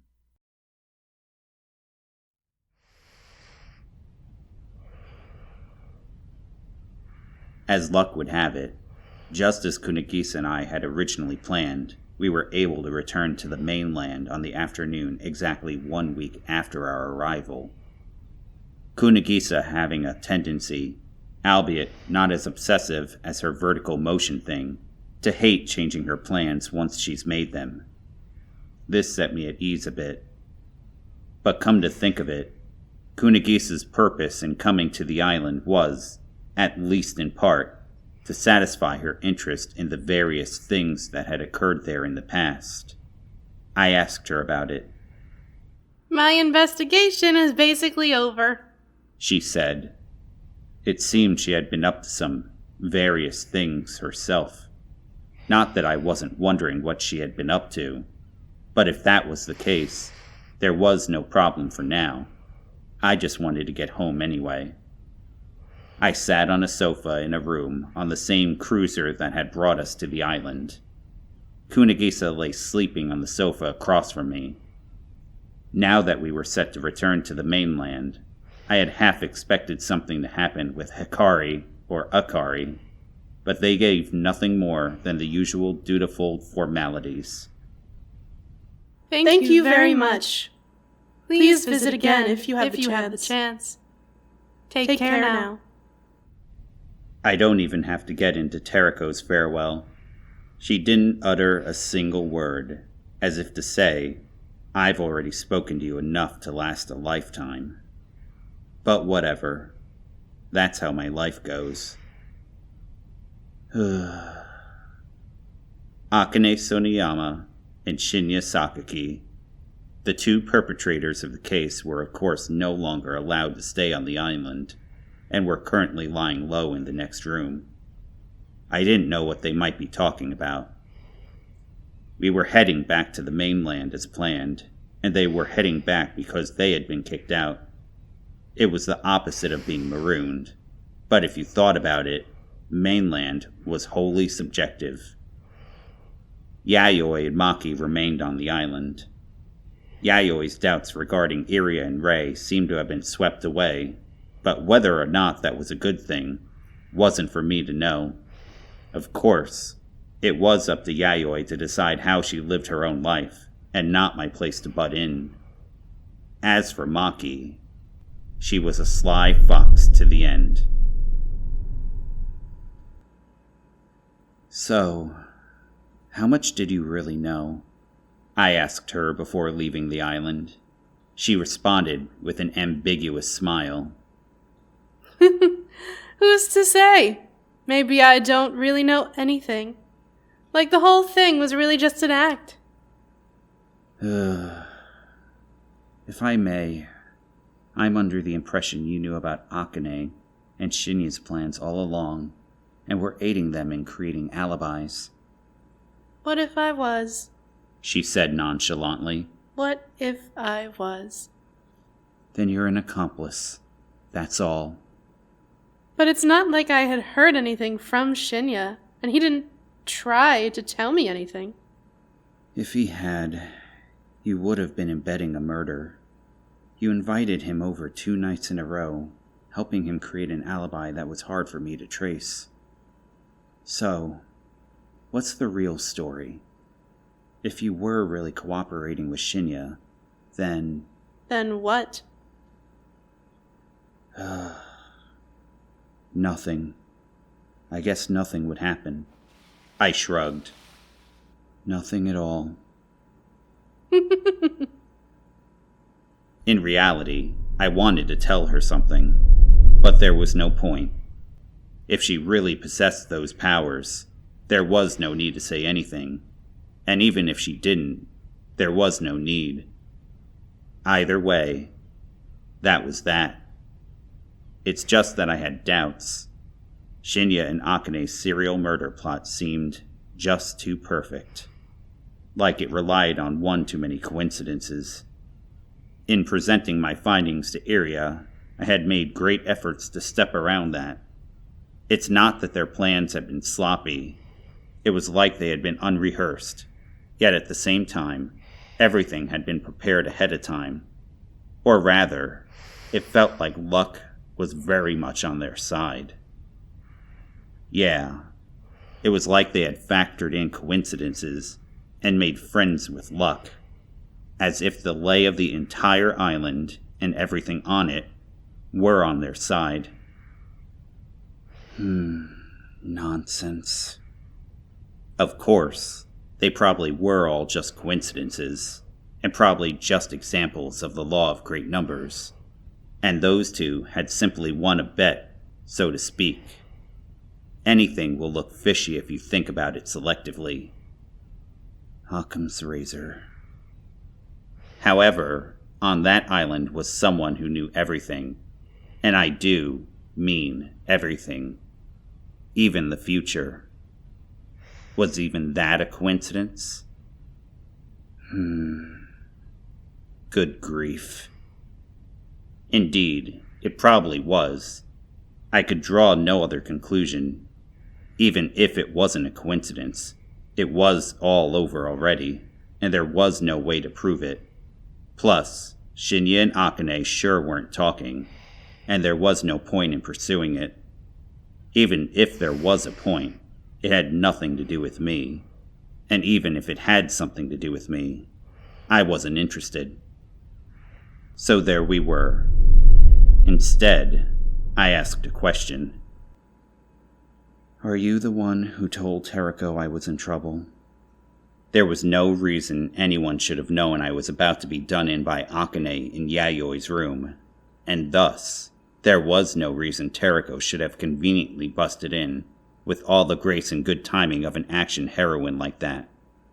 Unless there was someone who could predict the future, that is. Do you think I would do something like that? No. Then I probably didn't, huh? Maki gave a wicked smile. I decided any further inquiry would be meaningless, so I didn't even thank her. There was no reason to. I wonder what's going to happen now. To the island. To Iria. Maki gave an expectedly curt response. I shrugged once again. Well, how about telling me what's going to happen to me and Kunigisa, as a continuation of that compatibility reading from the other night? Are the two of us going to stay like this forever? My readings are expensive. In that case, I'll have to decline. The two of you will stay that way for a little while longer. Maki told me the very second I gave up. What a perverse contrarian. A little while? Yes, a little while. How long? 2 years plus change. I tilted my head at her. You mean it'll turn into something else after 2 years? Or it'll completely fade away? Well, I don't know. She laughed a bit cynically. I can't see more than 2 years into the future. Huh? Hadn't heard that before. I probably failed to conceal my surprise. It's a secret, She continued. So I don't know what will become of you and Kunigisa 2 years from now. You mean that's the limit of your power? I mean, I'm going to die. She said plainly. Time is relative to me. As far as I'm concerned, all time stops at that point. 2 years from now, on March 21st at 3:23 p.m. That's the date and time that I will die. All I can do was be silent. Spewing guts and brains all over the place. It'll be a fitting death for a rascal like me. Can't you avoid it? When the time comes, be sure to accuse my killer. Just like you did this time. I'm asking you now, as a favor. What's the point in my accepting? You can't see whether or not I've fulfilled it. That's true, She said, and stuck out her right hand. To me, she looked proud that she, too, had an unforeseeable future. Let's shake hands. Sure. Might not be bad to pretend we're friends now, that we're at the very end. Even having said that, I never did grab her hand.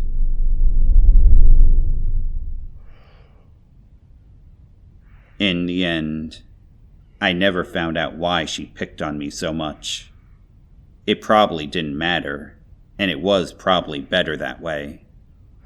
Yet, still, I had various doubts.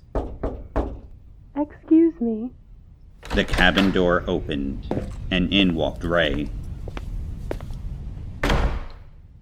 We'll be docking soon. Please get ready. Sure, I replied. Time to wake up Kunigisa. She seemed to be sleeping awfully comfortably, so I didn't really want to, but I couldn't just leave her. Although, that would have been pretty funny. Thank you so much for everything. Ray took the time to say. You especially. We're grateful to Kunigisa as well, but you... Made it entertaining, Miss Iria Akagami. Yes. Ray nodded, without any particular sign of surprise. You bet. I had tons of fun. Iria Akagami grinned a genuine happy grin, a smile she hadn't given once during her performance as Ray. This wasn't acting. It was a real, human smile.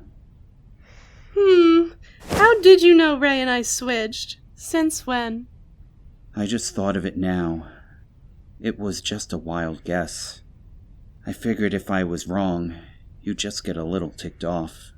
It wasn't like a breach of your human rights or anything, I said to Iria. If you had left this room quicker, I probably wouldn't have even noticed. Or at least, I wouldn't have said anything. Is that right? She nodded solemnly. I always get sloppy at the end, huh? My grandfather used to say so all the time. But you must have had some reason to think that. Please enlighten me. What is it to you? I can use it for future reference. So she was going to keep at it? I sure am. Yayoi still hasn't noticed, plus Maki... Well, I don't know about her. Iria said with a merry giggle. With her innocent bearing, the real Iria seemed to lack a certain refinement in comparison to the one on the island. Ray, that is. As though the fake version, being able to play at realness, could be more real. But Iria just seemed very free. Well, let's see, I said. You didn't talk very much, did you, Iria? It was so unnatural.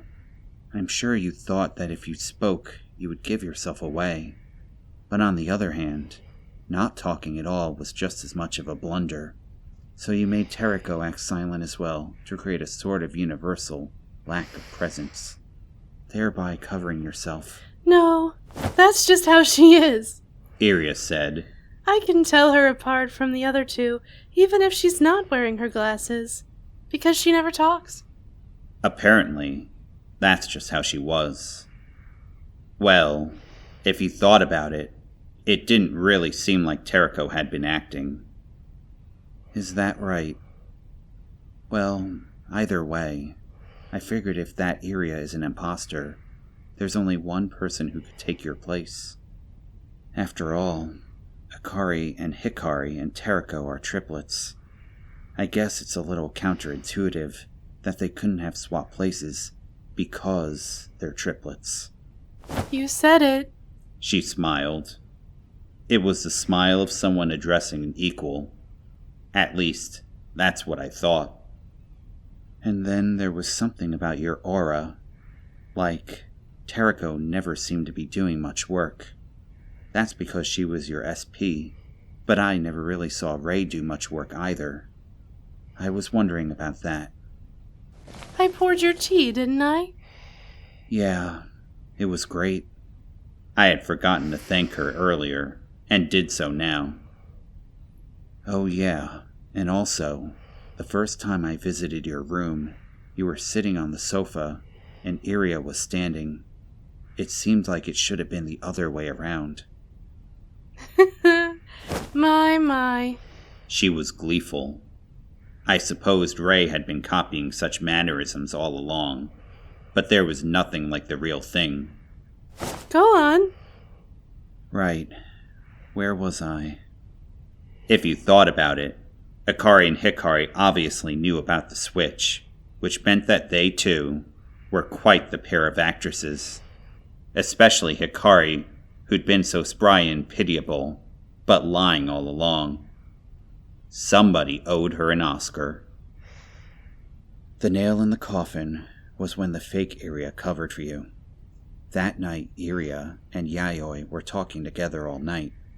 Isn't that so? Ray was probably asking for her culinary advice. She's really a maid, after all, so it wouldn't be strange if she had an interest in cooking. Yes, Yayoi, believing that Ray was me, wouldn't give me the time of day. That was a miscalculation. Iria said sulkily. And actually, where does Ray get off performing me like that? I don't change clothes in front of gentlemen, and my personality isn't that crappy. Apparently, her personality wasn't that crappy. Sounded less than truthful to me. So what were you really doing that night anyway? I asked. That's a secret. It's a secret?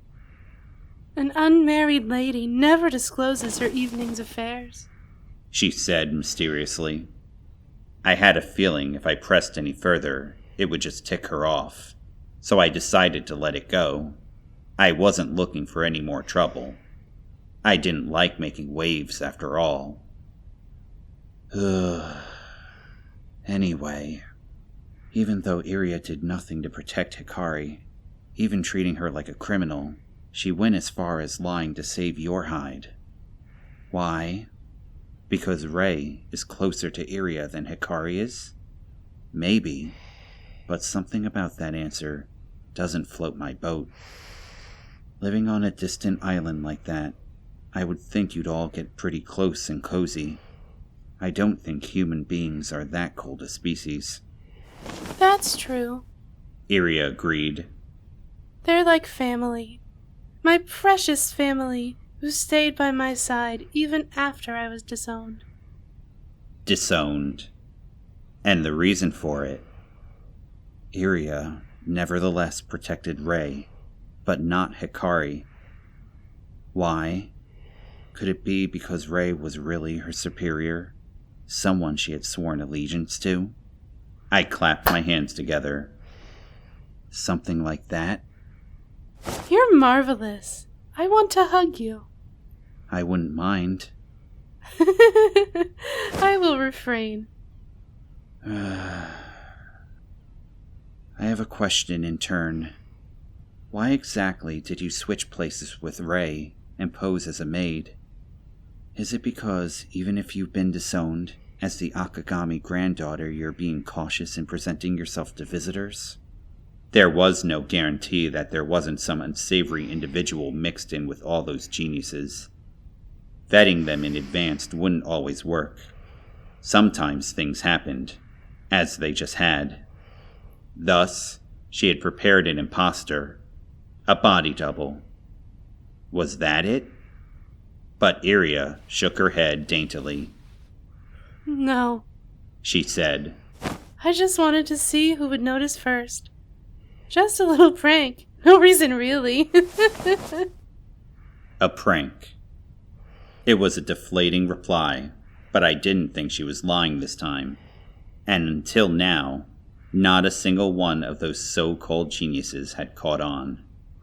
In all these years, unnoticed by anyone, geniuses are nothing special. Perhaps that was what Iria thought, and she would probably continue to think so. But you noticed. If you hadn't pushed it at the end, I wouldn't have. Even if I'd noticed, I'd have kept quiet. You should have just stayed at the mansion instead of coming on the boat with us. Well, I have to go apologize to Aikawa for all the unnecessary hoopla. There's still a visit scheduled. We're going to meet straight after dropping you off. Oh, Aikawa's going to be ticked. Not a person you want to see get angry, even though it's inevitable. Plus, well, I wanted to talk to you like this. You showed me such a good time after all. It's an honor. Say, Iria said, with a sweet smile. Won't you return to the mansion sometime? Kunigisa, Maki, Yayoi, and you. I think we'd make a terrific family. I hear you've taken a liking to Akari and Hikari, and I don't mind letting you have your way with them. That's not the kind of thing you say to a family member. True, but I'm serious. I'm always serious. So how about it? Like my proposition? She innocuously stuck her tongue out at me. I was appalled more than anything. To be written off as free-spirited, or vibrancy, or lack of restraint. This was simply too... I don't like murderers. Iria laughed. I didn't know why she was laughing. No matter what reasons they might have? No matter what reasons they might have. I see. She nodded. I'm not sure what you heard from Hikari and Teriko, but you can't possibly believe that they told you the truth and nothing but the truth. Those triplets are basically liars. I think the fact that they never told you about me and Ray's switch is proof enough of that. I don't know.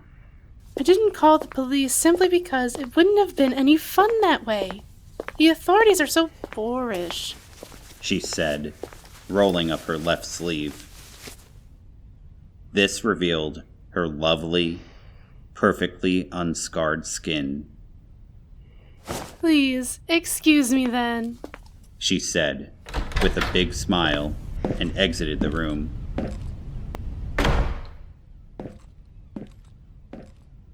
Oh boy, oh boy.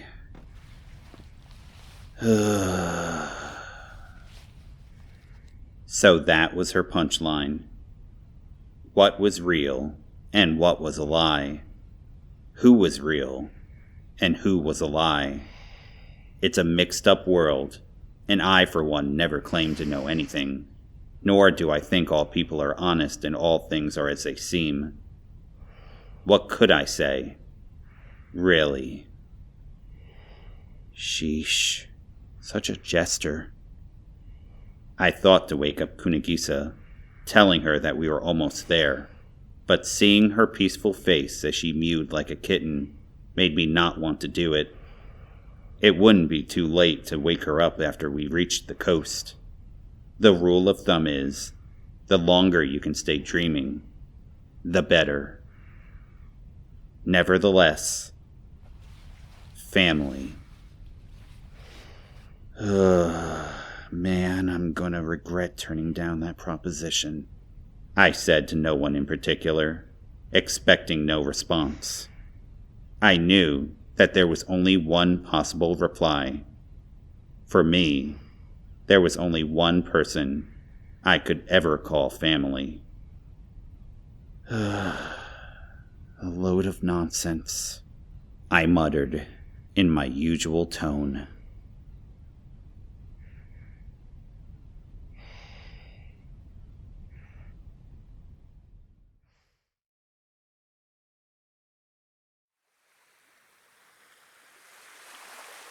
Epilogue. A flaming fairy tale.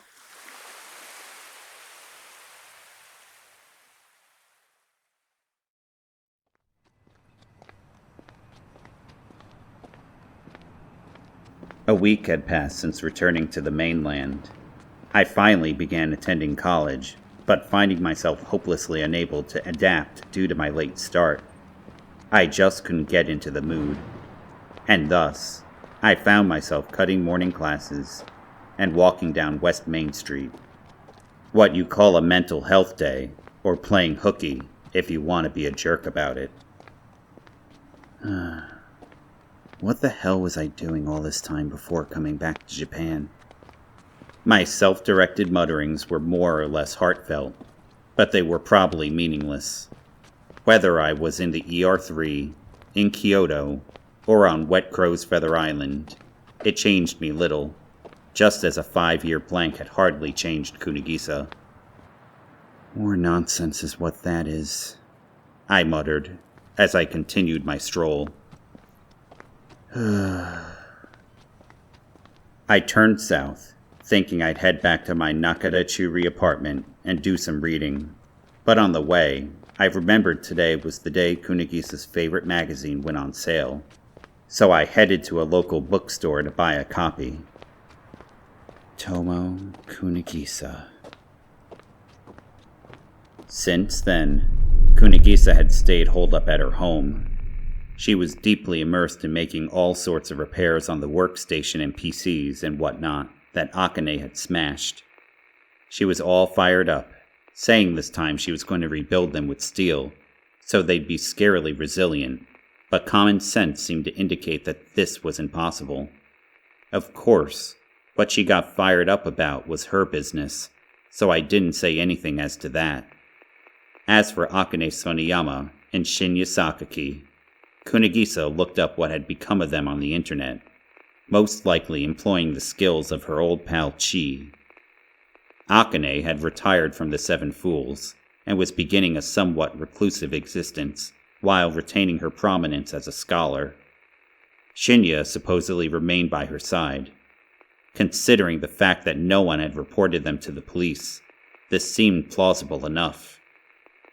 I entered the bookstore and bought what I wanted with a gift certificate, then stood and flipped through it for a while before leaving the store.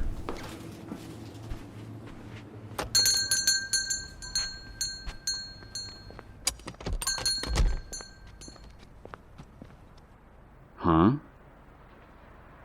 An extremely gaudy, that is, expensive-looking, convertible was parked in front.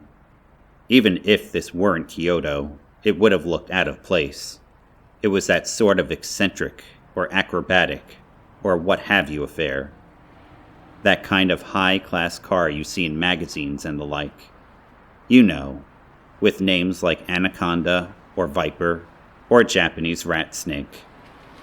Probably not the last, but I was sure it was something in the snake family. But what were they doing riding in a car like this on a Japanese road?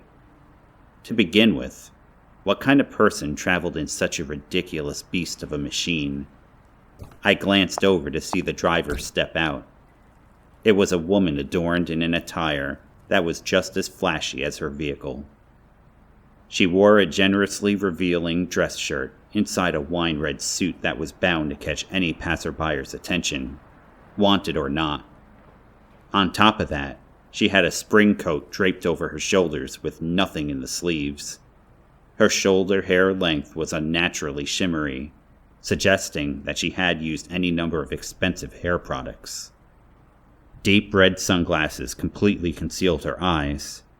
Her proportions were enough to make you wonder if she was some sort of model. And she was tall, too.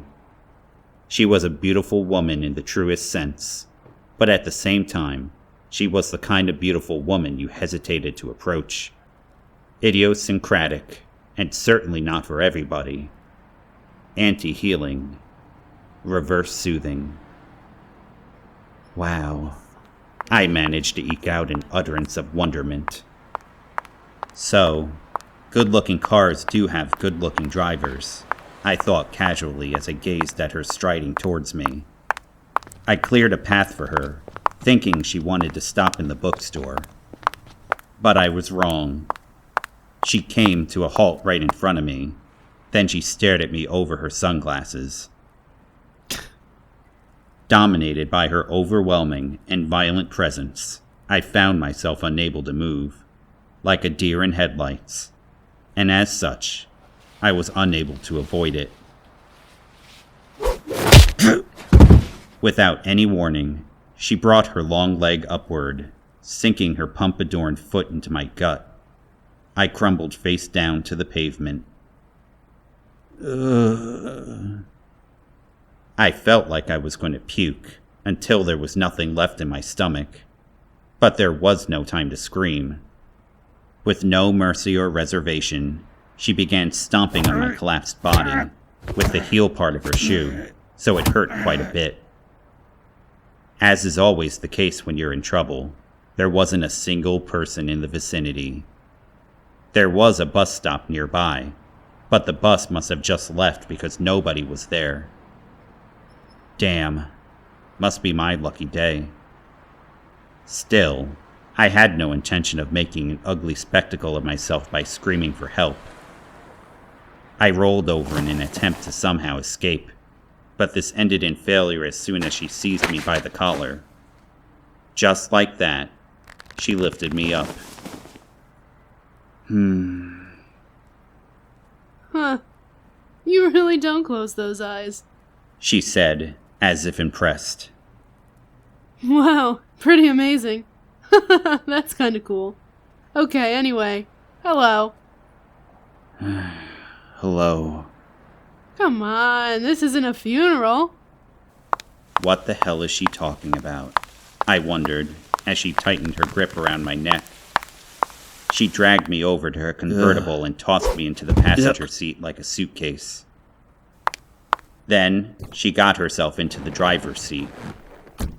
She took off her shades and jammed her foot down on the accelerator. It seemed the car had been idling the whole time. She was a foe to the environment.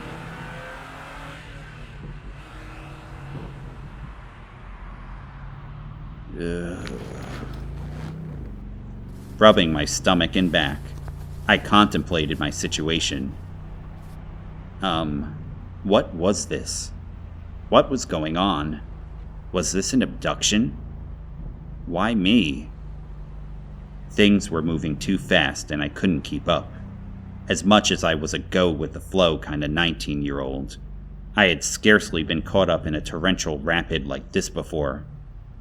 Who was this woman? Who are you? My name? You just asked my name there, pal? She looked over at me. Her glare was even worse with the shades off. It was a terrifying gaze that seemed to pierce straight through my heart. What kind of life did one have to live to obtain a gaze like that? The name's June Aikawa. Aikawa. Aikawa. The name rang a bell. Aikawa. June is fine. Her style of speech was brusque and surly. It seemed like such a waste, considering how beautiful she was. But maybe it suited her personality surprisingly well. June, have we met before somewhere?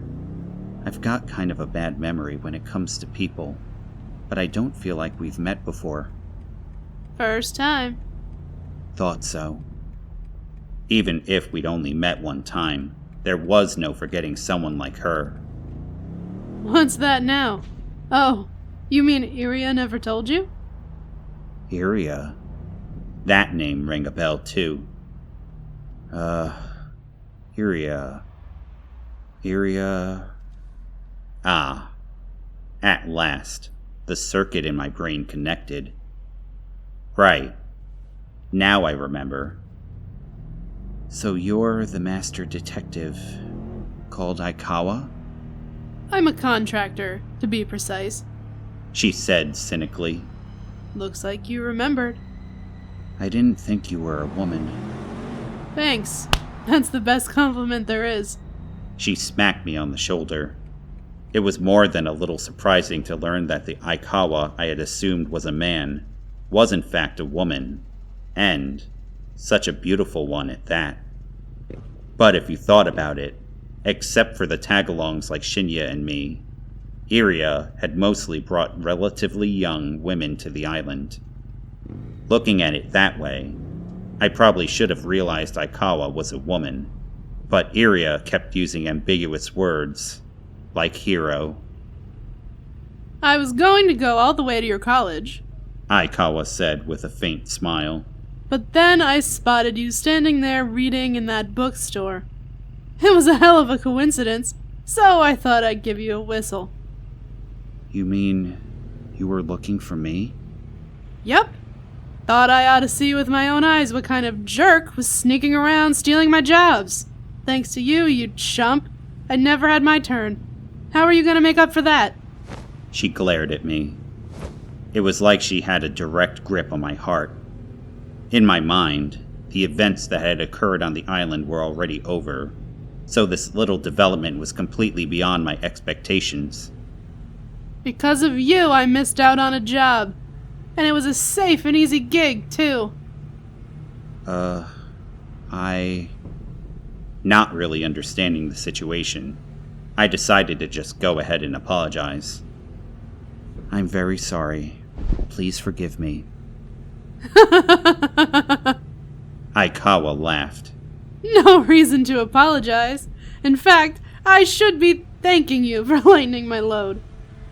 Well, which was it? My unease grew proportionally the more I gathered myself. What the hell kind of situation had I gotten myself into? It was beyond comprehension. I had no idea what this Jun Aikawa character was trying to do. Where are we headed now? Heaven. Or maybe hell. I forgot. They're totally different. Yup, totally different. They're complete opposites, so we're bound to end up at one of them. Where was she pulling this stuff from? She went on driving without a care in the world. Maybe we really were headed for hell. It seemed quite possible. In a relatively unexpected turn, maybe my life was about to end. Because the end is always abrupt. Well, now that I've seen your face, that's one thing to mark off the to-do list. That leaves just one more. Without a shred of reserve, Aikawa leaned that alluring face of hers right next to mine. I reflexively flinched at her familiarity. I wasn't very used to close contact with people other than Kunigisa. One more. What is it? Oh, I just thought I'd put one of your woes to rest. Aikawa said. I'm a contractor. It's my job to solve people's pesky little problems. I lend a helping hand to folks with problems they can't handle themselves. So that's what you mean by contractor? In which case, the job of being a master detective must have been one of her contracts. But what problem do I have? On rare occasions, I work for charity. Call me capricious. It'll be your reward for solving the last case so splendidly in my stead. Reward? Don't be so tense. I may not look it, but I'm pretty much full of goodness. Good people don't usually beat the hell out of others with their pumps on a first meeting. Now then, my troubled one, you gonna take my hand? She said, showing me the palm of her hand. What's it gonna be? Your decision. She was a little weird. Like, crazy weird. Her weirdness was in a league of its own. Even setting that pack of eccentric crazies on our favorite solitary island as the average, Aikawa's weirdness was off the chart. Nevertheless, I grabbed her hand without hesitating, which was pretty rare for me. This bizarre human being. How could I miss out on this? Okay, pal. She gave a wicked smile. Maybe that was hasty of me, I thought. Before we get into anything, what is this woe of mine you mentioned? That's the one thing you ought to know way better than me. Way better. Can't you guess? I've come to see you. Me. So obviously, it's about the events on Wet Crow's Feather Island. The case? I said. Yep. Aikawa gave a little nod. After that, I ended up paying a visit to the island anyway. I was originally planning to make it a vacation, so I was lucky the case had already been solved. I really mean that. Anyway, I talked to Iria, Hikari, Akari, and Rei. Incidentally, Terako didn't say a word. Silent one, huh? Even I've only heard her voice one time. Oh yeah, there was also a so good chef and some creepy fortune teller. I don't want to think about her. What was up with that lady? Suddenly furious, Aikawa punched the steering wheel so hard I thought it might break. Evidently, something had transpired with Maki on the island. What had that woman done now?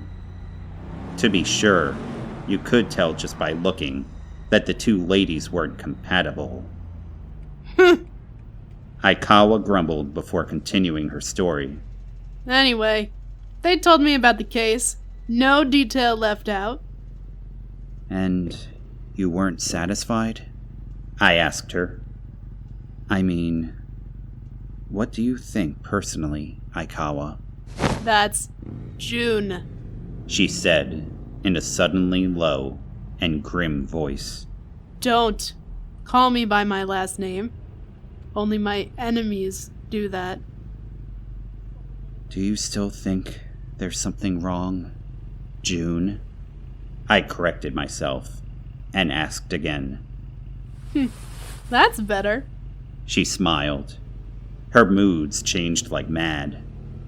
I'd say they changed like the weather, but not even mountain weather changed this often. No. I'm not the one who's not satisfied, buddy. It's you, right? You solved the case, and you did it damn well. You did it so damn well, nobody could even raise an objection. But you yourself still have doubts, don't you? Aren't you dissatisfied with your own detective work? I was at a loss for words. Indifferent to this, she continued. Am I right? You solved the case in 3 days. It's only natural someone with brains like yours would still have doubts. Stop me if I'm wrong. I couldn't say anything, and obviously it wasn't because she was out of line. It was because she was exactly right. Exactly. Kunigisa and I, had made solving the case quickly a priority and shoved our own doubts into a dark corner. We had submitted a solution we personally didn't approve of. Aikawa grinned. That dissatisfaction. Those doubts. Those things that seem less than agreeable to you, you chump. Have you got them pinpointed? Well... Why would Shinya kill Ibuki? Why would Shinya and Sonoyama become accomplices? She flicked out her flaming red tongue provokingly. That's it, isn't it? Yes. I nodded reluctantly. But that's their problem, and ultimately no one else's, right? It has to do with their motives, and that's something beyond my grasp. So... You're similar, Aikawa said. Didn't you think so? Didn't Shinya tell you that himself? That you and he are similar? Now why would this guy, so much like you, kill Kanami Ibuki? The one person irreplaceable to him. His version of that blue-haired girl of yours. It's probably just a misunderstanding. If it wasn't, I guess it's probably actually Akane who's irreplaceable to Shinya. And you're satisfied with that? Pressed Aikawa, her tone sarcastic. No way, right? There ain't no way you're satisfied with that. I fully understand your sentiments. You're beating around the bush, aren't you? You're right, Aikawa. I'm not totally convinced, but... That's June. I told you not to call me by my last name. I got glared at again. It was frightening. June. You're right. I'm not totally convinced. But there are no other possibilities, so there's nothing I can do. When you've erased all the impossible possibilities, the only remaining one is the truth, no matter how impossible it seems. That's a myth. So you mean you've been taking that ridiculous motive about eating people's brains seriously? Huh. I was at a loss for words. Aikawa grinned, reveling in my response. No. Get yourself together. Get yourself together, man. Do you really think there's a single idiot in this whole world dumb enough to believe if you eat the brain of a genius, you become a genius? It's not a bad thing if there is someone like that. People are free to think what they want. Everyone has the right to be feeble-minded. There's nothing wrong with that. We have freedom of thought and freedom to be stupid. But would someone willing to use a corpse as a stepping stool, someone who has absolutely no respect for humans, really think something like that? What do you think, bud? Well, indeed, that was a good point. So what? I've always been confident in my ability to talk around subjects, but you're putting me to shame. That's because you're below me. I know something you don't know. Not to say you're incompetent or nothing. You're calling yourself competent?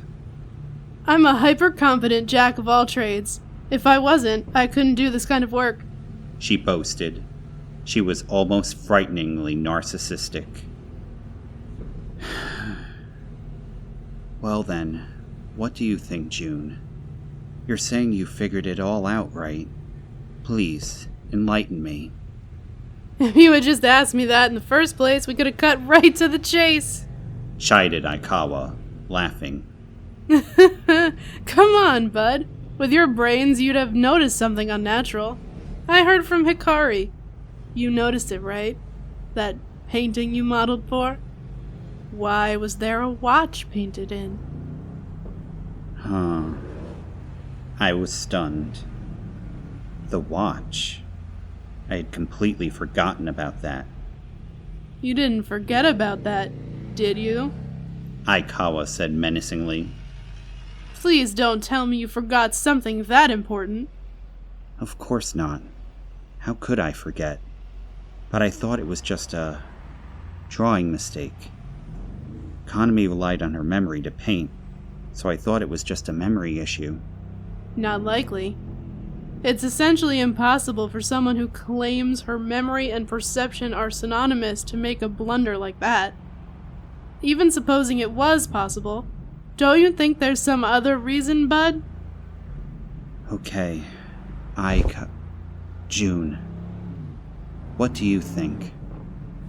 I don't know what other people think, but this is what I, June Aikawa, humanity's strongest contractor, have concluded. That portrait wasn't painted by Kanami Ibuki. Huh? Right? That's the only viable possibility. I mean, think about it the other way around. Let's say Ibuki painted it. If she painted it, it would be weird for there to be a watch, right? You weren't wearing a watch when you were sitting in front of her, so it probably wasn't painted by her.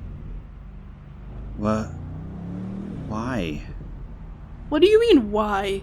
You didn't actually see her painting it, did you? Sure, maybe there are artists who only work when they're alone, but I don't think Ibuki was one of them. I submit that Ibuki could not paint. She couldn't paint. Kanami was a painter. She was famous. How could she not be able to paint? Plenty of artists have used fraudulent ghost painters. Aikawa said, as if she were stating the obvious. Thousands of them. It wouldn't be odd if Ibuki was one of them. Not one bit odd. So, you think Kanami was a fraud? Just think about it. Urged Aikawa. Do you paint at all? Art is not my forte. And you inanely thought, this person is an artist to the bone, or something along that line about Kanami Ibuki, didn't you? Why did this woman know what people were thinking so damn accurately? She reminded me of Maki, but telling her that would anger her, so I remained silent. Don't compare me to that sketchy character. Hey now. Aikawa wore a nihilistic smirk. Don't clam up. She prodded, looking over at me. That was a basic mind-reading trick. It's just a technique. With a little training, anyone can do it. But that aside, why did you think Ibuki was an artist? Why? Well, Cat had my tongue. It's not like you ever saw her paint anything, right? She only told you that, bud. You heard what she had to say, and then based solely on that, you assumed she was an artist. I saw her work too, like a rendition of Cherry Blossoms. But you didn't see her working on it, did you? Man, for someone who doesn't trust anyone, you sure are naive. It's like you don't trust anyone, but you don't doubt them either. Or, like you just withhold all conclusions indefinitely. You just took Ibuki's steaming pile of doo-doo for fact. Doo-doo? Did she just say doo-doo? Was everything Kaname said nothing more than doo-doo? How can anyone say... Oh, how can anyone say for sure? Aikawa beat me to the punch with my own line. Really? Really, buddy? If there's something you want to tell me, go for it. That's no way to ask for a favor. Please, tell me. Aikawa smiled. Maybe she was more childish than she looked. Like the whole dress thing. When you modeled for her, you saw her wearing her dress. And what did you say? You said, "You're going to paint like that?" Right?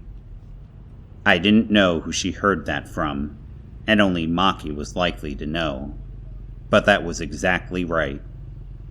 Real artists never dirties their clothes with painting materials.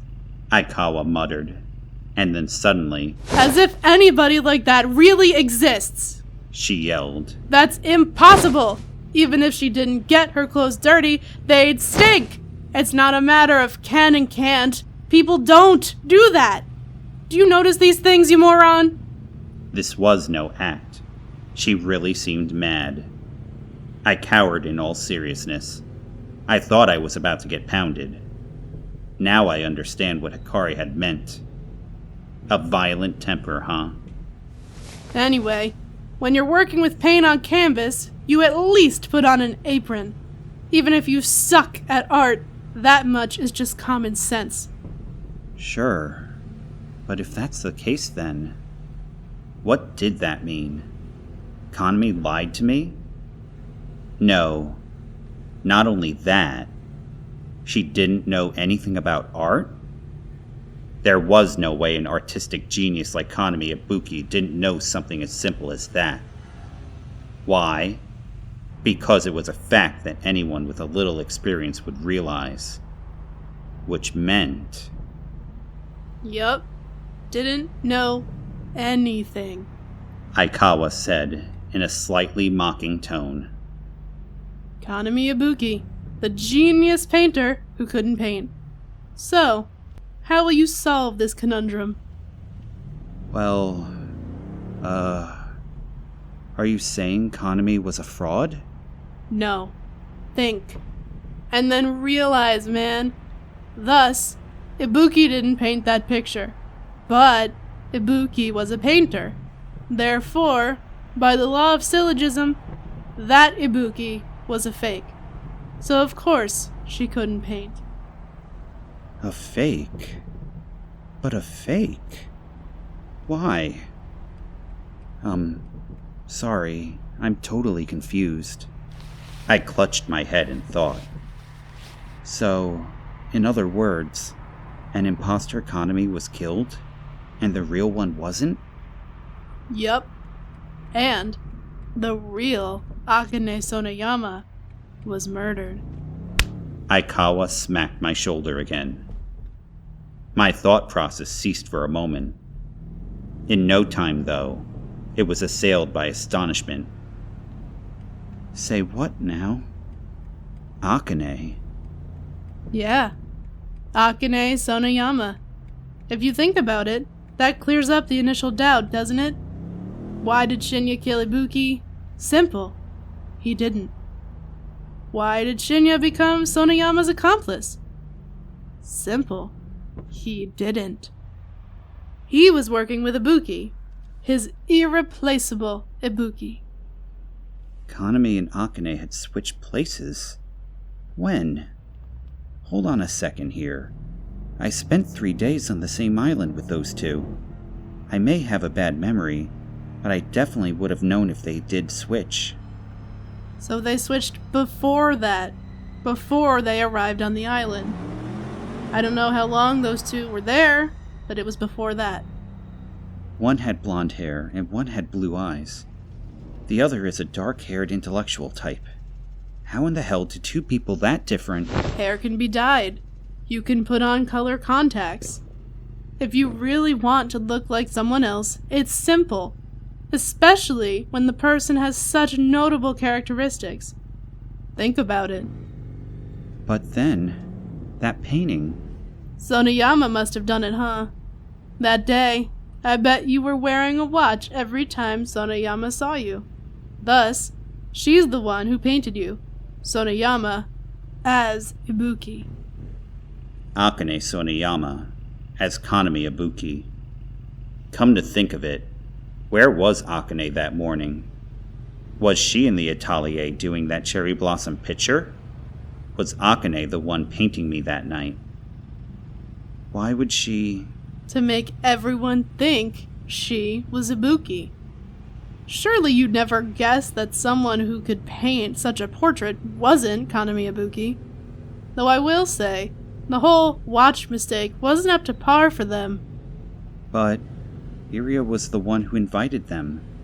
Wouldn't she have noticed right away? How do you figure? I mean, she must have at least seen pictures of them before. Pictures? Hey now, man. Don't make me laugh, buddy. You trying to make me laugh to death? Give me a break. Do you think people's faces look the same in real life as they do in photos? They leave pretty different impressions, don't they? That's why wanted posters never work. Photos are still. Reality moves. And the human eye chooses things arbitrarily. That's how it is. So naturally, when you compare the two, your mind favors reality. She was right. Kaname herself had said something of the sort. Suddenly, I had the bizarre, truly bizarre feeling that I was the real culprit, and Detective Aikawa was hot on my trail. Why? Why were they doing that? It was a prank. They switched places as a prank. Iria and Ray switched places too, didn't they? And they said it was a prank when you asked why, I'm sure. It's the same deal. I wonder who will notice. Will any of the so-called geniuses notice? Can the salon-running princess who dares to summon geniuses even tell the difference between us? That's at least what Sonoyama was thinking, I bet. Oh, the real one, I mean. Shinya and Ibuki contacted Sonoyama and brought the plan to her. Sonoyama got on board. She probably thought it would be funny. Scholars can be surprisingly hedonistic, especially those ER3 system goons. I'm sure you know that, though. You were right smack in the middle of it. That information from Chi. Kaname Ibuki and Akane Sonoyama had met in Chicago. They were acquaintances. It wasn't so impossible that they had planned such a thing. Kaname and Akane, who had gotten into countless arguments. Was all that fighting just something they pre-planned so their switch wouldn't be obvious? But what does that mean? This. Ibuki and Sonoyama switched places. Ibuki became Sonoyama. Sonoyama became Ibuki. Then one of them was killed. The remaining one was Sonoyama, the switched Sonoyama. Who would think a woman thought dead and then pronounced the murderer is actually someone else? You mean Kaname took Akane's place? Akane had retired from the Seven Fools and was beginning a somewhat reclusive existence, while retaining her prominence as a scholar. Shinya supposedly remained by her side. Since no one reported them to the police, that seems plausible enough. Aikawa said cynically. Are you saying that's the motive? But why would they? Ha! Aikawa's body shook as she laughed and narrowed her eyes at me. That's an unspeakably irrelevant question, my man. Man, if I asked you why you're alive, how would you answer me? Granted, a guy like you must have never wanted it. I bet you've never wanted to become something. I bet you've never wanted to become someone. If not, then you'll never understand Kanami Ibuki's feelings, no matter how much it's explained to you. If you've come up with your own style on your own, you'll never understand Kanami Ibuki's feelings even if you visited the whole universe. A virtual machine, I realized. A fake. There to trick the software. Does that mean you understand, June? Nope. Other people's feelings are beyond my understanding. But insofar as I have a working brain, I can at least imagine. Yeah, the locked room stuff was a kid's toy. Just a game for them. A diversion to keep people from learning their true objective. Even you got so distracted by all the locked rooms and decapitations that you didn't even consider the possibility that they'd switched places from the outset. Right? She was right. But it was all too sudden. I can't just believe all this up front. That's right. For sure. It's so convoluted it's unbelievable. It's so convoluted that my delivery and your personality are no match. But it has a point. That woman discarded her former shell known as Ibuki and succeeded in being reborn as Sonoyama. She completely hijacked Akane Sonoyama's background. But won't she be found out? Hell no. She'd probably been preparing for this for a long, long time. And don't you think the whole crazy idea to replace Sonoyama, to turn into her, came from the fact that they sort of looked alike to begin with? To turn into her? So you're saying that that's why she killed her? I mean, I guess if you wanted to become someone, you'd want to get rid of the real person. But still, to be sure, killing someone was the fastest way to get rid of them. And indeed, a solitary island beyond the influence of the police was a prime location to do it. If that's the case, then it should have just ended when Ibuki was killed. There was no need to make herself a victim and play dead. Get a hold of yourself, man. Jeez, you're useless. If she did it like that, surely the question of why only Ibuki got killed would come up in no time. That's why she had to make it look like a serial killing. To hide her true intentions by killing. She had to pose as a lust murderer going after everyone.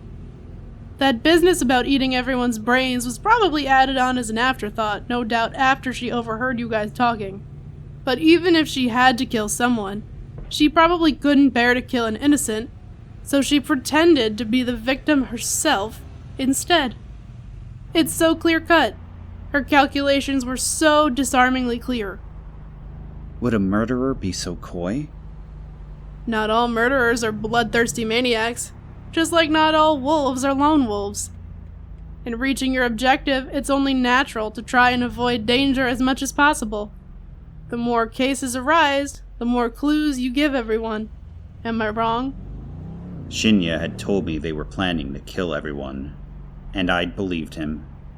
After they had already killed 2 people, plus the attempt on Yayoi and myself, I never would have dreamed that they knew anything of moderation. Yet. But she tried to kill Yayoi.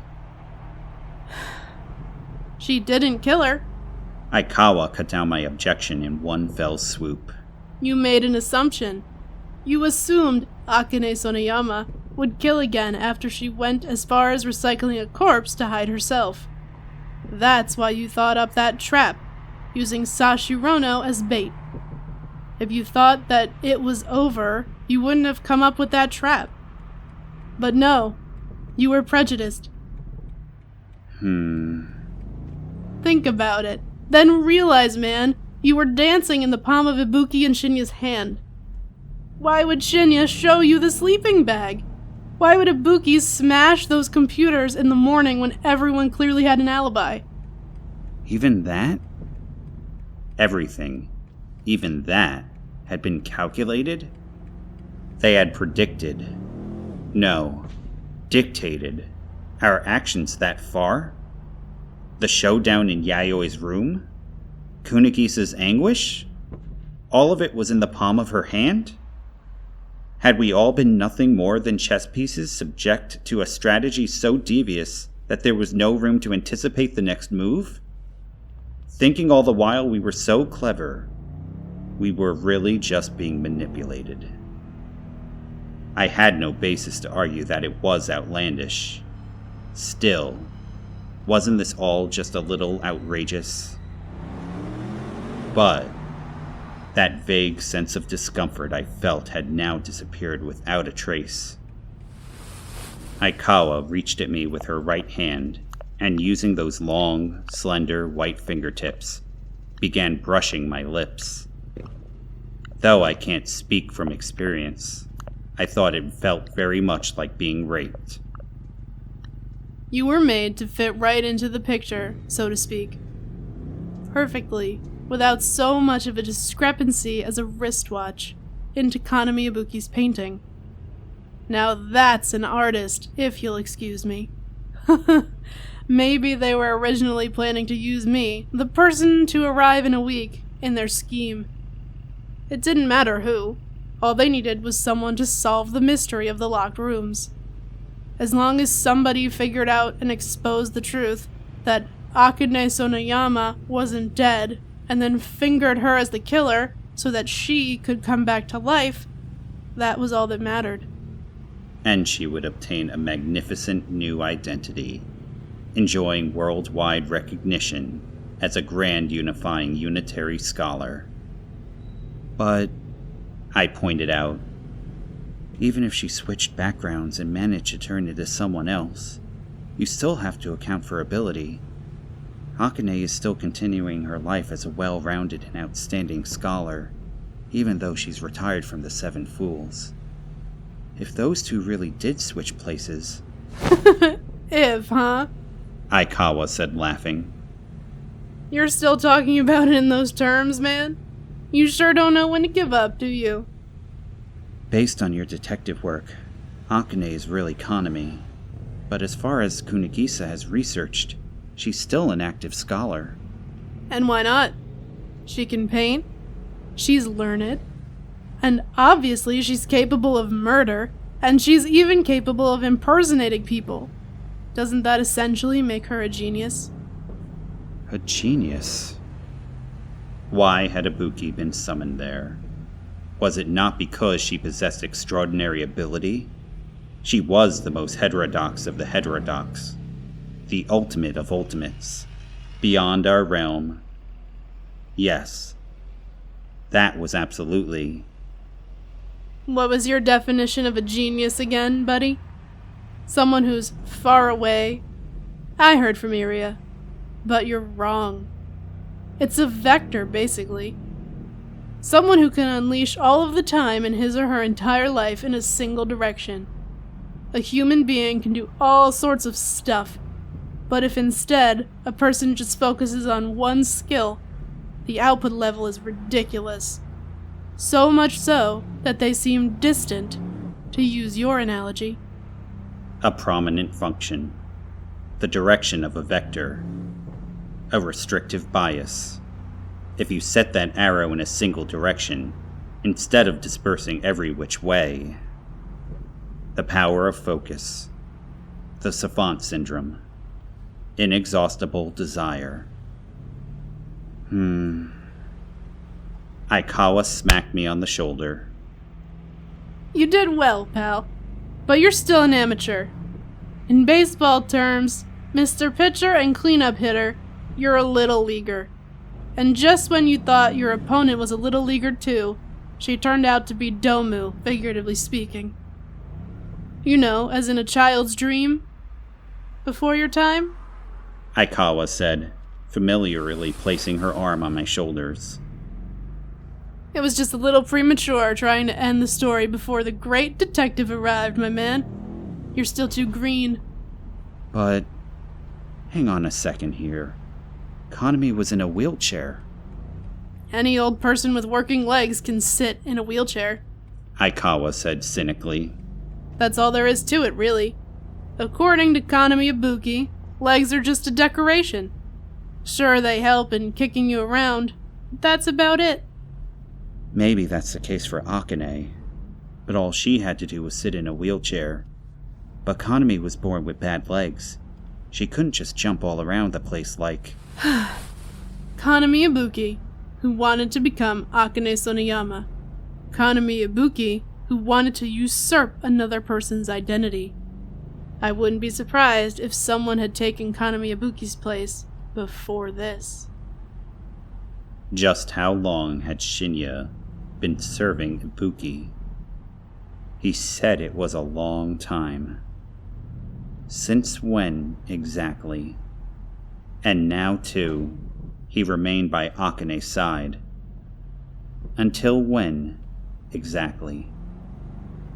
A virtual machine, simulating the presence of multiple machines, possessing no style, abandoning all styles. Is that even...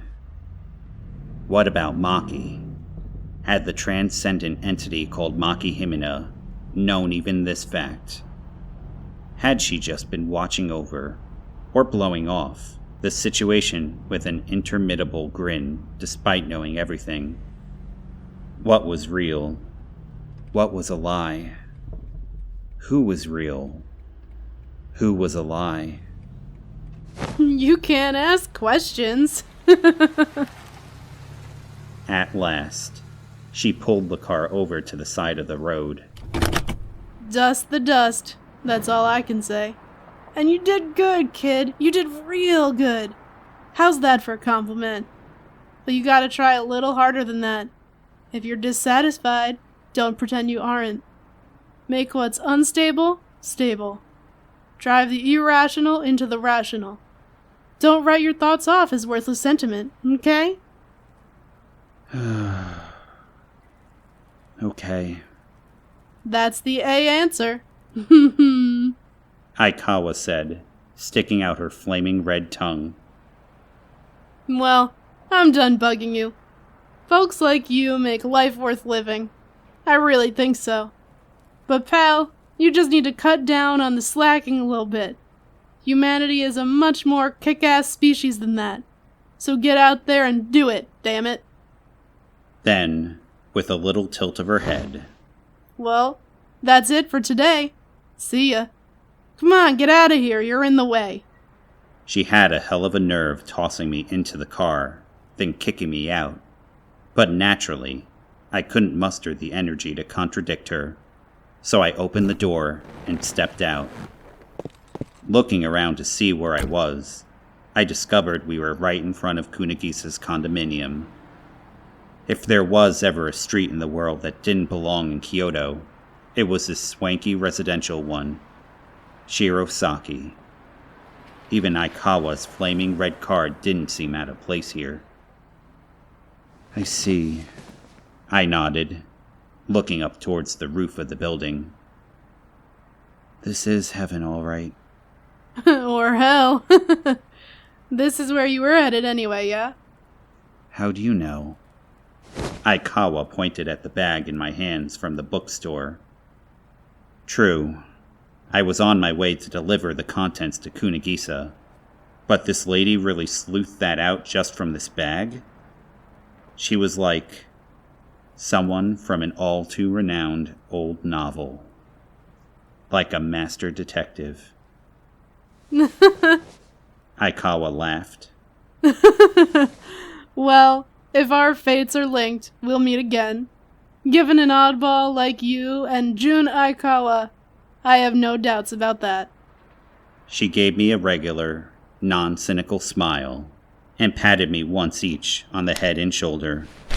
Then, pointing to the top floor of the condominium, she said, Say hi to Kunigisa for me, too. Now I had a question. If there was anyone to commend in this case, Kunigisa deserved at least half the credit. So why had Aikawa only come to see me? Was she planning to see Kunigisa later? Aren't you going to see Kunigisa? I asked, wondering about that. You came all this way. You might as well. Nah, that's okay. I saw her yesterday. I was the one on the back burner. The strength drained from my shoulders. June. My final question. So why do you choose to live? Like you have to ask. I'm the same as you, Etan. Having given my name a kitty inflection, she stepped on the accelerator, and in another instant, the red contractor had vanished from sight. I stood rigid for a while there, unable to think. I didn't feel like thinking. Oh boy. It's like I've been mugged. It was a fairly accurate comparison. I felt an emptiness, like the luggage had been snatched off my back. What was with that lady? Why did she start everything off by kicking the crap out of me? Was she just testing what she'd heard from Tereko? Or was it simply payback? And bothering to come see me in the first place? Was it payback? For stealing her turn? Maybe that was it. Or maybe it was just on a whim. Or maybe it was, as she claimed, some kind of reward. But maybe none of that mattered either. She didn't seem exactly benevolent, but even if I was wrong about that, it probably wasn't an incorrigible error in my case. Really, for goodness sake. What is this? I'm surrounded by it here. Really. Really now. What a bunch of nonsense. Take Iria Akagami. She brought together geniuses, deceived them, tricked them, did anything she wanted for the sake of her own enjoyment, for the sake of the little world that was all her own, now and going forward. Take the Chika sisters. All three of them seeming somewhat off, the same, but totally different. They were like the Sierpinski gasket, bearing complete self-similarity, the individual parts and their some uniform, all of them exactly the same while being different, an infinite abyss inside them impossible for anyone to view. Take Maki Himina. She who had the end of her life to look forward to in 2 years, who knew the truth, who, knowing all the truth, only grinned and yawned like a cat and went on napping. Take Jun Aikawa, a big blur of red in the guise of a detective who called herself humanity's strongest contractor. She had shown up on the island and solved the already solved case beyond any shred of doubt. No blade of grass left unchecked. All for no reason, and then vanishing in a cloud of cynicism. Take that woman whose name I didn't know. That woman who was no one. She was surely a genius. And then, for instance, Kunigisa. Nothing really matters to me. The world will only turn out as it will, and if it won't, that has nothing to do with me. And if it does, I'm not interested. I've never wanted to become someone, and I've never felt like there was something I had to do. Sometimes I wonder if that's okay, but in the end, that doesn't really matter either. I'm cold that way. No, that's not right. I'm probably dry that way. Apathetic and indifferent. And that's why, for me, Kunigisa is so humidifying. Moisture. The character for the name June could mean that. Was Shinya the same way? Shinya Sakaki, serving that woman like a shadow. If so, he and I really were of the same breed. Almost too much so.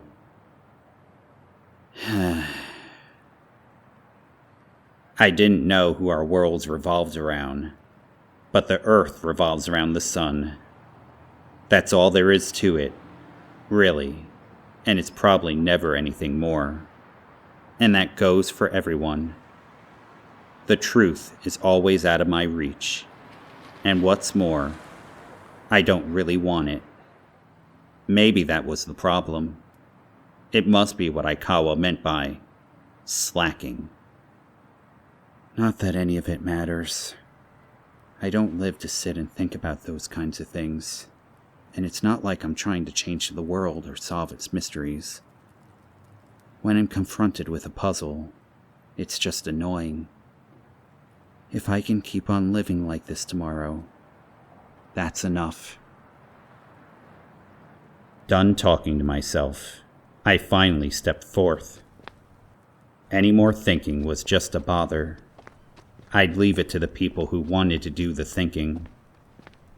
No offense to Aikawa, but I wasn't looking to grant some sort of value to the world.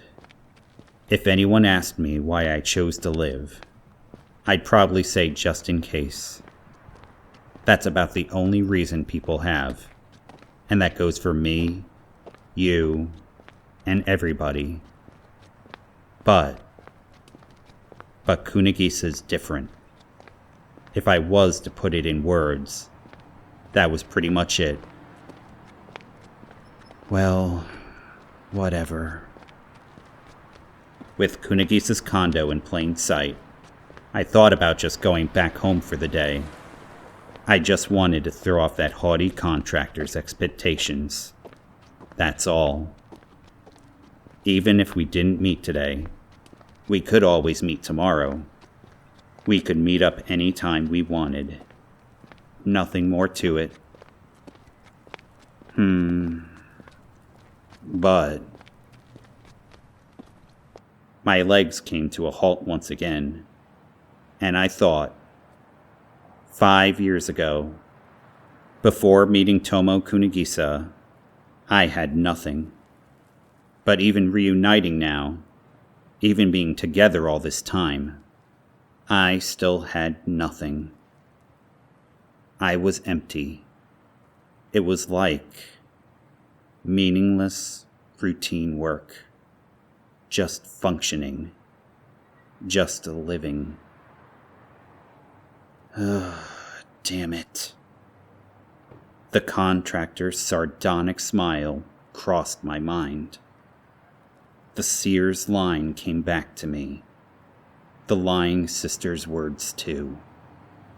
And the advice of that woman whose identity remained a mystery.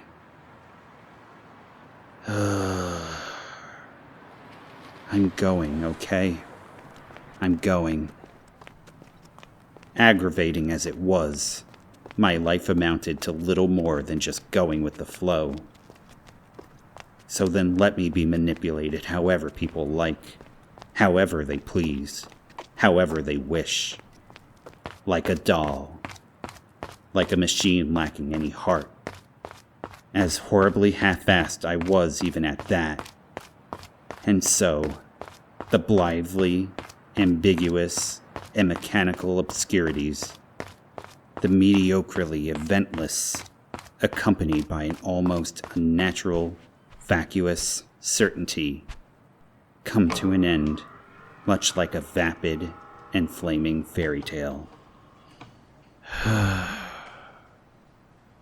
Now going to Kunigisa's side, thought me.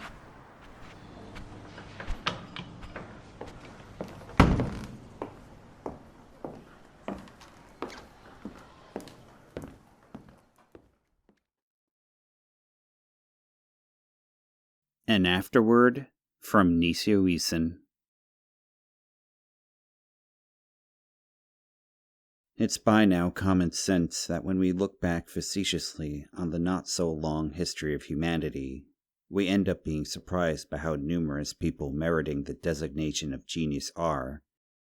The fact that we actually don't tend to point out these lovable geniuses, whether they were good or evil, whether they were thanks to the mediocrities that surrounded, supported, and fended for them. Put strongly, say if a certain arbitrary individual is a genius, unless someone around him discovers the genius of his talent, chances are almost nil that he can notice his genius, and that individual will live a flat and ordinary life. One's own talent is, for oneself, simply a given, and the difference arises for the first time only in contrast to others, but in thinking that one is special, everybody is the same. Well, oneself being special to oneself is another given, but if you want to establish that objectively, then you need an objective viewpoint, that is to say, a gallery of mediocrities. Going out on a limb, it's not geniuses that can spot a genius's worth. Or rather, geniuses don't understand genius. It is always mediocrities that understand genius, though whether that leads to praise or ostracism depends on the case. This book is a story that includes a lot of characters that are termed geniuses. Kaname Ibuki, Yayoi Sashirono, Akane Soniyama, Maki Himina, Tomo Kunigisa, and Jun Aikawa. But actually, aside from them, perhaps there are other characters in it who merit the designation of genius, that simply aren't termed as such. Conversely, not just in stories, but in all cases, a person can be genius-like without being a genius, or put on genius-like airs without being a genius. Moreover, there must be people who are geniuses in name and in fact who don't give off a whiff of their genius, or put on genius-like airs. A genius only becomes a genius by being termed as a genius, but maybe, in being termed a genius, the genius isn't such a genius. And so, that was Decapitation, the Blue Savant and the Nonsense User, the opening salvo of the Nonsense series. An inordinate amount of labor goes into presenting a book to the world. The fact that this one was published means that I have been aided by all sorts of people. I would like to express my gratitude to all of them, but here, let me especially thank Kodansha's mass market paperback department and Mr. Take, who handled the illustrations. Nisioisin.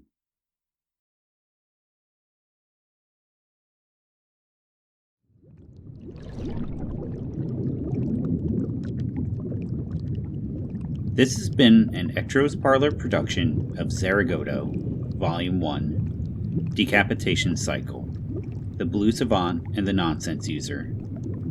Written by Nisioisin. Translation by Greg Moore. Cover art by Take. Read by Ectro. And Holly Hagman. Produced by Ectro.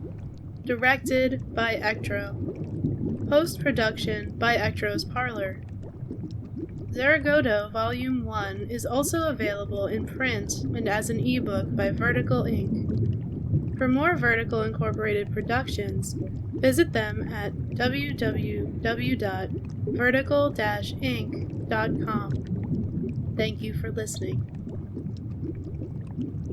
Text copyright 2002 by Nisioisin. English translation copyright 2008 by Vertical Incorporated.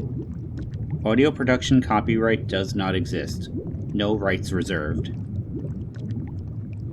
This audiobook is a work of fiction. Names, characters, places, and incidents are either the product of the author's imagination or are used fictitiously, and any resemblance to actual persons, living or dead, events, or locales is entirely coincidental. Ectro's Parlor hopes that you have enjoyed this production.